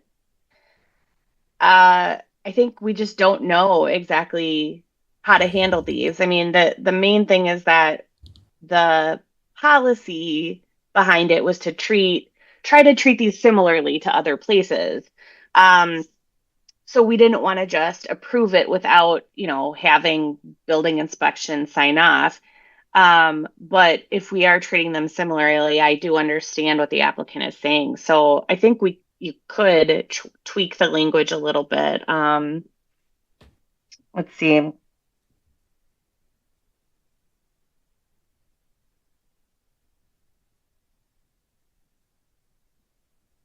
Thanks for your patience, everyone. Okay, so requirements or restrictions, yes. And then restriction to not begin operations until all city sign-offs.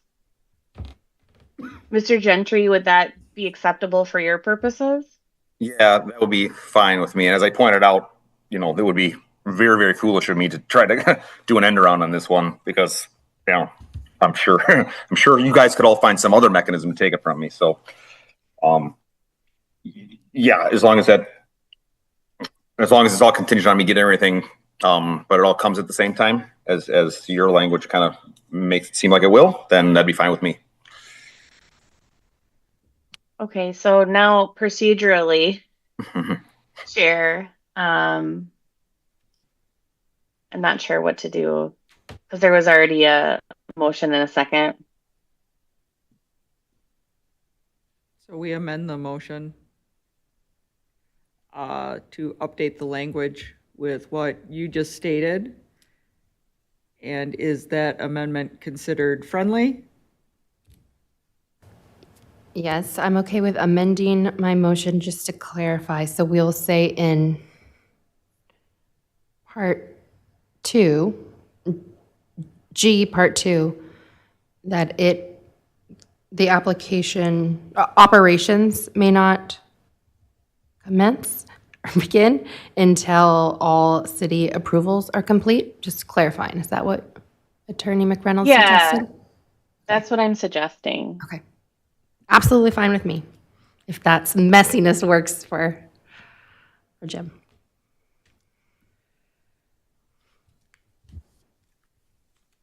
And I'm okay with the change. Okay, so we have a second on that from Alder Cole. Got it all from the motion giver and the second from that. Ms. Harrington.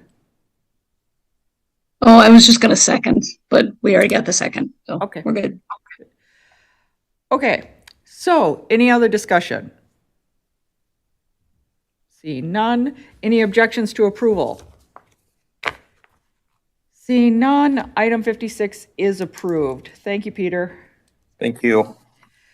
Up next, new license for number 57, new public hearing for new license for Madison, Wisconsin Hotels LLC, doing business as La Quinta Inns and Suites at 5217 East Terrace Drive with Agent Harshnell Ammon there. Jim, do we have any registrants for this? We do. And he looks like he's in Zoom. Yeah, Harshal Amin is registered in Zoom. Okay. Harshal, if you could just give us some information of what you are trying to do over at La Quinta. Hello, my name is Herschel. I am the manager at the La Quinta Inns and Suites in Madison. We had a bar over here a few years back, and during COVID, we stopped it. Now people are demanding to bring it back, so our current ownership is just trying to get the beer bar on. And a lot of the guests that stay at the hotel are requesting that we start the bar again. So that is why we wanted to apply for the beer license.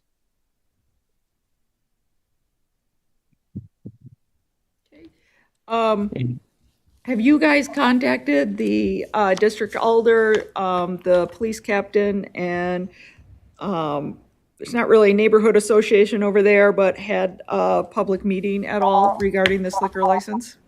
Yes, nobody had shown up for the public meeting. I have spoken to the police officer that I was requested to.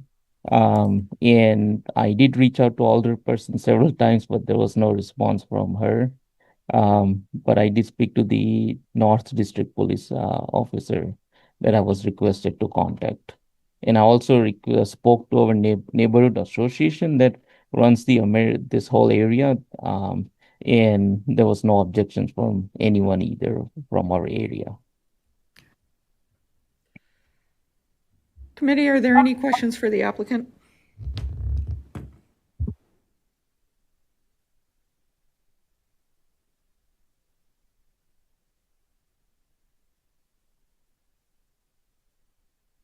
Alder Cole. Either the applicant or the captain, if they can share any feedback from MPD, from the police department.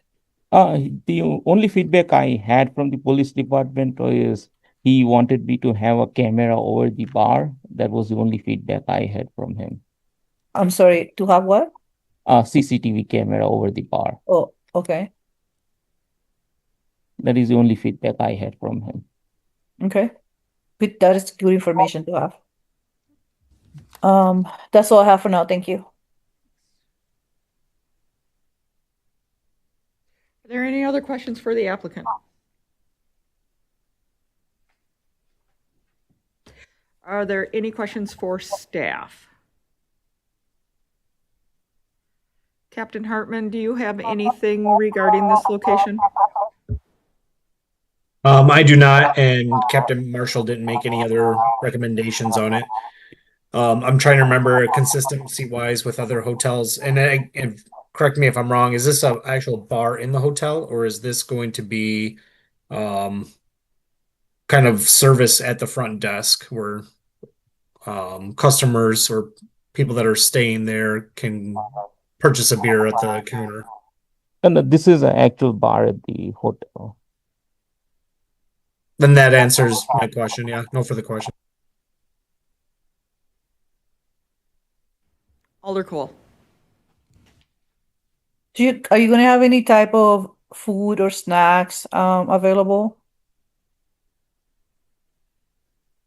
Not for we do have food and snacks available at the front desk. We do have a sundry mart for the hotel guests to buy snacks and sodas over here at the front desk, but not like where they can purchase it from there, but not like any hot food prepared from the kitchen or things like those. We won't have them.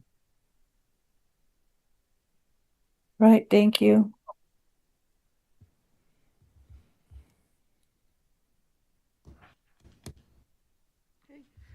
Committee, any further questions? Otherwise, what would you like to do with this application?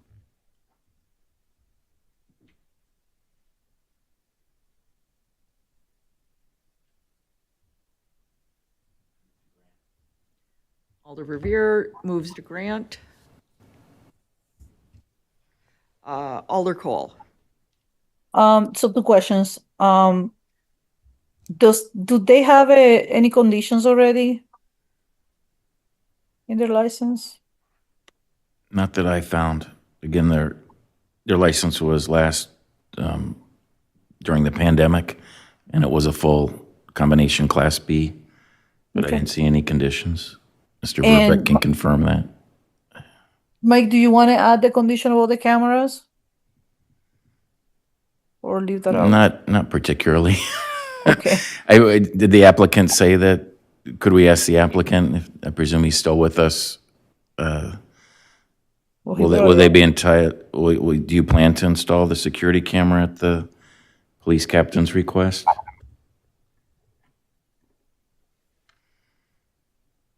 Yes, we can install the camera once we are granted the license, and once we decide to start serving the beer, yeah, we can install the camera over there.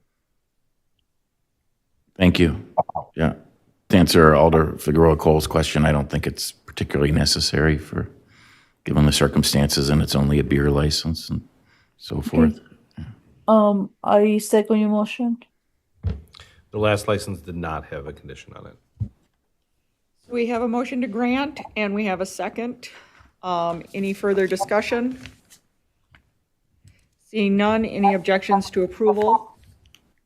Seeing none, item 57 is approved. Thank you very much. Thank you for being with us tonight. Have a good night. Getting through these.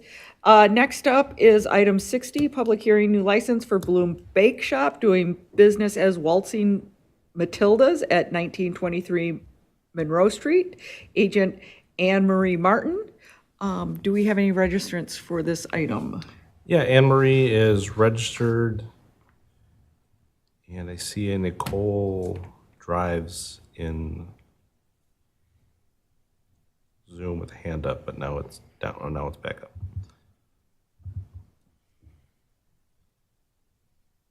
Hi there. Hello? Hello? Hi. Hi, this is Anne Marie. It's actually Maytree, not Martin.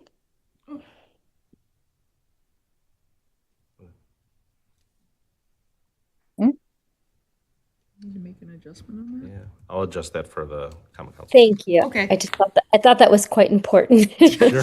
Thank you. And I don't know why it's saying Nicole. She does work with me. Oh, there's me. That's correct.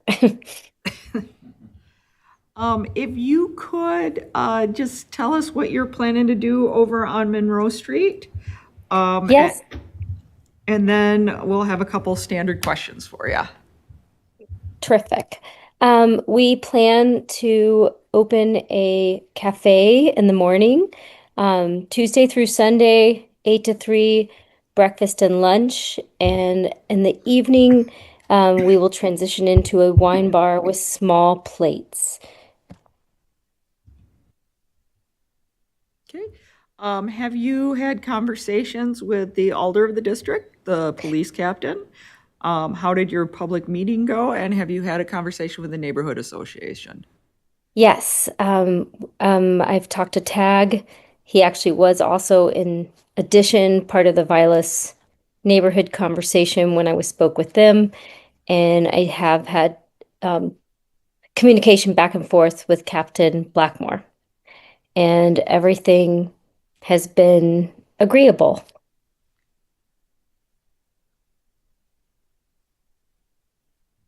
Okay. Committee, do we have any questions for the applicant, Alder Cole? Could you please elaborate on the back and forth and what was agreeable, please? Yes, I explained what we were doing in the establishment at 1923 Monroe Street. I think the only question that came up during the neighborhood association was, would I be doing any retail alcohol sales, like similar to maybe what Barrique's does a block down? And I said no. We would just be doing what's historically been done in the space previous with One and Only and Brasserie V. And everyone, there were no major questions. There weren't any questions. Thank you. And then to confirm, so you want just a Class B liquor license? You're not gonna have beer or? It's the full liquor license with beer, wine, and alcohol. Well, can someone explain? I mean, can you guys look at that application and tell me if that was completed correctly, please? You probably do need to check the box, but legally you can't have a Class B liquor without a Class B beer license. Okay, so again, we should probably change these forms, not to make it confusing. Did I not check the correct box for, No, or you're did I just fine. not communicate it correctly? No, it's fine. The form is asking for something that apparently is not needed, but it's fine. Thank Okay. you. Thank you. Yeah. Okay, that's all I have. Thanks. So one of the things is we do have, so the Class B, we do have noticed the Class B liquor and beer, but we do not have Class C checked. So the wine part isn't checked and wasn't, at least not on the agenda, was it noticed? Wine is part of liquor. Oh, is it? Yeah. Okay. I'm getting tired now. We have a lot of applicants that only check liquor, but it's implied that they're also getting the beer as well. Okay. Yeah. You get one, you get it all for the Class B. I know you pretending, Amy. You don't have to make me feel better by pretending that you didn't understand this. It's past my bedtime. We haven't had a meeting go this late in a while. Yep. Yep. Okay, are there any other questions for the applicant? Jim, were there any restrictions on Brasserie V's or the One and Only's licenses when they were in this location? I'll have to look that up real quick. Okay.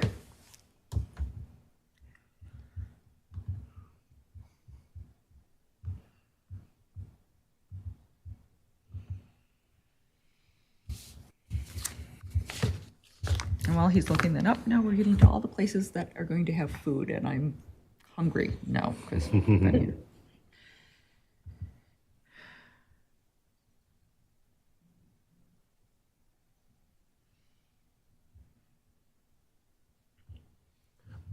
While Jim is looking this up, are there any other questions for staff or the applicant?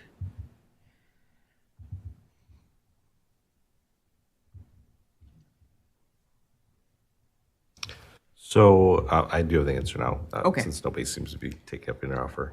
I tried. One and Only has one condition: alcohol service shall cease by 11 p.m. Monday through Thursday and by midnight Friday through Sunday. The brasserie had, I think, 3 conditions. Oops, come on now. Yeah, had 3 conditions. Establishments will be open Monday through Thursday, 10 a.m. to 11 p.m., and Friday through Sunday, 10 a.m. to midnight. Number 2, for food service shall be available up to 30 minutes before closing.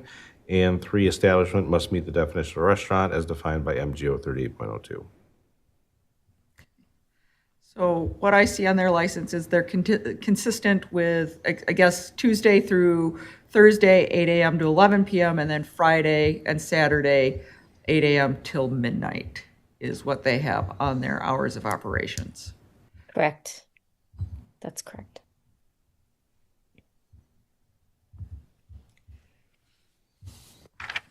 So committee, what is your pleasure?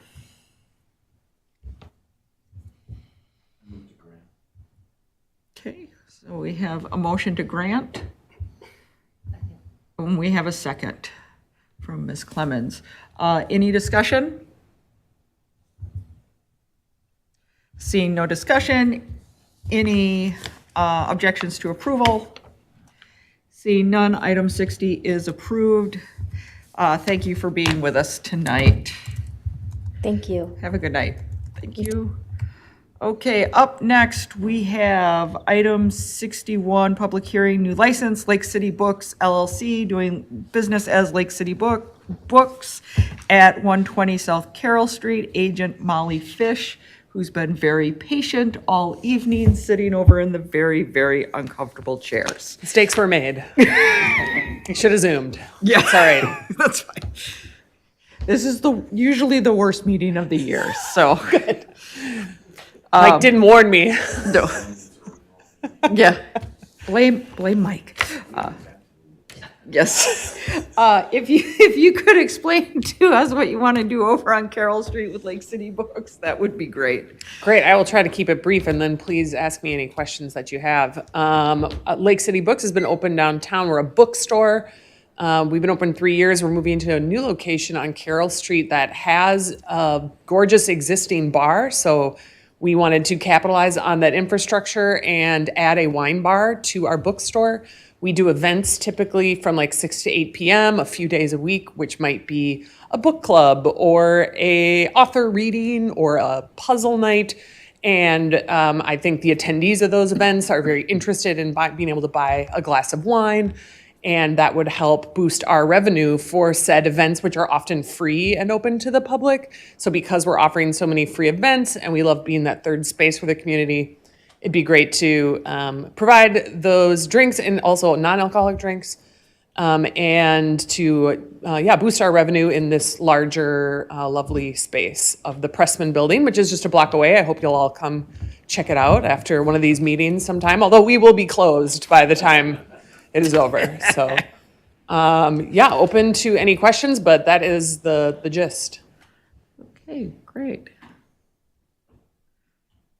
Let's see, do we have, have you talked to the alder of the district, the police captain, and the neighborhood association in your public meeting? Yes, all of the above. I've spoken to Alder Verveer multiple times. I emailed Captain Hartman, who gave his approval. I attended the Downtown Neighborhood Association most recent monthly meeting. They were all in approval. And let's see, there was one more. The alder. The bid's very pro. But yeah, I spoke with all the above. What else did I miss? The alder. The alder? Yeah, the alder's trouble. Oh, alder. Yeah, I said alder Verveer. Yep. Yes. I know. Yeah. Approved.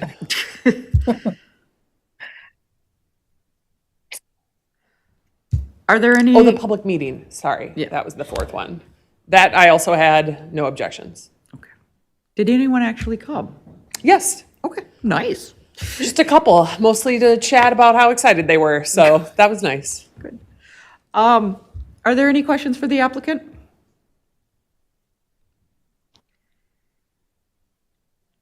Alder Verveer. Thank you. Thank you so much, Molly, for your patience. I'm My pleasure. sorry I didn't recommend that you stay home tonight. In any event, you obviously heard us talk about outdoor patios a fair amount for the last several hours. Yep. Knowing how much due diligence you've done on this just based on our personal interactions, I was curious, have you had a chance to check with zoning to make sure that you don't need to do anything further with your patio that you have proposed here? No, I have not yet. It is a very small patio, and there will not be any kind of amplification We know or there won't be, music yes. or speakers or anything. But I'm happy to do so. if Yeah. needed, Yeah, there's no way you'd have to go to the plan commission. Yeah. But obviously, the previous establishment there also Right. had that available to them, although they weren't open all that much. Yeah. So just curious if you had checked with zoning yet. So you should, obviously, and you know that. Yep. Thank It's you. on my list. Thank you. Thank you. And while my mic is still on, Chair, I don't know if there'll be any other questions. I would move to grant. If there's a second, I'll just say that everyone I've talked to, including in that neighborhood association Molly mentioned a few minutes ago, is very enthusiastic and excited that Lake City Books will have a bigger space and Thank you. stay right off the Capitol Square. Appreciate it. So we have a second. Any discussion? Seeing none. Any objections to approval? Seeing none, item 61 is approved. I didn't realize until I went to Leopold's how lovely these spaces are with the bar and all of that being in there. That's true, yeah. Oh. I was the opening manager there, too. It I was- created that bookstore. Yes, that bookstore is lovely. I agree. Making number 2 now. That's right. Well, thank you. Yep, thank you. Have a good night. Yeah.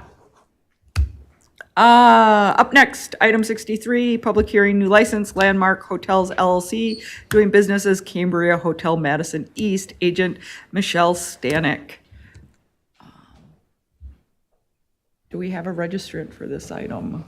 Michelle Stanek is registered, and I do see multiple people in the chat, or the attendees who I'm not sure if they could be them. Yeah, I don't know what the 019. If Michelle Stanek is in the attendees, please raise your hand or press *6 if you're on the phone to unmute.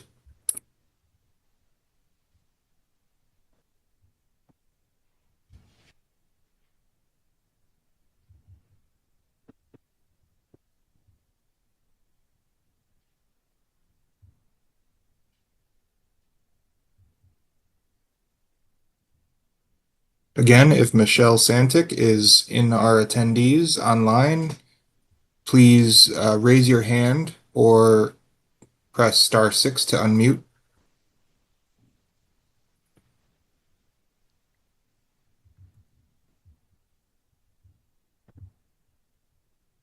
I don't see anyone here with that name, and I'm not getting a response. Okay, committee, what would you like to do?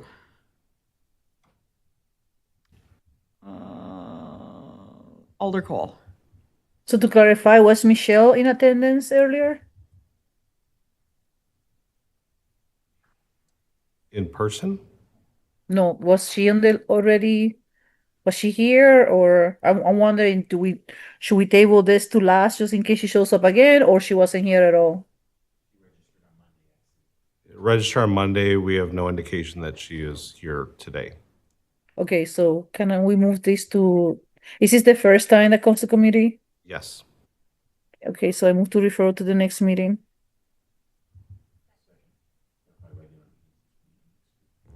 Yes, to our regular meeting of the ALRC. So we have a motion and a second. Any objections to referral? Seeing none, item 63 is referred to the next meeting of the ALRC. Up next, item 64, public hearing, new license, North Italia Madison LLC, doing business as North Italia at 670 North Midvale Boulevard. Agent Stevie Ray Shervinsky. And thank you for being with us tonight. And if you could just give us tell us what you're doing over there at North Italia. Sure. Yeah, it's actually Steve Shervinsky. I'm the liquor agent for all of the Wisconsin cheesecake factories, Madison, Wauwatosa, and Milwaukee. And I'm also presenting today on behalf of North Italia in the Hilldale Shopping Center. So what we're looking to do is request a Class B combination liquor and beer license for the new business, the new restaurant that we're going to be opening up in July. And North Italia for us is our upscale Italian restaurant. It's got a neighborhood feel. We feature classic Italian flavors, everything made from scratch in an open kitchen with an emphasis on hospitality, and high quality. All of our dishes, appetizers, salads, fresh pastas, pizzas, entrees, and also unique items to local markets are all tailored to that very authentic Italian flavor. The restaurant itself, we're hoping to open Monday through Friday from 11 till 10, Saturday 10 to 11, Sunday from 10 to 10. All of our servers are going to be required to complete responsible beverage service training per ABC. And we also have our own internal programs. And we're anticipating at this point hiring approximately 200 new staff members at that location as well, too.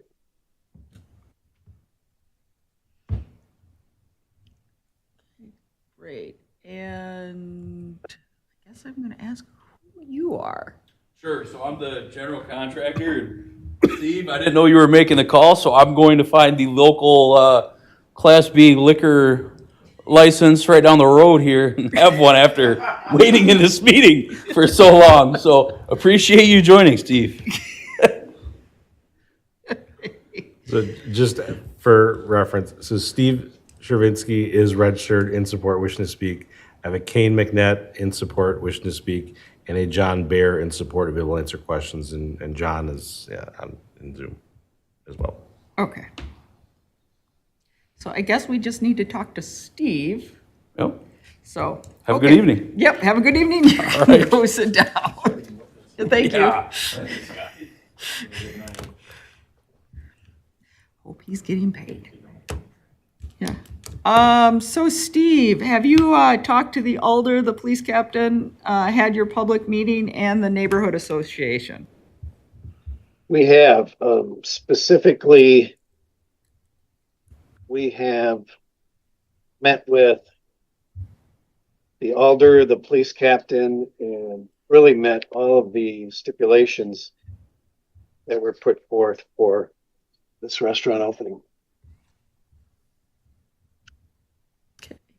Alder Cole. So I have a couple questions for you. Sure. The first one, just so I don't forget, because it's really getting late. Question 25, it says that the sales distribution is 75% alcohol and 25% food. Is that accurate? That's actually, it's flipped. That's not accurate. It's actually 25% alcohol and 75% food. Jim, can that be Sure. fixed, please? Yes. Thank you. And then the second question, with your discussions with the alder, the captain, and the neighborhood association, how did that go? What was the exchange on those conversations? I wasn't directly involved in those conversations, but I was given the authority to mention that we had indeed had those conversations, and that we did meet all the stipulations necessary for the application. Already, thank you. One second. Yeah. Yeah, we had a late registration. Daniel Christians is also registered with the business. Daniel, what do you have to say? Thank you for joining us this evening. Yeah, sorry, legal counsel, kind of late registration here. Can you hear me okay? Yes. Okay, perfect. Yeah, I was just hopping on. Steve already took care of it. I was just going to address the flip and the 75-25 in case it needed to be addressed. And I know he'd mentioned it too. Had discussions with Captain Blackamore, Alder Tischler. They were the only two that attended the info session, and there was no concerns at all there. Okay, great. Are there any questions for Steve or Daniel?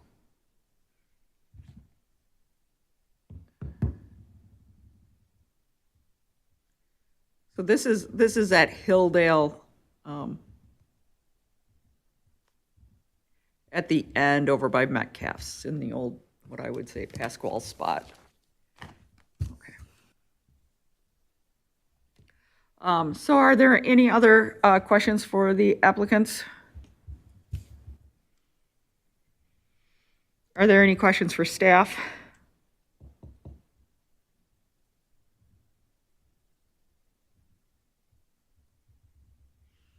Committee, what is your pleasure?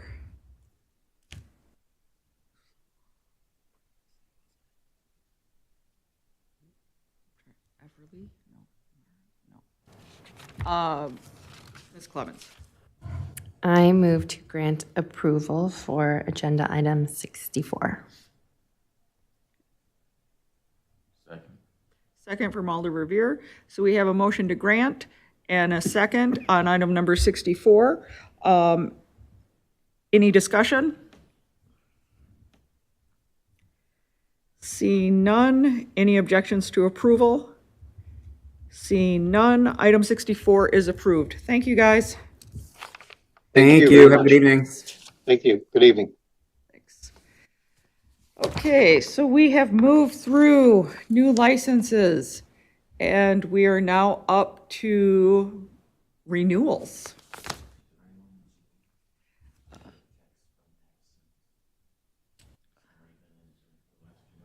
I saw Henry earlier. I don't see Henry anymore. I see Jordan Fox in there. I see a 0190 OST-DT and Steve Shiravinsky, who was just in the last one.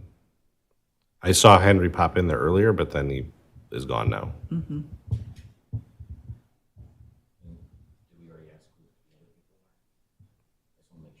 Oh, and there's a phone number too. Yeah. I'll unmute or ask to unmute whoever's calling from a phone number ending in 2371. If you want to unmute and let us know if you're here for an item. Press star 6 to unmute.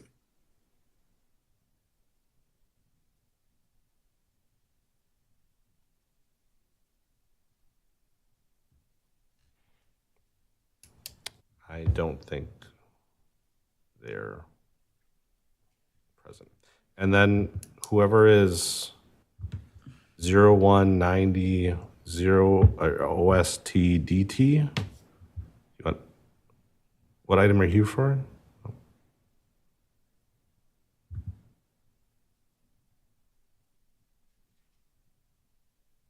Yeah, I don't think they're present. There was another one that was like that, but ended in MGR. I don't know if they were a manager for an establishment, but that. I believe that was Steve Stravinsky. Okay. So Alder Cole? I don't know which number we're in, but if you give me that, I motion to refer it.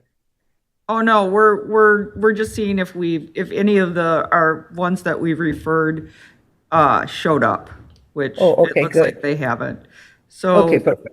we're going to be moving on to item 67, which is going to be to grant Class A liquor, Class A beer, Class A cider, Class B beer, Class B combination liquor and beer, Class C wine for the 2026 to 2027 license renewals with restrictions as previously approved, and to include any change of corporate structure and amended conditions set forth in the report.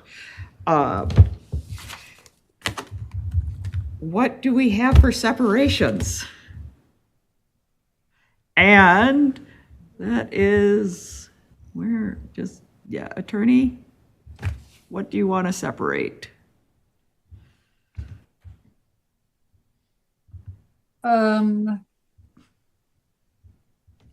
Cielo nightclub at 118 State Street.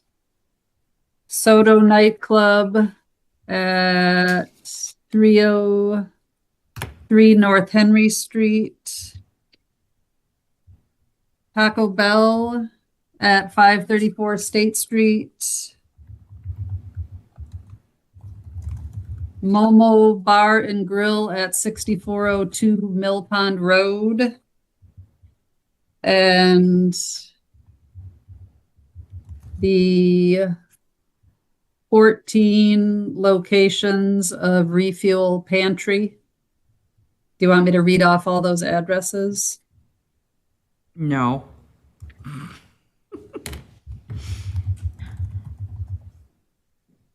And Jim, I have memos to the ALRC on all of these that I will, send to you before the meeting's over. And those are all the refuel pantries, correct? That's correct. Okay, yeah, so no, we don't need to read off those. Those are all in a large group. And then also, I don't know if the committee has seen, I filed a complaint for revocation of Cielo's entertainment license that will be heard at the meeting on the 27th.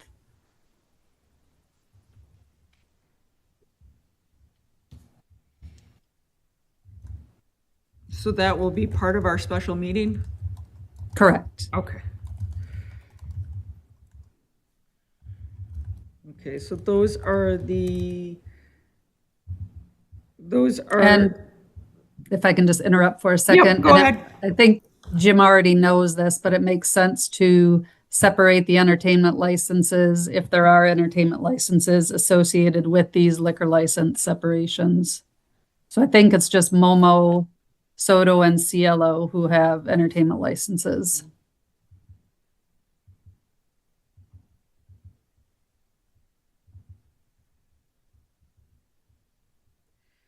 Okay. Can I ask you to read the numbers again, please? The names of the places? Then you see how, do you have it by number? The list has a number at the beginning. A number? Like I'm Cielo. I don't know, brain you're looking dead, at the I'm list that sorry. is in Legistar? Oh, Like Cielo is 213, for example. If you don't have that, that's fine. I don't have the Okay, then no worry. Legistar numbers. So it's Momo, Soto, Cielo, and then the pantries. The refill pantries, Taco Bell at 534 State Street, and Momo Bar and Grill at 6402 Mill Pond Road. Okay.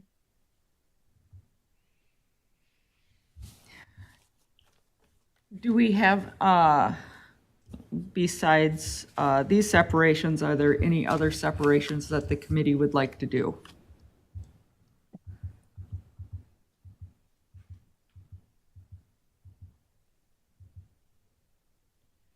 Going once, going twice. I have a procedural question though. Okay. Can I? So this list is for renewal, so we'll go to Common Council to for approval, right? At the end of the day? Correct. Okay, so can the Common Council from now to that time, can any elder review the list and ask for a removal before we vote at the council, or does it happen to be here at this meeting?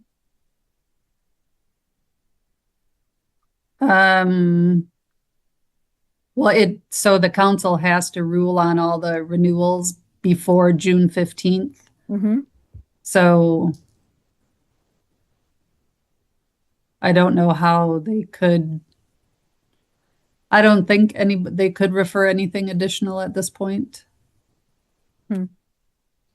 All right, just Are there taking- ones that you know of that people wanted separated? No, just pretty sure that I know that nobody knows how this process works. So just trying to, yeah, I guess we'll tackle that for next year.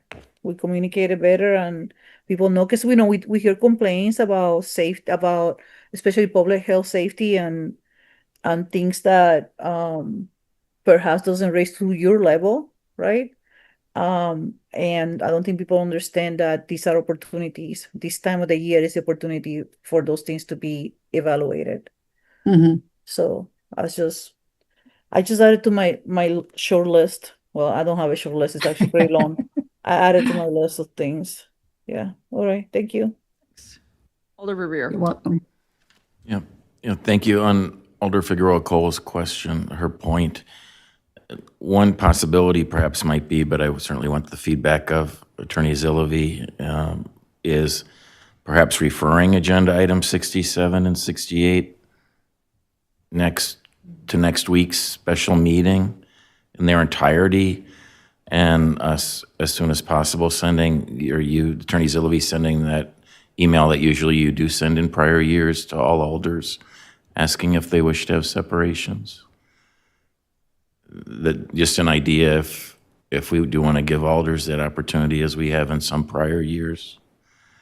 I realize Could that do that, but they would have to I was just going to say, make the request immediately, Yes, pretty much, exactly. since Monday's a holiday and, yes, um, absolutely. Well, if we had a process in place to notify alders before, I definitely, like, I want to ask right now for that to happen next year. I did, and I totally spaced it this year. I'm sorry okay. for Yeah, that. and I probably, I 'cause mean, yeah. typically I do notify all alders and, all the police districts.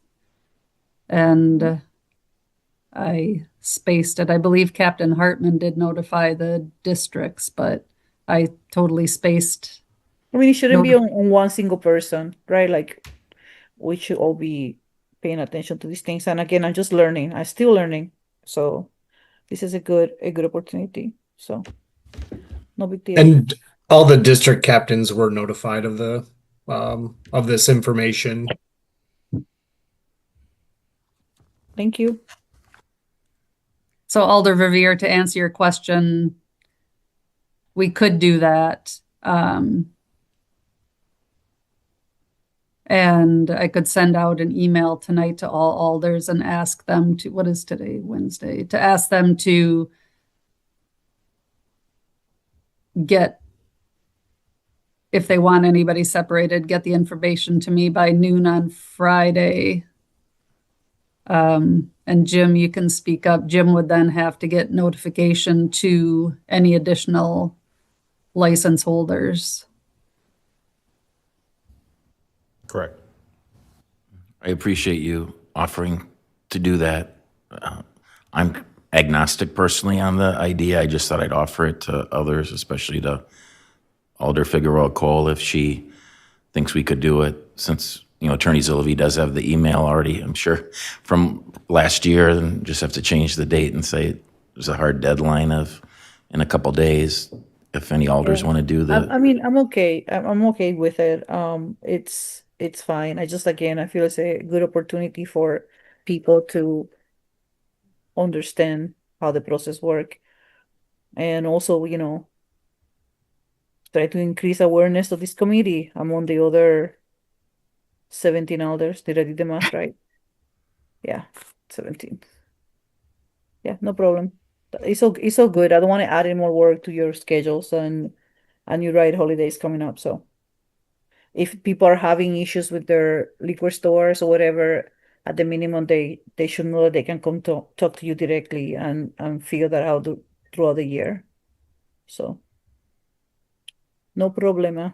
Okay. Well, thank you. Again, thanks to Attorney Zilloway for offering to make that accommodation if we wanted to do that. Sure. And appreciate that Captain Hartman confirmed that each of the district commanders who are probably closest to problem establishments are well aware that where we are in the renewal process and weighed in already. So thank you, everyone.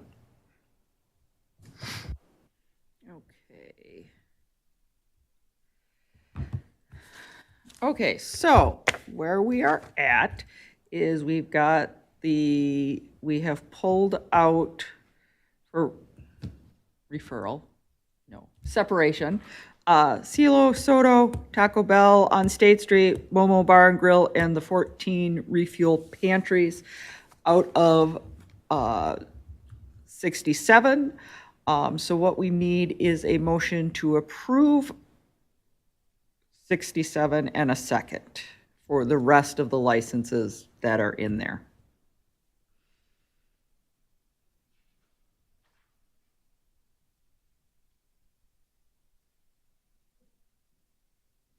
So is there a grant or approve? What is the motion here? It is to grant all the liquor licenses in 67 as they are now that we haven't pulled out. Okay, so to grant the renewal of the licenses for item 67 for the 2026 year. 27 Thank you. too. 26, 26, 27 license year. Yes. So we have, I'll second. okay, With the understanding Caveat. that we're separating those 18 licenses. yes, and you're abstained from Madison Elks Lodge. from the Madison. Thank you. Okay, so we have a motion and approval for all of everything under, Well, that's true. Since I'm abstaining, maybe I shouldn't second the motion. Yeah, why don't? I will someone else second the motion. Yay. Yeah. 67, any objections to approval? Any discussion? Seeing none, item 67 is approved and will go to council. Up next is item 68, which is to grant the 18+ and 21+ entertainment licenses for the 2026-27 license renewals with restrictions as previously approved and to include any change of corporate structure and amended conditions set forth in the report. I will also make a note that we are going to pull out, separate entertainment licenses for Celio, Soto, and Momo Bar and Grill. Are there any other separations on the entertainment licenses?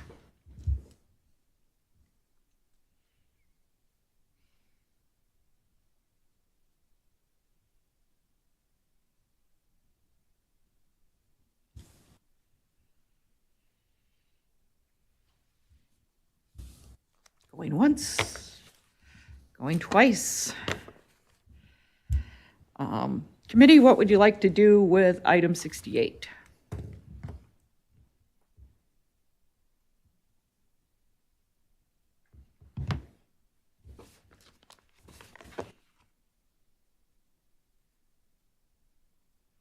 Mike, does the Elks Club have him in entertainment?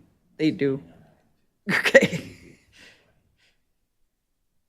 Move to grant with the exception of the excluded licenses. Yep. And a second from Ms. Clemens. Any discussion? Seeing none. Any objections to approval?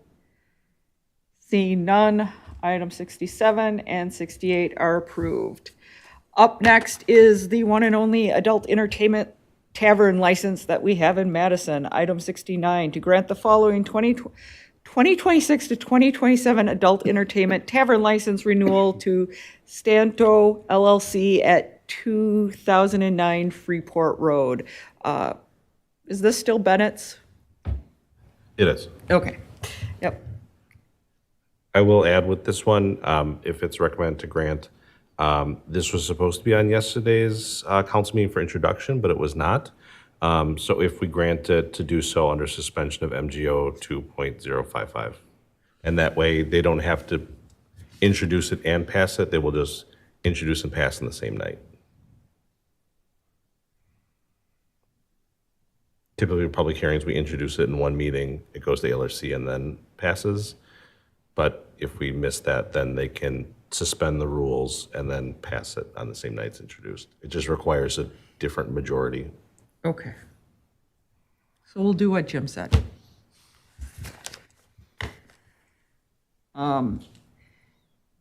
Any discussions around this?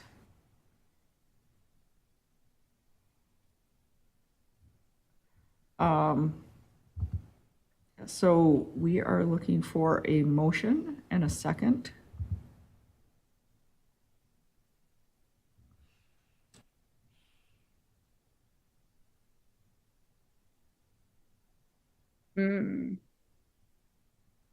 Okay, Pancho. I'm sorry, I wasn't muted.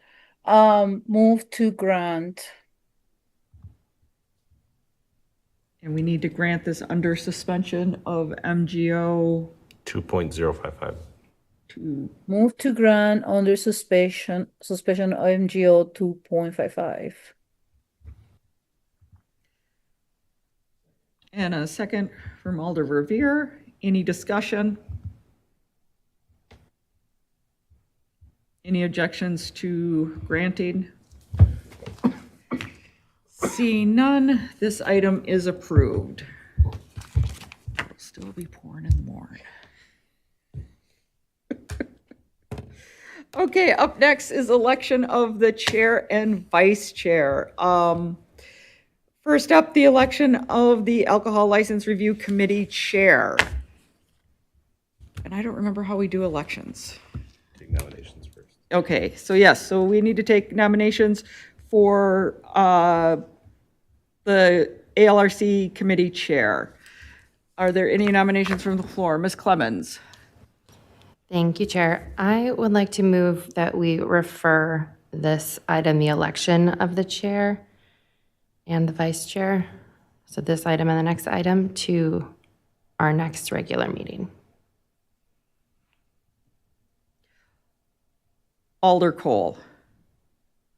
Could I get a reason for that request, please? Sure. couple thoughts. I think there are some good conversations happening among committee members about who might be interested or able to serve in these roles, and we haven't had a chance to complete those conversations, from my perspective. Also thinking of the new addition to our committee, who we haven't really had a chance to speak to yet, and the late hour this evening in general. So that's why I'm requesting that we defer these items. Thank you.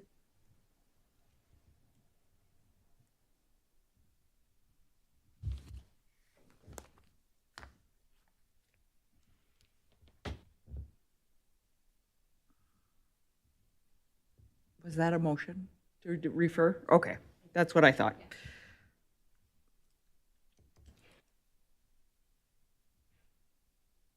Do we have a second? Second by Alder Revere. Any discussion?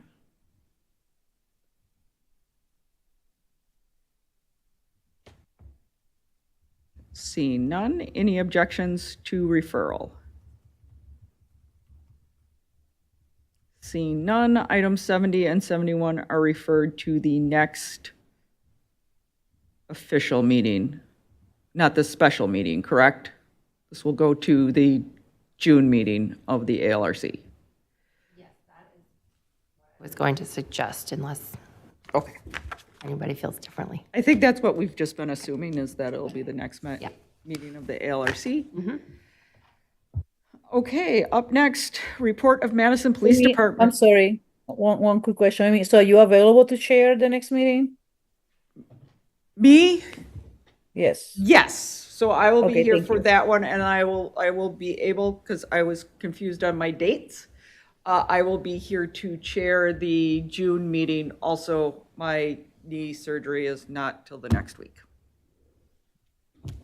Okay, thank you. Yay. We should have asked that to begin with. Thank you. No problem. Okay, up next now, the report of the Madison Police Department, summary of recent calls for service. So, Captain Hartman, if you could tell us what's been going on since, let's just talk about Mifflin and the fallout from that. Yes, luckily, all of our bar establishments did very well because generally they have security at the doors, they're IDing, and a lot of those problems didn't make it inside the establishments. It's those that operate as restaurants, sandwich shops, etc., that also serve alcohol where anybody can walk in. They did not do as well. And I think that's why you're seeing places like Chiba Hut that are going to start establishing that 18 plus on that Friday and Saturday night. So I don't know if the others will follow suit or not, but something to kind of monitor. With that, though, some of the juvenile issues that we have seen, one thing we noted through a tip that we got on social media, Hayes Place was going to be hosting an event that was actually going to be a juvenile party. It was being put out there on social media. When we looked at it, some of the names and familiar faces that we know that sometimes bring issues, we brought it to the attention of Hayes Place staff. They were not aware of it. They said that their facility was being rented out for a private party, but it was done by adults and then it was being marketed by teens via social media. They quickly shut that down, working with us there. So that was a very positive for that. So we're continuing to watch for those kind of events that could pop up. We have Madison's in the downtown area that, I'm sorry, Mondays in the downtown area. That one we've been getting information that they've been allowing a lot of underagers in. Our community policing team has done a check there before many months ago and saw a lot of people leave the establishment as soon as they made entry into it. Given more tips that have come up, they've already given notice that they will be doing a check in the near future, and they will see how that goes from there. Again, we'll probably work with staff there to work on IDs, patron scans, checking for fake IDs, etc. But if we start to see continued issues with this without any corrections, they might be coming before the ALRC. The other one I'll throw out there real quick, we did meet with Roxy's as well. Alder Verveer was there.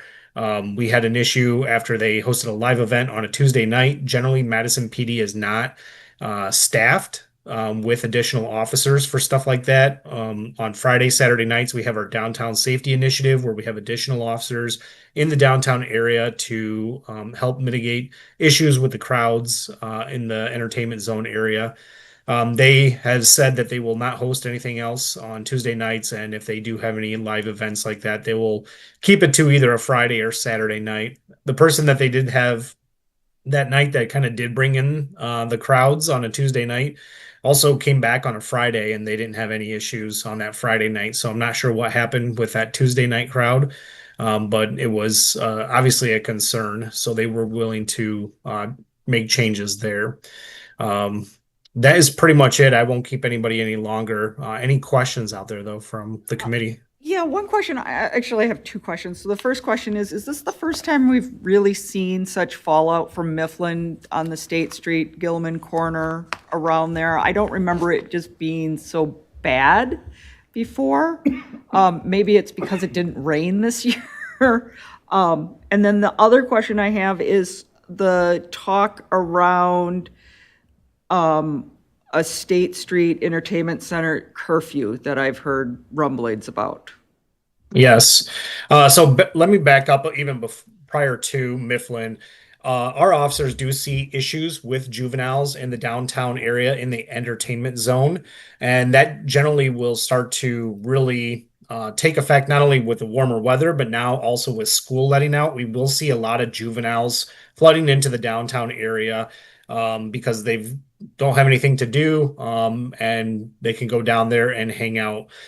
We did have again, on Langdon Street, we had a juvenile with the misuse of a firearm shoot themselves. Officers were able to treat them, able to get the other teens that were with them, located a second firearm that was with that group of juveniles. This is about a month ago now. We went to contact another juvenile, 16 years old, fled from police. We're able to catch up to him. He had ditched a backpack that also had a firearm in it. Then we come to Mifflin, and I think we have to separate the Mifflin Block Street or the Mifflin Block Party and then what occurred on State Street, because they actually were two separate events. It's not like the students at UW were done at Mifflin and then they went over and tore up State Street. Mifflin was slowly starting to wind down around that 4 and 5 o'clock mark, and then we started to see a different group come onto the Mifflin Street area that was not our UW crowd. A lot of the contacts that our officers were making were from outside of the city, some from Milwaukee. And that is when, as officers were clearing, kind of shutting down any groups that were still partying, houses that were still hosting, shutting those down. That group, that second group that had arrived that was not really associated to UW or really the Madison area at all, then started to make their way onto State Street. I would say what we saw that night was more of a juvenile takeover, where we see these large groups of juveniles and some adults that were then just looking to fight with each other. Our officers then spent that night following these groups around. These groups would meet, fight, and then take off running, recollect themselves, find each other again a couple blocks away, start the fights again. Took a lot of, again, weapons off the street. Luckily, we had no shots fired in the downtown area. Our officers did deploy Mark 9s, which is large canisters of pepper spray. So think of fire extinguisher size pepper sprays into the crowd. So sometimes spraying juveniles. And that did cause establishments to have to shut down. So Chiba Hut shut down. To Taco Bell Cantina, they shut down because, again, a lot of times these juveniles would just go in there, hang out as if it was a safe space for them. Police wouldn't contact them. And then sometimes the fights would break out there. The Raising Cane's also shut down. And then I think it's Muya Burger. They were having a lot of issues. I don't think they shut down, but it probably would have benefited them to shut down to get the problems out of their establishment. And then the other one was the Stop and Shop. After a lot of people were pepper sprayed that were involved in fights, they ran into the Stop and Shop. They grabbed jugs of milk and started to pour it into their eyes. There's a belief out there that milk will stop the stinging. It's actually not true. Now you just smell like soured milk and your eyes burn.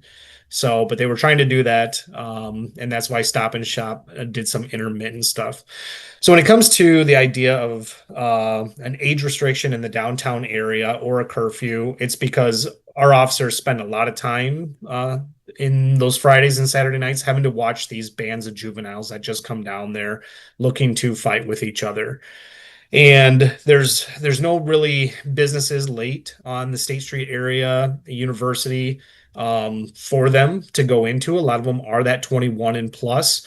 And then when they are causing those issues, then we see places that are serving food now creating those 18 and plus, or you have to be with an adult to come into their facility. So that is how that discussion kind of came about. One, we've already seen juveniles with weapons in the downtown area. We've seen in other cities across the region and across the nations where they have had shootings in their bar districts. And when you have shootings in these high density areas, you can find a lot of people, or you can see higher numbers of victims just because it's easier for innocent bystanders to get hit. So that's what we're trying to avoid. We don't want to see something like that occurring here in the city of Madison. Our officers have had to respond to juveniles who have been shot in the downtown area. It's really affected them personally, and having to see stuff like that. And, our fear, too, is officers having to confront juveniles that are armed. So that's how a lot of these conversations have started to go. I do not believe that an age restriction would solve issues with teenagers, but I think it could be one factor that officers could use to help mitigate risk in those areas. I think there's going to need to be a lot of other conversations and a lot of other changes brought forth to help mitigate risks further. So it's only one approach to deal with it. And I think if there is a good multifaceted approach, we can really, again, mitigate some of the risks that we're seeing and reduce the propensity for injuries under those kind of circumstances. So I tried to keep that to bullet points there, but I might have got a little long-winded. What further questions do you have on that? I just generally about what's going on. It just seems like it started earlier this year with a big event being the day of Mifflin. Usually I think it doesn't seem like this stuff really starts hitting the fan until it gets hotter out. So just see more problems. What's the average age, do you think, that your guys are running into problem juveniles? Is that 16 to 18 or? And sometimes less than that, sometimes 14 years old. We've seen 12-year-olds that are just down there unsupervised and just hanging out in large groups. So it's one of those, a lot of people have asked me, well, how is an officer going to know an 18-year-old from a 17-year-old? And it's not that. It's when you see them, you wonder, why is this kid out here so late at night? Where are their parents? Why are they not in bed? That's the ages that we're talking about. It's very, very easy for anybody to recognize that these kids should not be out there. I do know there's concerns, will we be over policing juveniles and stuff like that? But the bigger concern that I'm seeing is the behaviors, the weapons, the violence, the fights and stuff like that. Those are more concerning to me than, us contacting them. Now, again, our contacts could look like our officers simply approaching them, letting them know, hey, there is an age restriction in this area. You are not to be in this area. You are going to need to leave. And if that is what works, that would be great. Our officers don't have to do anything else. No citations issued. If they refuse to leave, then our officers could detain them, hold on to them until a parent could come and take them, educate the parent that they're not allowed to be down there. And then, of course, as a last resort, if we actually needed to issue a citation for something like that. So we're not looking to, come out and write as many citations as we can. We know there would need to be an education process to it. We know we can probably get a lot of compliance, and that would be the best route for everyone. And then, as a last resort, if a citation was necessary, then that could also be a tool that officers could utilize. Okay, thank you. Are there any other questions for the captain?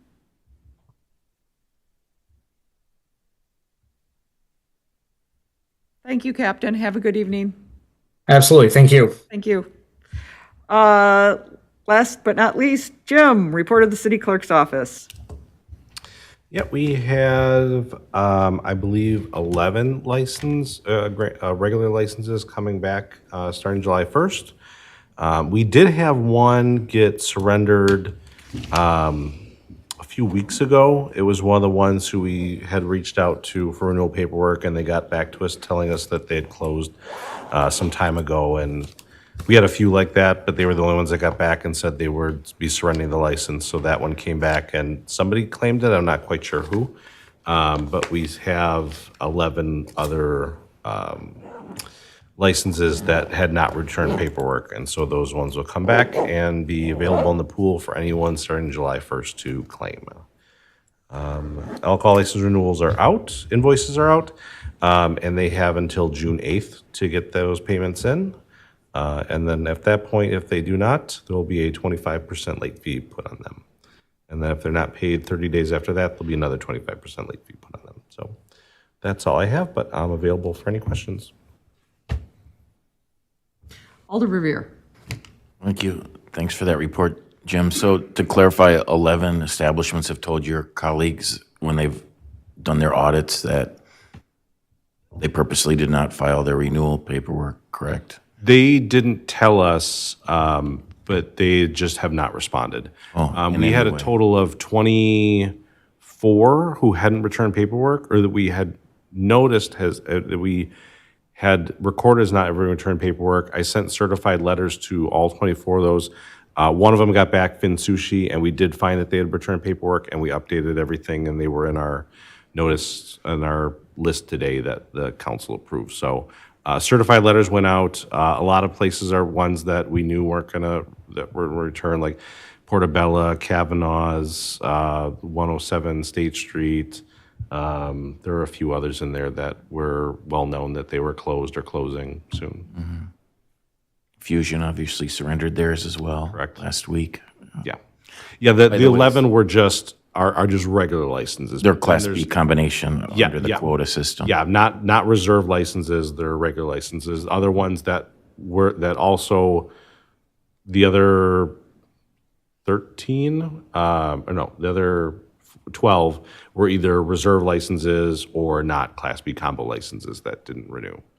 But just the ones I mentioned were the regular ones, since those have a $10,000 sort of coupon on them. Right. You might have people camping outside for that. Yeah. I did let somebody know about that, and they said they'd be out there at like 3 a.m. or something like that. I said you might need to pump the brakes a little bit. I don't know if it's going to be in that in demand, but no, I think I'm just entering my 10th year now, and I think it's probably my second year is when I saw someone have a lawn chair outside of our office, but that was the only time. And as of now, do you know of any late renewals that you might still anticipate, or you're confident that all these places are closed and we won't have any late I haven't heard any for alcohol They'll licenses. need provisional licenses. Yeah, we might have. I don't think I received I reached out to them. I didn't have anything about Madison's and their entertainment license. I didn't have it, and I sent them an email, and I have not heard back from them. So I don't think it's a case of us losing it. I think they just didn't submit one. Oh, so they would have to reapply. And there is no provisional for entertainment licenses. Oh. Well, it could be a fourth agenda item. We already have 3 for them, right? Right, you said Madison's on King Street, right? Yep. Yeah. So we already have 3 we referred tonight, yeah. And then lastly, just out of curiosity, what's the procedure? I know it happens so seldom, but as you know, the ordinance requires a green sign, I want to say, when a license has been revoked by the Common Council. Do you know, it hasn't happened in so many years, do you send the green sign to the landlord or to the, I'm obviously referring to Fusion and South Yeah. Bassett Street, given the Common Council's action. I couldn't recall if we did it couple for nights ago. if we did for revocations or if it was just for suspensions. I'm pretty sure it's for revocations. Okay. You could check on that. Oh, Attorney Zillavi is still with us and wants to help us with this question. It is for revocations Okay. as well. Do you have And advice also- on how we do that, Jennifer? How the clerk's office should do that? Well, I Yeah. would send it to the property owner. I don't anticipate getting any cooperation from McRoberts on that. So I would have it sent to the property owner. Thanks very much for that. And Jim, did you say Madison's did not submit a renewal of their entertainment license? I didn't see any submission of it. No. It's a good thing Attorney Zillavi's offered to reach out to them earlier tonight. So. Add it to the list.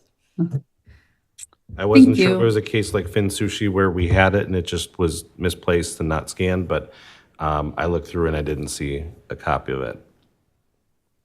Okay, thank you. Thanks again. Okay, and now we are at my favorite part of the evening. I will entertain a motion for adjournment.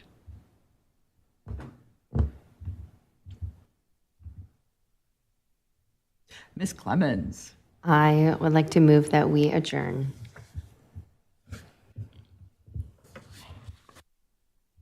We get a second? I'll second.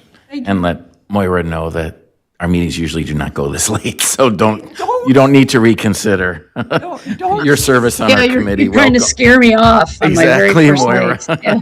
Don't We warmly welcome that. you, and sorry your first meeting was this length. This Oh, yeah, and This used to I be an look- early time. I know the Board of Park Ah. Commissioners usually doesn't go till 11 o'clock at night. 100% not. And I look forward to seeing everybody in person. This time I decided not to come. I had this fall and I've had this contusion and concussion. So anyway, next time I will come in person and meet some folks in person. Sorry to hear about your accident, and look forward to seeing you in person, whether it be next Wednesday or next month. Yep. you. Welcome, Maura. Looking forward to Thank working you. with you again. Same. Yep. Okay, Thank so you. we've got a motion to adjourn in a second. Any objections to adjourning? Seeing none, we're adjourned at 11:04. 11:04 p.m. Have a good night, everyone.